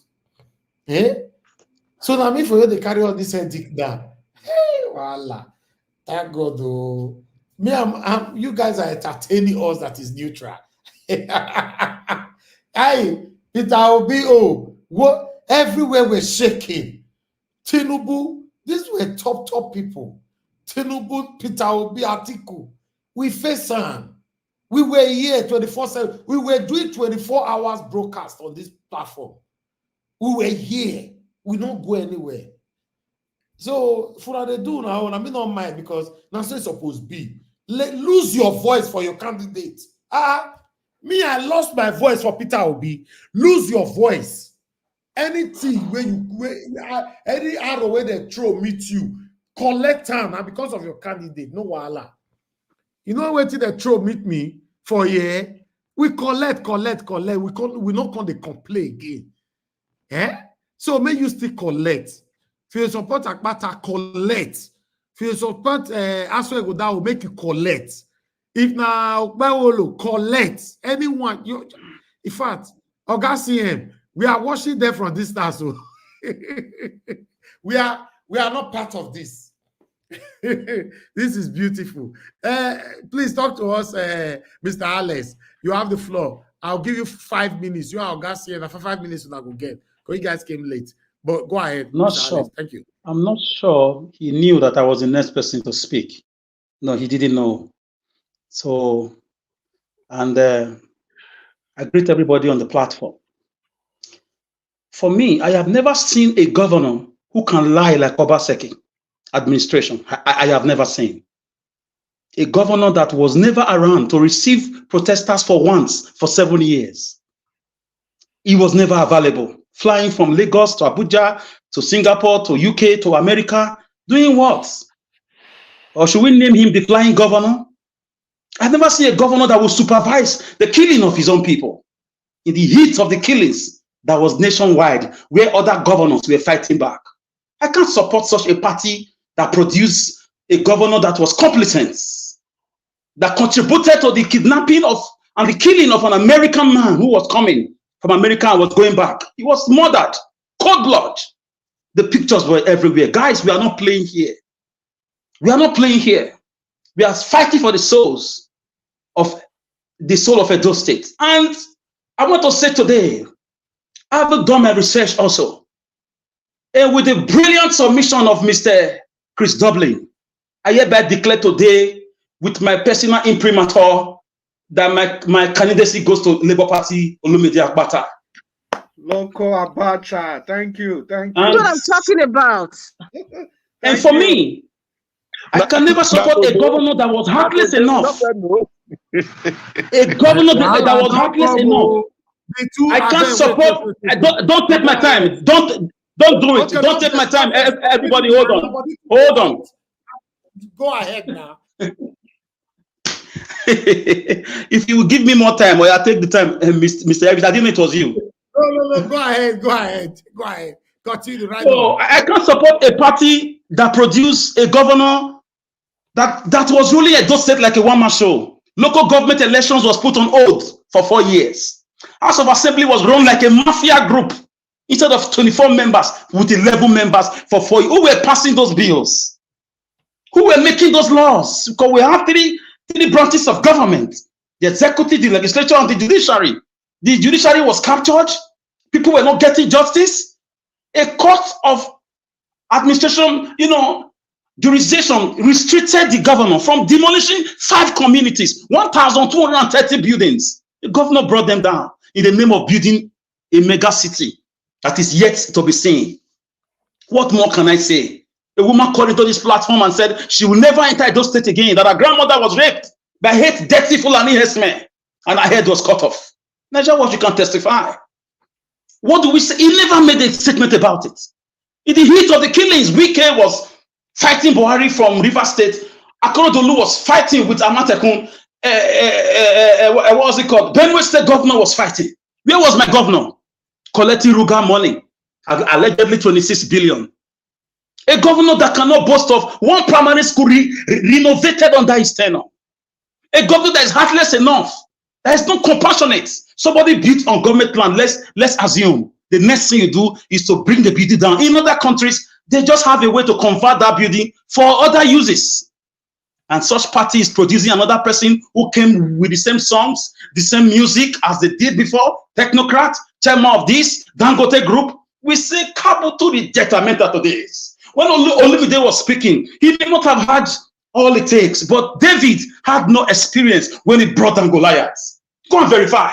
He was just 17 years old, ruddy and very bold, very determined, very patriotic. We need patriots, not aristos. Lucky Bunede was from the aristocratic class. Oshomole shot himself from the peasantry to the aristo class, and he became a nuisance of himself. I mean, with due respect as a governor. So what are we going to do again? Listen to the same song? I don't want move forward, yo. Move forward, yo. Forward ever. Where is the Gelegele seaport? Where is the Gelegele seaport? MOUs were signed. Companies from Malaysia, from China, from America. Monies were paid. Edo monies were carted away. Where is the international cargo airport at Edo North? Companies came to do the landscaping. I saw that video. Boseki and Shaibu flew in the private jet because the Fulani herdsmen were on Pini Auchi Road. Ogbese was crying. Uronigbe was crying. Kiadolo were crying. Oh, in Niger Wash, you brought out your money, your cameras. You sent able-bodied men into the forest, into villages, to show us videos of people who were lamenting under the Fulani herdsmen activities. No, the governor never gave a statement. He never, only when Showore's brother was killed, he was afraid of Showore's problem. So do we allow such a party again to give us another rhetorics, another person again, calm, quiet, the same resemblance with the present government monster we are dealing with? The Kraken of the ancient Greek mythology, or the Gogo Medusa of the ancient Roman Empire. We say no. If it takes us to play the Ogoagbo Susumaye politics, let us do it. We are struggling for the souls of our children. We will not allow it. We will resist them. We will resist APC. We will resist PDP. We will resist them. We'll do everything we can. We don't need another person that will stretch their hands against the palace, dragging artifacts. So for me, I just feel that people are lying. The lies. I've never seen such lies. I saw the governor lying on many occasions. Tipper Driver Association were having issues. He came, he ran into them. He said he's going to Abuja to sort the issues out because the DSS member shot someone dead. Nothing was done. Almost he lied. He said he was going to discuss about the kidnapping saga in Uronigbe. He lied. Nothing was done. Niger Wash, it took a lot to bring Obaseki's government to a standstill. He was already giving 20% of arable land in every local government to strangers called Fulani herdsmen. Do you know the implication? Ethnic crisis, cataclysm, war. It would have been war because of money, the greed of money. And as I've gathered, people have been sent across the nook and cranny of the media with promises made to them to support people, who they know are not sellable. With due respect, I swear he's not a good salesman. He's not for me. The guy was lackadaisical, he was lackluster, he was up there. I cannot really judge him because I am looking at him from the perspective of the party he's coming from. Show me your friend that will tell you who you are. We don't need another person that will supervise the killings and the kidnapping, the raping of our mothers. We don't need another person that will not build one market in 7 to 8 years. We don't need another person that will tell us stories upon stories upon stories. It's enough. We don't want to hear our Oba is going to court again. We don't want to hear anything that will be hearing under this government.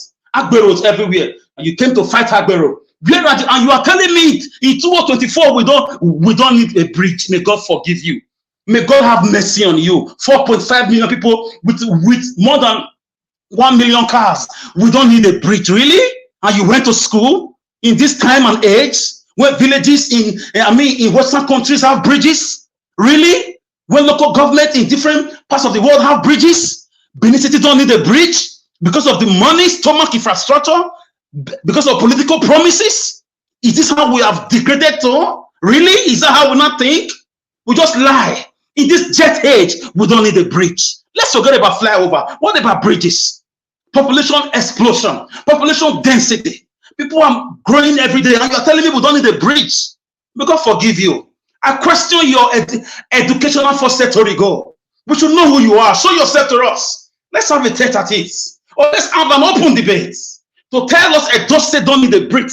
A bridge is a slap on our faces. So why did the previous administration build the one at Main Gate? Students were dying on that road. Look at Ikobahi. It's crowded. The bridge has not been built in many years. It was done under Bemudia. Look at Akabava. People are always killed. Accidents that could have been avoided by simply climbing and crossing. People risk their life to climb. To cross when cars are on fast speed, high speed. And you are telling me we don't need a bridge at Togida Barak? We don't need a bridge really at the Kema Road? We don't need a bridge? Is that how you think? Oh my God. And I wonder if the kind of people we are seeing these days. Where were you when we were crying over land grabbing, over killings, over kidnappings, over Obaseki absenteeism in governance? Where were you? Elections have come. Promises have been made. Monies have been paid. We are aware. We will do our best because power comes from God. And we will resist you to the best of our ability. With the grace of our ancestors and by the grace of the royal house and by the grace of Edo people, we will not allow affliction to rise again. On Akpata I stand today. And this is my own Logomaki and my Logomaki. I live here with that Logo Apacha. Thank you. All right, All Mr. this Alex. ekmejatic and animalistic. No. Please, you can't just unmute yourself, sir. Please, we have people waiting. I'm working with time now.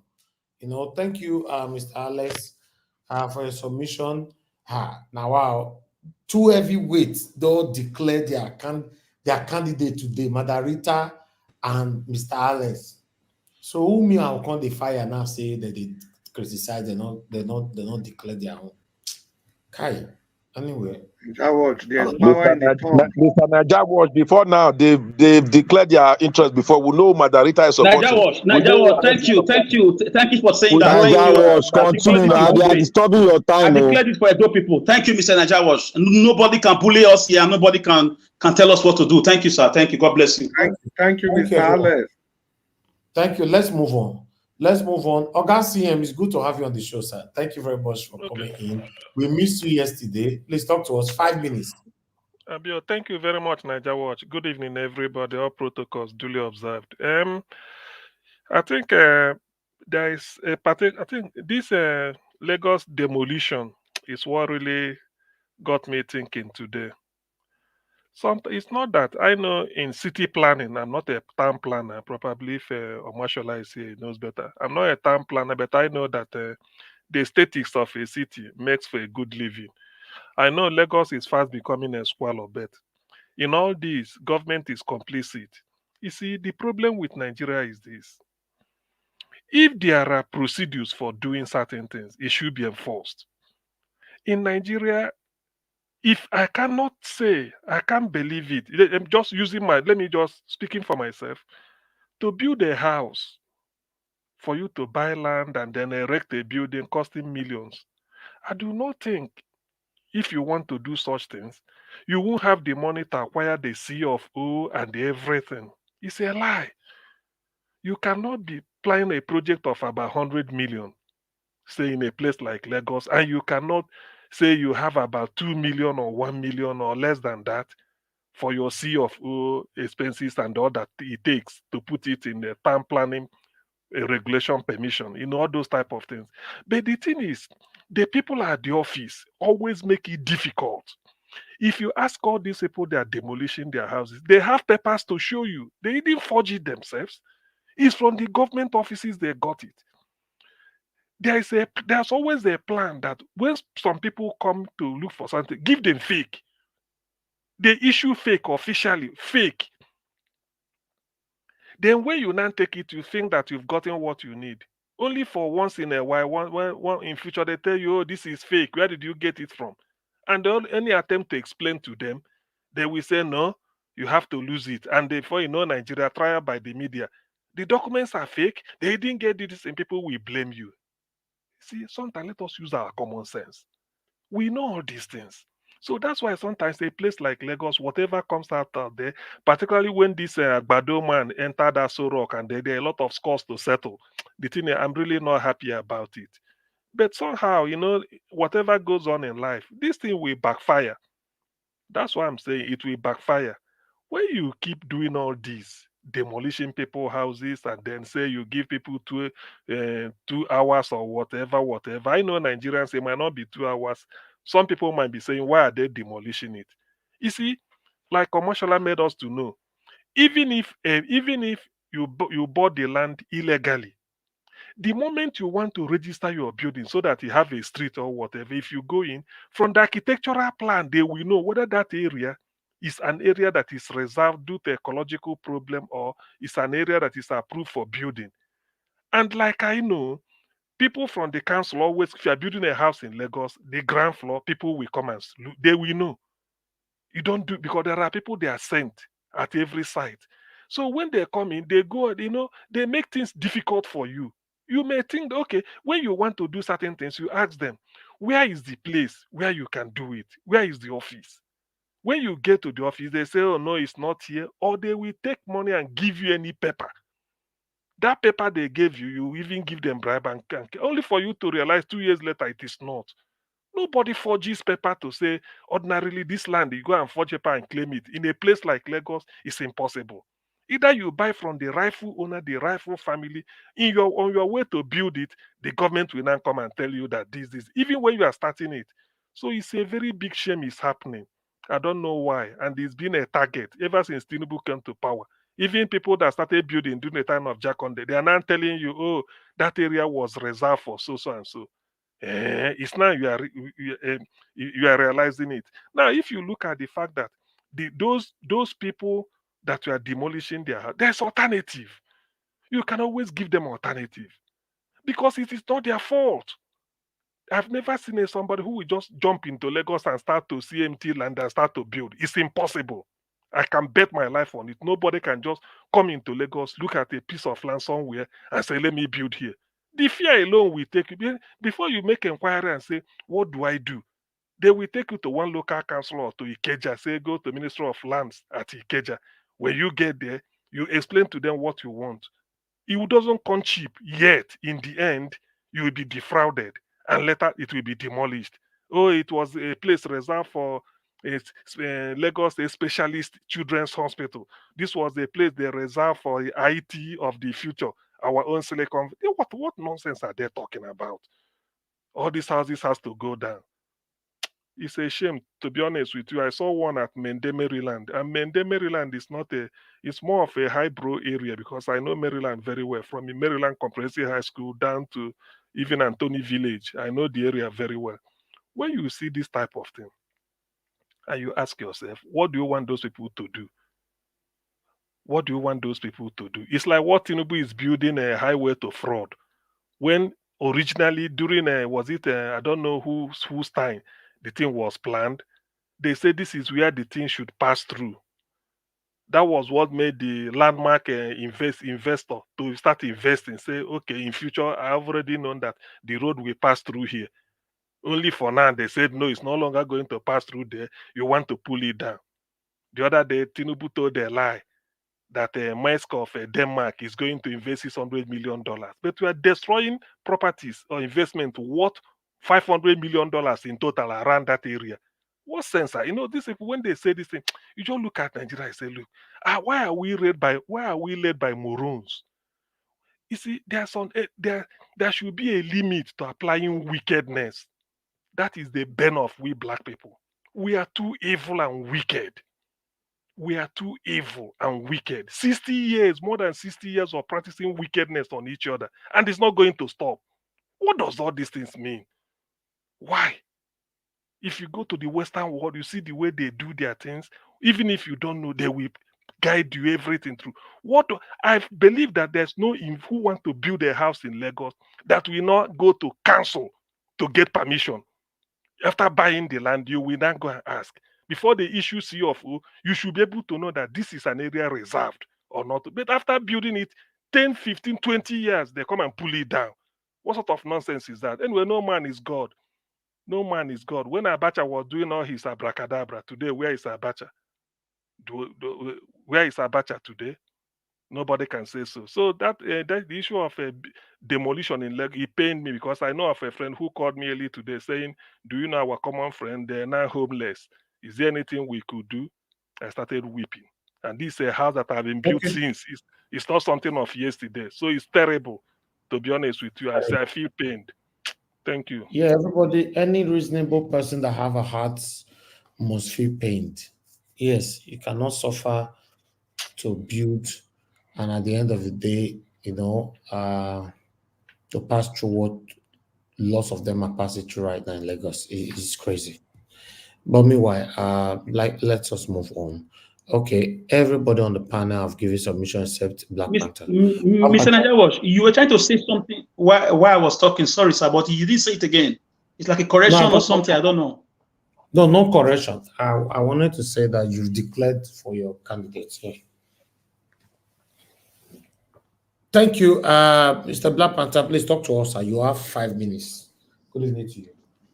Good evening, Mr. Knight. Can you hear me? May you Good talk evening. now. You dey shout my name now. You remain 2 minutes. Good evening.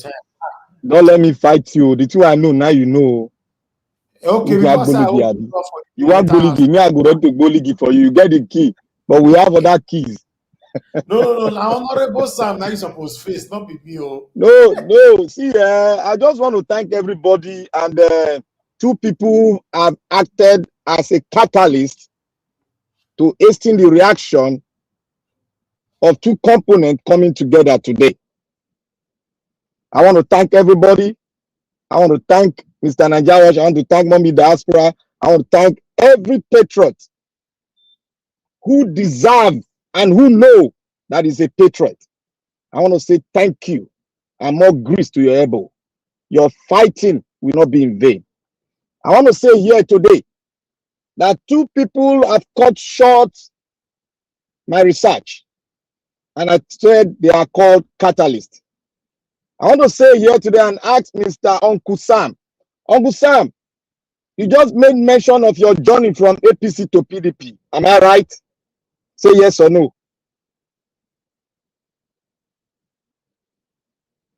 Uncle Sam, I'm speaking to you. I am a founding member of PDP. You said you were privileged to be a member of APC. I heard you say it. Yes, I told you. I don't deny what I said. I was a member of PDP. God bless you. Yes, I said it. Yes, God bless you. And I now want to take my word and put it on you now. Because I said one thing today, yesterday or 2 days ago, that from your thoughts, I like you, but you are a member of APC and PDP. That you came from APC to PDP. And I was attacked, yeah. Will you say Peter Obi is a Hold member of PDP? No, I shouldn't hold on. Hold on. He who must come to equity must come with clean hands. He who must come to equity must come with clean hands. I know they call Pao. I address you, Uncle Sam. And I don't talk what I want to talk. Because I was meant to retreat those words back. But today I bring that word back to air. Everybody, I said one thing there. I say anybody that will come to support the party APC or PDP, they are either from APC to PDP or PDP to APC. They are not ever obedient. They were hiding their head because of the mammoth patriot. They were coming after them in the entire kingdom of Edo State, Benin itself. That is why they hid their head. In order to survive, they have to come under the umbrella of obedience. They were never obedient because obedience is an ideology. And they don't have that ideology. You cannot. Can you define the ideology of obedience, it is social democracy. And none.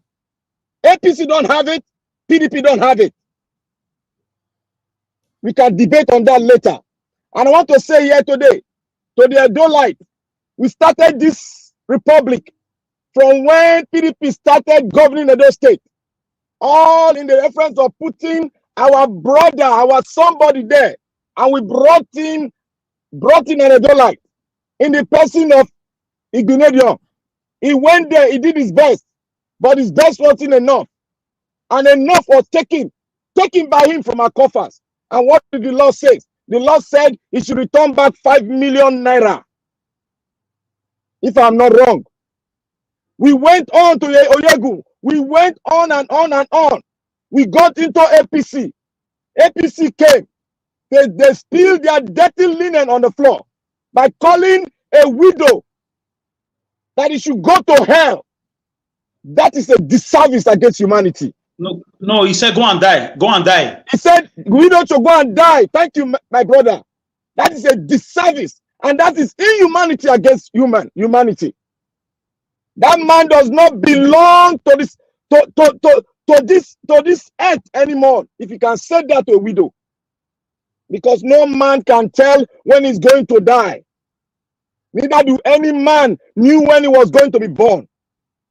Life belongs to our Creator. I stand here today because of the advert defect, destruction APC and PDP has brought into Edo State. We have done it. My Mr. Nadia, just give me 1 minute. Let me say one thing. I said, yeah, 2 catalysts made me to cut short my research. And today, I speak with the loud voice of grace that God has put upon me. And I speak as a patriot, the one that loves his fatherland, and I believe in social democracy. And today, I hereby declare to support the Labour Party candidate as the next governor of Edo State. He deserves it, and he will go there and do the right thing. If he has run the Nigerian NDA, the biggest NDA in the entire Africa, if he has run it and left with about 2 billion naira in their coffee, never in the history of the NBA has that been done. He did that. That means this man is prepared to serve his motherland. We need a man that is a patriot with a bold heart like a lion, and a man that loves the people of Edo State, and a man that will never disrespect our king, the symbol of the kingdom. That is our Oba. That is the man who stand upright with him and see him. Remember, we have a voice, and our voice we use to mobilize the entire Edo State, our brothers, our cousins, and our loved ones in Edo State, and they will put their thumbprint on Labour Party. Thank you very much, because today has been a day where I was vexed because of what I'm hearing from a APC PDP candidate who was talking on tribalism. It provoked my inner man to say that, oh, Ishama will see what Ishama will do. That Ishama is the best to rule Edo State. That's a disservice to your fatherland. You don't belong to the political class. Go back to your home and you stay in England. Stay in England. Don't speak on Edo politics anymore, because this is all about tribe. This is all about being a patriot to your fatherland. To see we develop the old Benin Kingdom and bring us into the limelight of 21st century. Thank you, Nigeria. God bless you. And God bless Nigeria TV. I declare today for Labour Party. Welcome back home. Welcome back home, Black Panther. It is declared today. Thank you, Mr. Black Panther. Thank you. You got a big hug from me. Thank you. God bless you, my fellow patriots. Black Panther, 1 pot of black soup for you. Thank you. I'm giving you 20 pot of black soup. 20 from me. 20. I'm so proud of you all, Madam Unfortunately, Labour Party is not a contender in Edo State. It's not a contestation in Edo State. Power comes from God. Leave that to us. You are not a contender because we have both equal right to that state house. We have equal right. Leave that to us. Don't worry. Leave that to us. Thank you. We know how we did it for Obi, and we'll do it again. Exactly. You just watch. When your governor came third, distant third. Okay. I wanted to ask. The APC chap. Are we closer to the day he will come? Because it's only fair. As I said the other day, on Friday, he's supposed to come this week, but on Friday, if nothing happened, that I'll pass an announcement here. I think on Friday I think I was here on Friday. What was it? Sorry, just bring me on. Not this Friday. This week Friday, Oga. Okay, this week Friday he's coming. He's supposed to. I just speak English, Oga. So that's he's supposed to come here and now. Panther, wait. Should they don't black? Should they don't? They don't. If he doesn't come on Friday, I will pass a statement. Okay. That's what I'm saying. Now, this black soup is becoming like a small bribe. You don't start. I don't count on that. That's the only price Margarita is busy cooking black soup for people. He forgot that Honorable, who is from Benin, we need black soup too. Your own is special now, Honorable Sam. But if you get the Labour Party, I will make like 10 you are welcome to join us. You can decamp. Don't worry. It's always a decamping. Let it come to Labour Party. They are not talking. And we get the black soup. We know they talk. By my own arithmetic, the thing don't reach 14 pots now. I've been at 30. I'm telling you, God help me, only me. 20 from me. 20 from me to Black Panther. Give us our mandate is 5. Madam Rita, you cut off my research work today and you provoke my inner spirit. Alex. Okay. But there's no black soup. Not a lot for black soup. Black Panther, you have to keep talking. Thank you. Thank you. Panther, he said you don't qualify for black soup. Black Panther, with all your talk, You are not qualified for black soup. Hey. Black soup. Now the thing where obedient they eat be that. And Madam Rita they prepare them for us.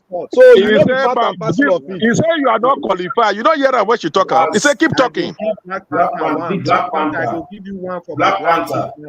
Yes, my bros. Okay, Jonathan. Yeah, you have joined the club of supporters. I have not joined the club of supporters. Listen. I have joined the club of patriots who want good for the land. Mr. Jonathan, you are becoming too philosophical. Mr. Jonathan, Mr. Jonathan, you are becoming too philosophical, sir. Alex, let me No, you can't land. You are not in England. Let me land. Alex, let them talk. See, as you are supporting, you must be ready with your full chest to defend. Yes, sir. No problem. People that supported the present government, it's not that they are not seeing the evil, but they can't back out because they are. They can back out. They can back out, but they have selfish intention. Can I ask a question, Mr. Jonathan, please? Just for 10 seconds, please. Are you aware? I'm going to shock you now. I voted for our current governor Obaseki in 2020. How come I'm lashing at him? Telling him all his fault, all this why. The same thing I would do to. No. The same. I'm not a politician. In fact, I hate politics because of the occultism around it in the last 20 years. It's Obi and Mr. Najawa brought me into this, this bandwagon. But right now, I am the #1 critic of. I'm not sure anybody criticizing more than me, but I voted for him because he messed up. If Olumide do the same thing, trust me, I will double it. Trust me. Oga Jonathan. Oga Jonathan, yes. I said one thing. I said, and Mr. Najawa is repeating it. If Aswe Igodalo can find a way to shift himself out from the forces, the political forces in PDP that can take any candidate down in their party, if he can shift himself from them while politicking, then I will find him as a viral candidate that will develop a do land. Black Panther, I don't understand what you just said. There's something. Understand me very well. All right. There's something you must acknowledge your those state for. Yourself. You will not realize it. Right. And those states is a state where Godfatherism can never strive. Sometimes we forget history. Let's go back to history. Are we talking about a party that washed Aswe Igodalo has a godfather, and his godfather is the present governor. A party that supervised the killing of his people in Edo State cannot be controlled. Cannot be A controlled by party that supervised the killing of his people in Edo State. Tony Anene of blessed memory brought in Osumbo. He couldn't control Osumbo. A party that supervised the killing of his own citizens. We all know the story. A party that supervised the killing of his own citizens. What good are all these candidates to us? We all know the story. A party that supervised the killing of his own citizens. And now, a party that supervised the killing of his own citizens. In all, is larger than them all. It cannot be controlled by somebody. So let's not begin to think controlled because it came out of a political party. If there was independent party, if there was independent through the window, Aswe got in through the window. Aswe got in through the window. Aswe got in through the window. A party that supervised the killing of his own citizens. Got in through the window. A party that stopped local government election for 4 years. A party that shut down House of Assembly with 9 or 11 members. Instead of 54. From proclamation more than twice. Let's not go into all those things. Maybe a party that saw the killing of his own people, a party that supervised his own people being killed. We have to keep saying it. Keep saying it, Oga. Keep saying it. Keep saying it. A party that produced a government that saw the people being killed and did nothing. What will you do? A party that supervised the killing of those people cannot give us another candidate. We don't need another person to supervise the those being killed. Africa is now or never. What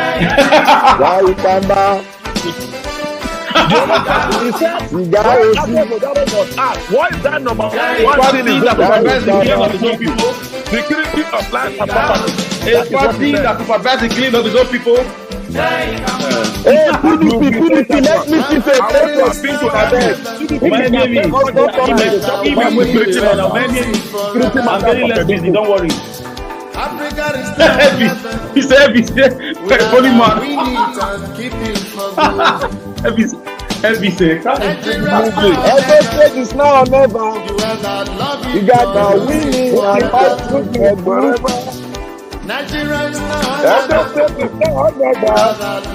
You better give it to us when now. PDP don't declare those states. Akpata is the one. Uncle Sam, Heavy. Mr. Najawash.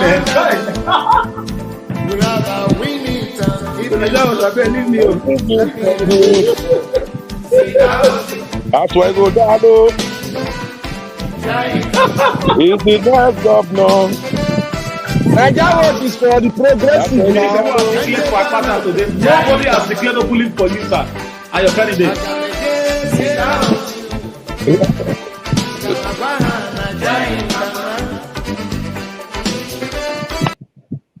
Okay, can I talk now?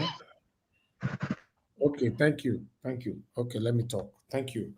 Ladies and gentlemen, we've come to the end of this broadcast. If we give you guys the old time today, this Aswe, Igodaro, Olumide Akpata. But by the way, now only one person is support Modope Ole here, only Mr. Jonathan. Why now? He has the right. Only him. Although he still the denier, and that be the problem with this. So, Mr. Jonathan, no, they do this kind of thing. It's not nice. Don't be He's among people now. Anyway, my people, you guys don't scatter everywhere. I'm surprised to see that 3 people declare for Barrister Olumide Osaigbovo Akpata. Hey, wahala. Hey, I don't know how to say. And 3 of us here declare for Aswe Godalo. How many of you? I want you to cut this clip of our declaration to him. Send it to him, sir. Najawash, please send our clip. Me and Madam Rita and the other guy, send it to Olumide Akpata that we are strongly behind him. Go for London there. Stop talking Isha Edo. Okay, to be honest, this is looking good. It's looking good. For me, I know they like me game. Any match show they play, maybe 9-1, 12-1, 13-1. No, I like it to be close. If it's close, it's better. 6-4, 5-5. Today not 13-1 now. No. Today is 3-3. Today is 7-1. Don't talk since not be LP. All the people don't talk. Today na 6-4. Una beat APC PPP today. But I know say another time will go reinforce. Tomorrow he go beat una. But don't worry. Now that was you put a vote. You put a vote on the platform one time. You did not announce the result. One thing on the voting on who we want as the next governor. I did. He did. He announced it. You don't see. And who was the winner? I wasn't there. You can tell me. Can remind me. See there. Those people that voted, they don't have voter card. They are not in the state. The same voter card we use to deliver Obi. We will use it again. Don't worry. Don't worry. We know how to do it. Yeah, the same thing you said. We were 3 people in the room pressing computer. Don't worry. We are coming. Don't worry now. I don't have. Don't worry. Thank you. Don't worry. From next week, we are going to be putting the opinion poll every day. Yes. Mr. Ives. Okay, let me round up. Mr. Ives, please let me say this finally. I can prophesy the defense of Labour Party supporters now. I can prophesy. One of them is that it is just been there for 3 months. It's consulting already. We need to give him more time. Okay, he's putting up his team. We're waiting for that time. I prophesy these are your defense that you will come up with come December. And I prophesy that you will join us very soon, sir. Thank you. You join us. Thank you. He's coming to America. He's coming to America next month to speak with us. And we're going to tell him what to do. Hello. He's coming to Canada and America. Hold You're on, going to hold on, consult Black with him. Mr. Jonathan, why are you not promoting your candidate, Omodo Pawolo? See, let me answer you that. Mr. Elvis. Let me answer you. If I can't support Akpata, is it Monday? That's an indictment now. But now he came out of your mouth now. He came out of your mouth. Nobody's else mouth. You said you were for him. I said I'm for him. You are putting words in my mouth. No, we will drag you, Mr. Jonathan. We'll drag you where. Jonathan is too sophisticated to be supporting Akpata. That's the truth. Why? Leave that to us. Leave that to us. Why do you say so? Now PDP APC now will not support a party that supervises the killing of its own citizens. We will not do that. Excuse me, please. Okay. Niger Watch. Let me just let me just refresh our memory. This is from me. This is not my principle. I know we are waiting for the APC chap to have a Stop waiting go straight here. No, waiting go straight. This I talk and say, look, for this election, Edo election, if you know be Panadol, don't let them threaten you. Don't let them threaten you. No, if you know be Panadol, it can never ever be Panadol. Never. That's one. Number two, I talk a thief where you know say na thief, but in the stay Kenwa Road. He come move go Akpakpava come they leave. He say he no be thief again. He no be thief. Shebi he don't leave, he don't come off a Kenwa. Then the one where they stay Akpakpava come move to Kenwa, he said that one I be thief. Na lie yo. A thief na thief. No only change your address. Make we they remember these two things as we they go along. We know the thief. We know the thief. All the thief, we know them. No, at the top. We need another Alex Oti in Edo State. Okay, but on that CM, may you declare your candidate of that CM now. He go declare. We know where they go. We never interview finish. On Friday, that man don't go come. On Friday, when I go hear more voice, more than word on Friday. When I go hear more declaration. Hey God, everywhere goes. Naija Watch. I need 10 seconds. Go ahead, 10 seconds. Yeah, the 10 seconds we say, my people now see. It's like the days of Peter Obi. The people that are declaring for Olumide Akpata, they are just everyday people, organic people. People that I'm very sure that Olumide Akpata has not even spoken to. These are people that have personal conviction, just like they did for Peter Obi. You get inorganic people there. Who be inorganic? They're plenty for APC and PDP. Who be inorganic? All right. APC and PDP. Let me round up, my people. I appreciate you all. Let's continue for what we start again tomorrow. Almost 6 hours now. Thank you so much. Today is Sunday. I never plan to. Hey God, I busy whenever I confess this thing they are put to me. Today now I be saying make I use time. Only me, Mr. Jonathan, and one person. I can't say more. You me the quick give submission more round up. They come one by one. Now 9 backstage take full everywhere take full. So 6 hours on academy go. And if maybe now let me close that time. Now, moderator for not see where declare. Alex for not see where declare. Nana Black Panther still come from window they declare. Honorable Which window? Not be open the door. Which one the window? Honorable San, you must reinforce tomorrow. I beg, reinforce. Naija Watch. We come and balance it out. Naija Watch. Yes. As I've told you before, and I tell the public, the Nigerian politicians in these present days, they will never change. And they are here with us. We are not from them. We are patriots and we are lovers of the people of Nigeria. That is why we are here day and night. And if they want to truncate us, we are ready for them to play the 21st century politics with them. We have done it before and we are going to do it again. Thank you. Okay, thank you. Anyway, a cosmopolitan Homo sapiens told us we don't need a bridge in Edo State. We don't need bridges. That the kind of people we are. They say we don't need water na bowl. They say na bowl we need. Not so that what a shame. What a shame. Okay. Thank you, my people. I appreciate you all. Let's round up. Tomorrow we'll continue for we stop. You guys should keep. I'm so glad it has been established that Barrister So Aswa far, Akpata Olumide is the man we want. So far, it has been established. Olumide is who we want. Mr. Elvis finish now. Olumide is Mr. who we Elvis want. was making his submission. Olumide. Can you allow Olumide is who Mr. we want. Elvis make his submission, please? Mr. Elvis, you are so democratic. You are so democratic. If you cannot lord your opinion over our own. Yes. Now I don't know. Say now this one Elvis like. Elvis dey entertain himself. Wetin una dey do to me for this platform? Fear not, let una do am to Oga CM. He don say, Go throw Oga CM somewhere. You don't get power now. Go through. I not be select. Oga CM is too strict.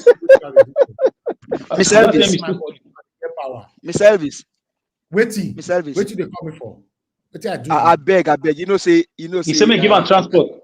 I beg, just give me maybe 1 minute. I beg. You know, I will see politics now. I beg. You know, say earlier I don't use my time properly because I did 30 seconds, my friend. After you don't go meeting. Olumide Ozaibobo Akpata, you have 2 patriots that have declared they have declared for you. No. Olumide Akpata is not a good salesman. He cannot. I'm willing to donate money to support the campaign. Olumide, you are hearing me? Ogami, hold on now. We are ready to help you. We don't want somebody let them talk now. We need Olumide is who we want. We know this tactics. We need Olumide is who we want. Thank you. Thank you. Olumide is who we want. Uncle Sam, you are disappointment. Uncle Sam, you are disappointment. We don't need someone that will tell us to pull an yes-men. We need Olumide. Thank you. Can you please mute your mic, Mr. Sam? Please. You know what happened now? I just told a white guy what you told us about Edo State not needing bridge, and I paint the scenario, and the guy just laughed. They laughed at your comment. Why is it that you always like misquoting somebody? Ogami, hold on now. Was that discussed? Ogami, hold on, please. No, why should I hold on? Why should I hold on? I shouldn't hold on for you to mislead the crowd. Hold on. Ogami, is that not what you said? You shouldn't mention my name and you expect me to hold on. I should not hold on. That is what we do here. Mr. Sam, mute your mic. I will not allow you to complete that statement. Mr. Sam, because that statement is wrong. I will not allow you to complete it. Mr. Sam, you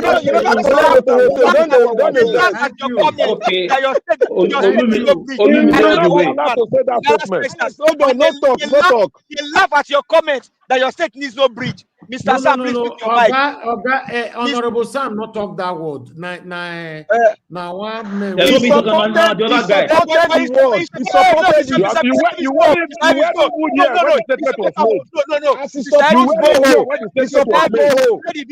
Play the video again. Just hold on. Mr. Barrister Akpata, Black Panther, Mr. Alex have declared for you. Please listen. And Madam Rita. Olumide Akpata is not a good salesman. He cannot market a dome. We don't need a salesman. We don't need somebody to tell us. Please mute your mic now. We don't need anybody to tell us to pull an ESM again. Mute your mic now. He does not have the empathy. We don't need anybody to sell us to pull an ESM. Mute your mic. Alex, mute your mic. Alex, mute your mic. Honorable, mute your mic. Mr. Sam, mute your mic, please. Thank you. Akpata, please leverage on Mr. Alex. Leverage on Black Panther. Leverage on Madam Rita. These are Edolites. Barrister Ozaibobo. You are not marketing yourself, Akpata. That they should leverage on you. You hold on now. That's what I do for National Assembly. Let Mr. Najawo talk now, please. I will support you.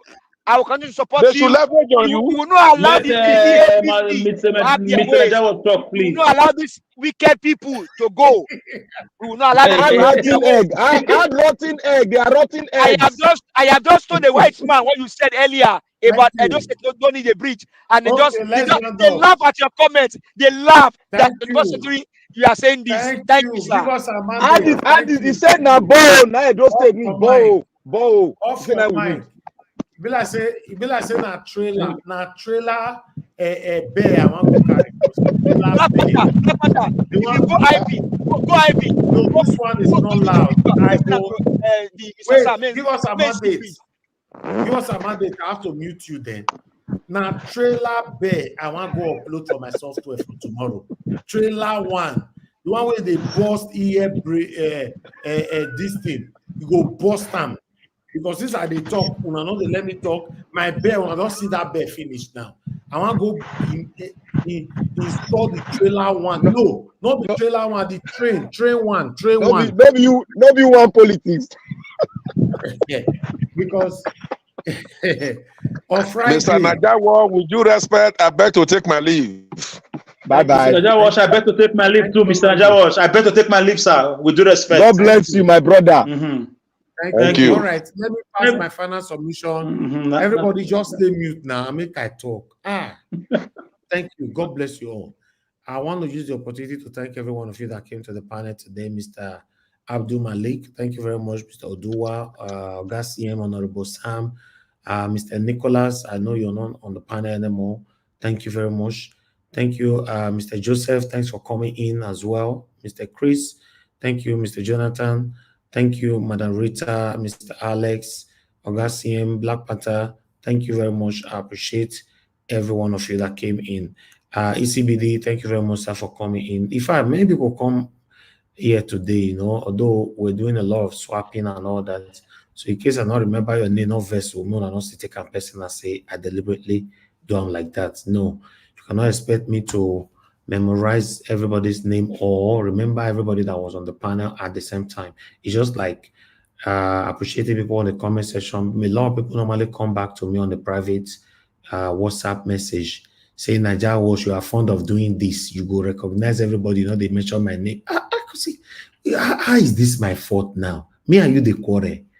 We don't the quarrel. If I don't mention your name, I normally end my appreciation by saying, every one of you right there. I might skip name. I cannot get it right. I'm not a perfect person. If I don't mention your name, I beg. We don't the quarrel. It's not easy for me to remember. I can't have 2,000 people committed. You want to make sure every day 2,000. What a pity for person. Understand with us. So I appreciate you all. Thank you very much for your time with us. It's just like on the panel, sometimes I call people and I say, okay, everybody will give you their submission. You not hear one particular person on the panel will not be saying that, what about me? I never give my final submission because I forget. I'm a human being. And I say, oh, sorry.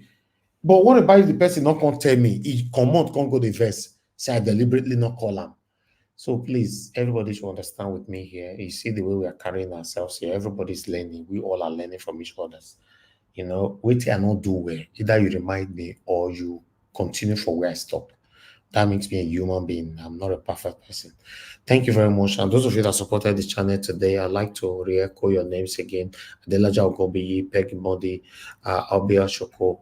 I want to be Ferdinand Peter Ife, Jacob Obedient, Love God is my strength, and Martin Benjamin, Dr. Happy Life. Now God will bless our people. May your pocket never run dry.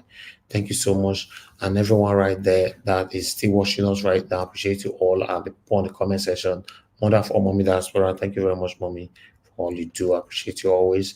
Thank you very much, James, Reaboa, Dr. Happy Life. Thank you very much, Gawan Lele, Chris Dublin. Thank you, Antonio Ola. Thank you very much. I appreciate you all, my people. Thank you very much, Stella Imaseredo. I appreciate you, man. Thank you very much for joining us today. Thank you, Mr. Jonathan, Mr. Johnson Emmanuel. Thank you, Abe Johnny, Andrew Igbinandolo, Joy Otaho, and many, many others. I appreciate every one of you right there. Peggy Modi, thank you very much. Mr. Tony, Africa, thank you very much. I appreciate you all. And God will bless you, my people. Please join us again tomorrow. Tomorrow is Monday, 6 p.m. Nigerian time. And let's continue to talk about the things that's affecting us. For those of you joining our channel for the first time, we get subscribers every day. I know you guys, some of you might be wondering, what are they talking about and all that? But we normally put the topic there. And what Najawo stands for is right there on our description. In case you can't hear me say this, just go to our description, read it, you see what we stand for. But meanwhile, verbally, I'd like to re-echo again. We are here to call out our government to do the right thing. As you and I know that since we were born, Nigeria have never been a good country. So we want it to be better in our time. That's what we're talking about here every day. As we talk right now, Nigeria state is disheartening. You know, nothing is working in Nigeria. No light, no security, no road, no healthcare, no government, nothing at all. So it's crazy. You know, it's really, really crazily crazy. So we cannot continue like this. So that's what we're doing here, in case you are wondering.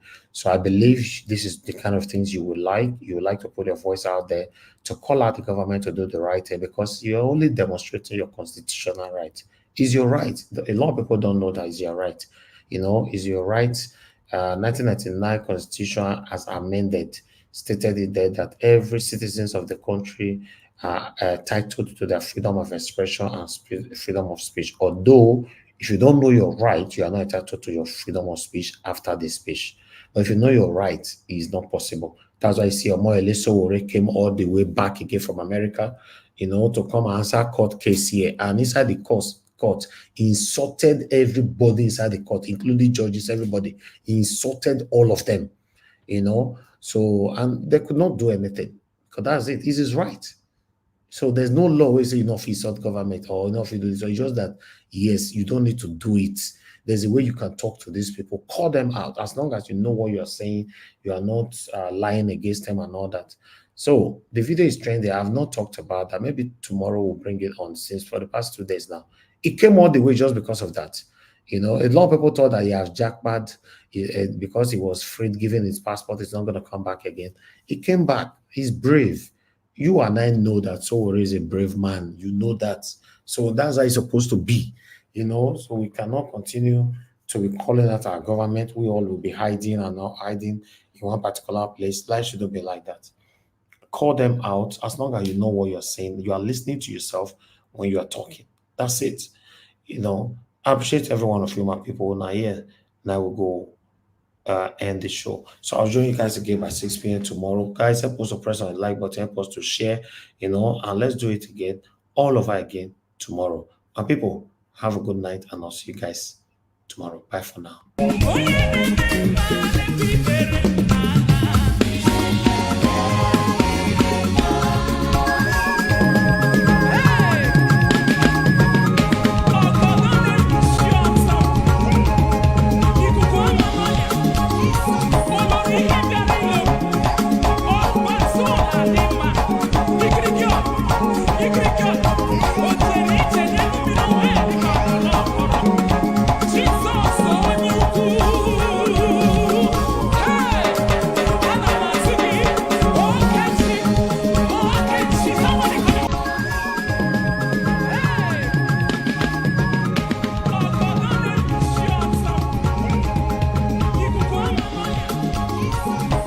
Yeah.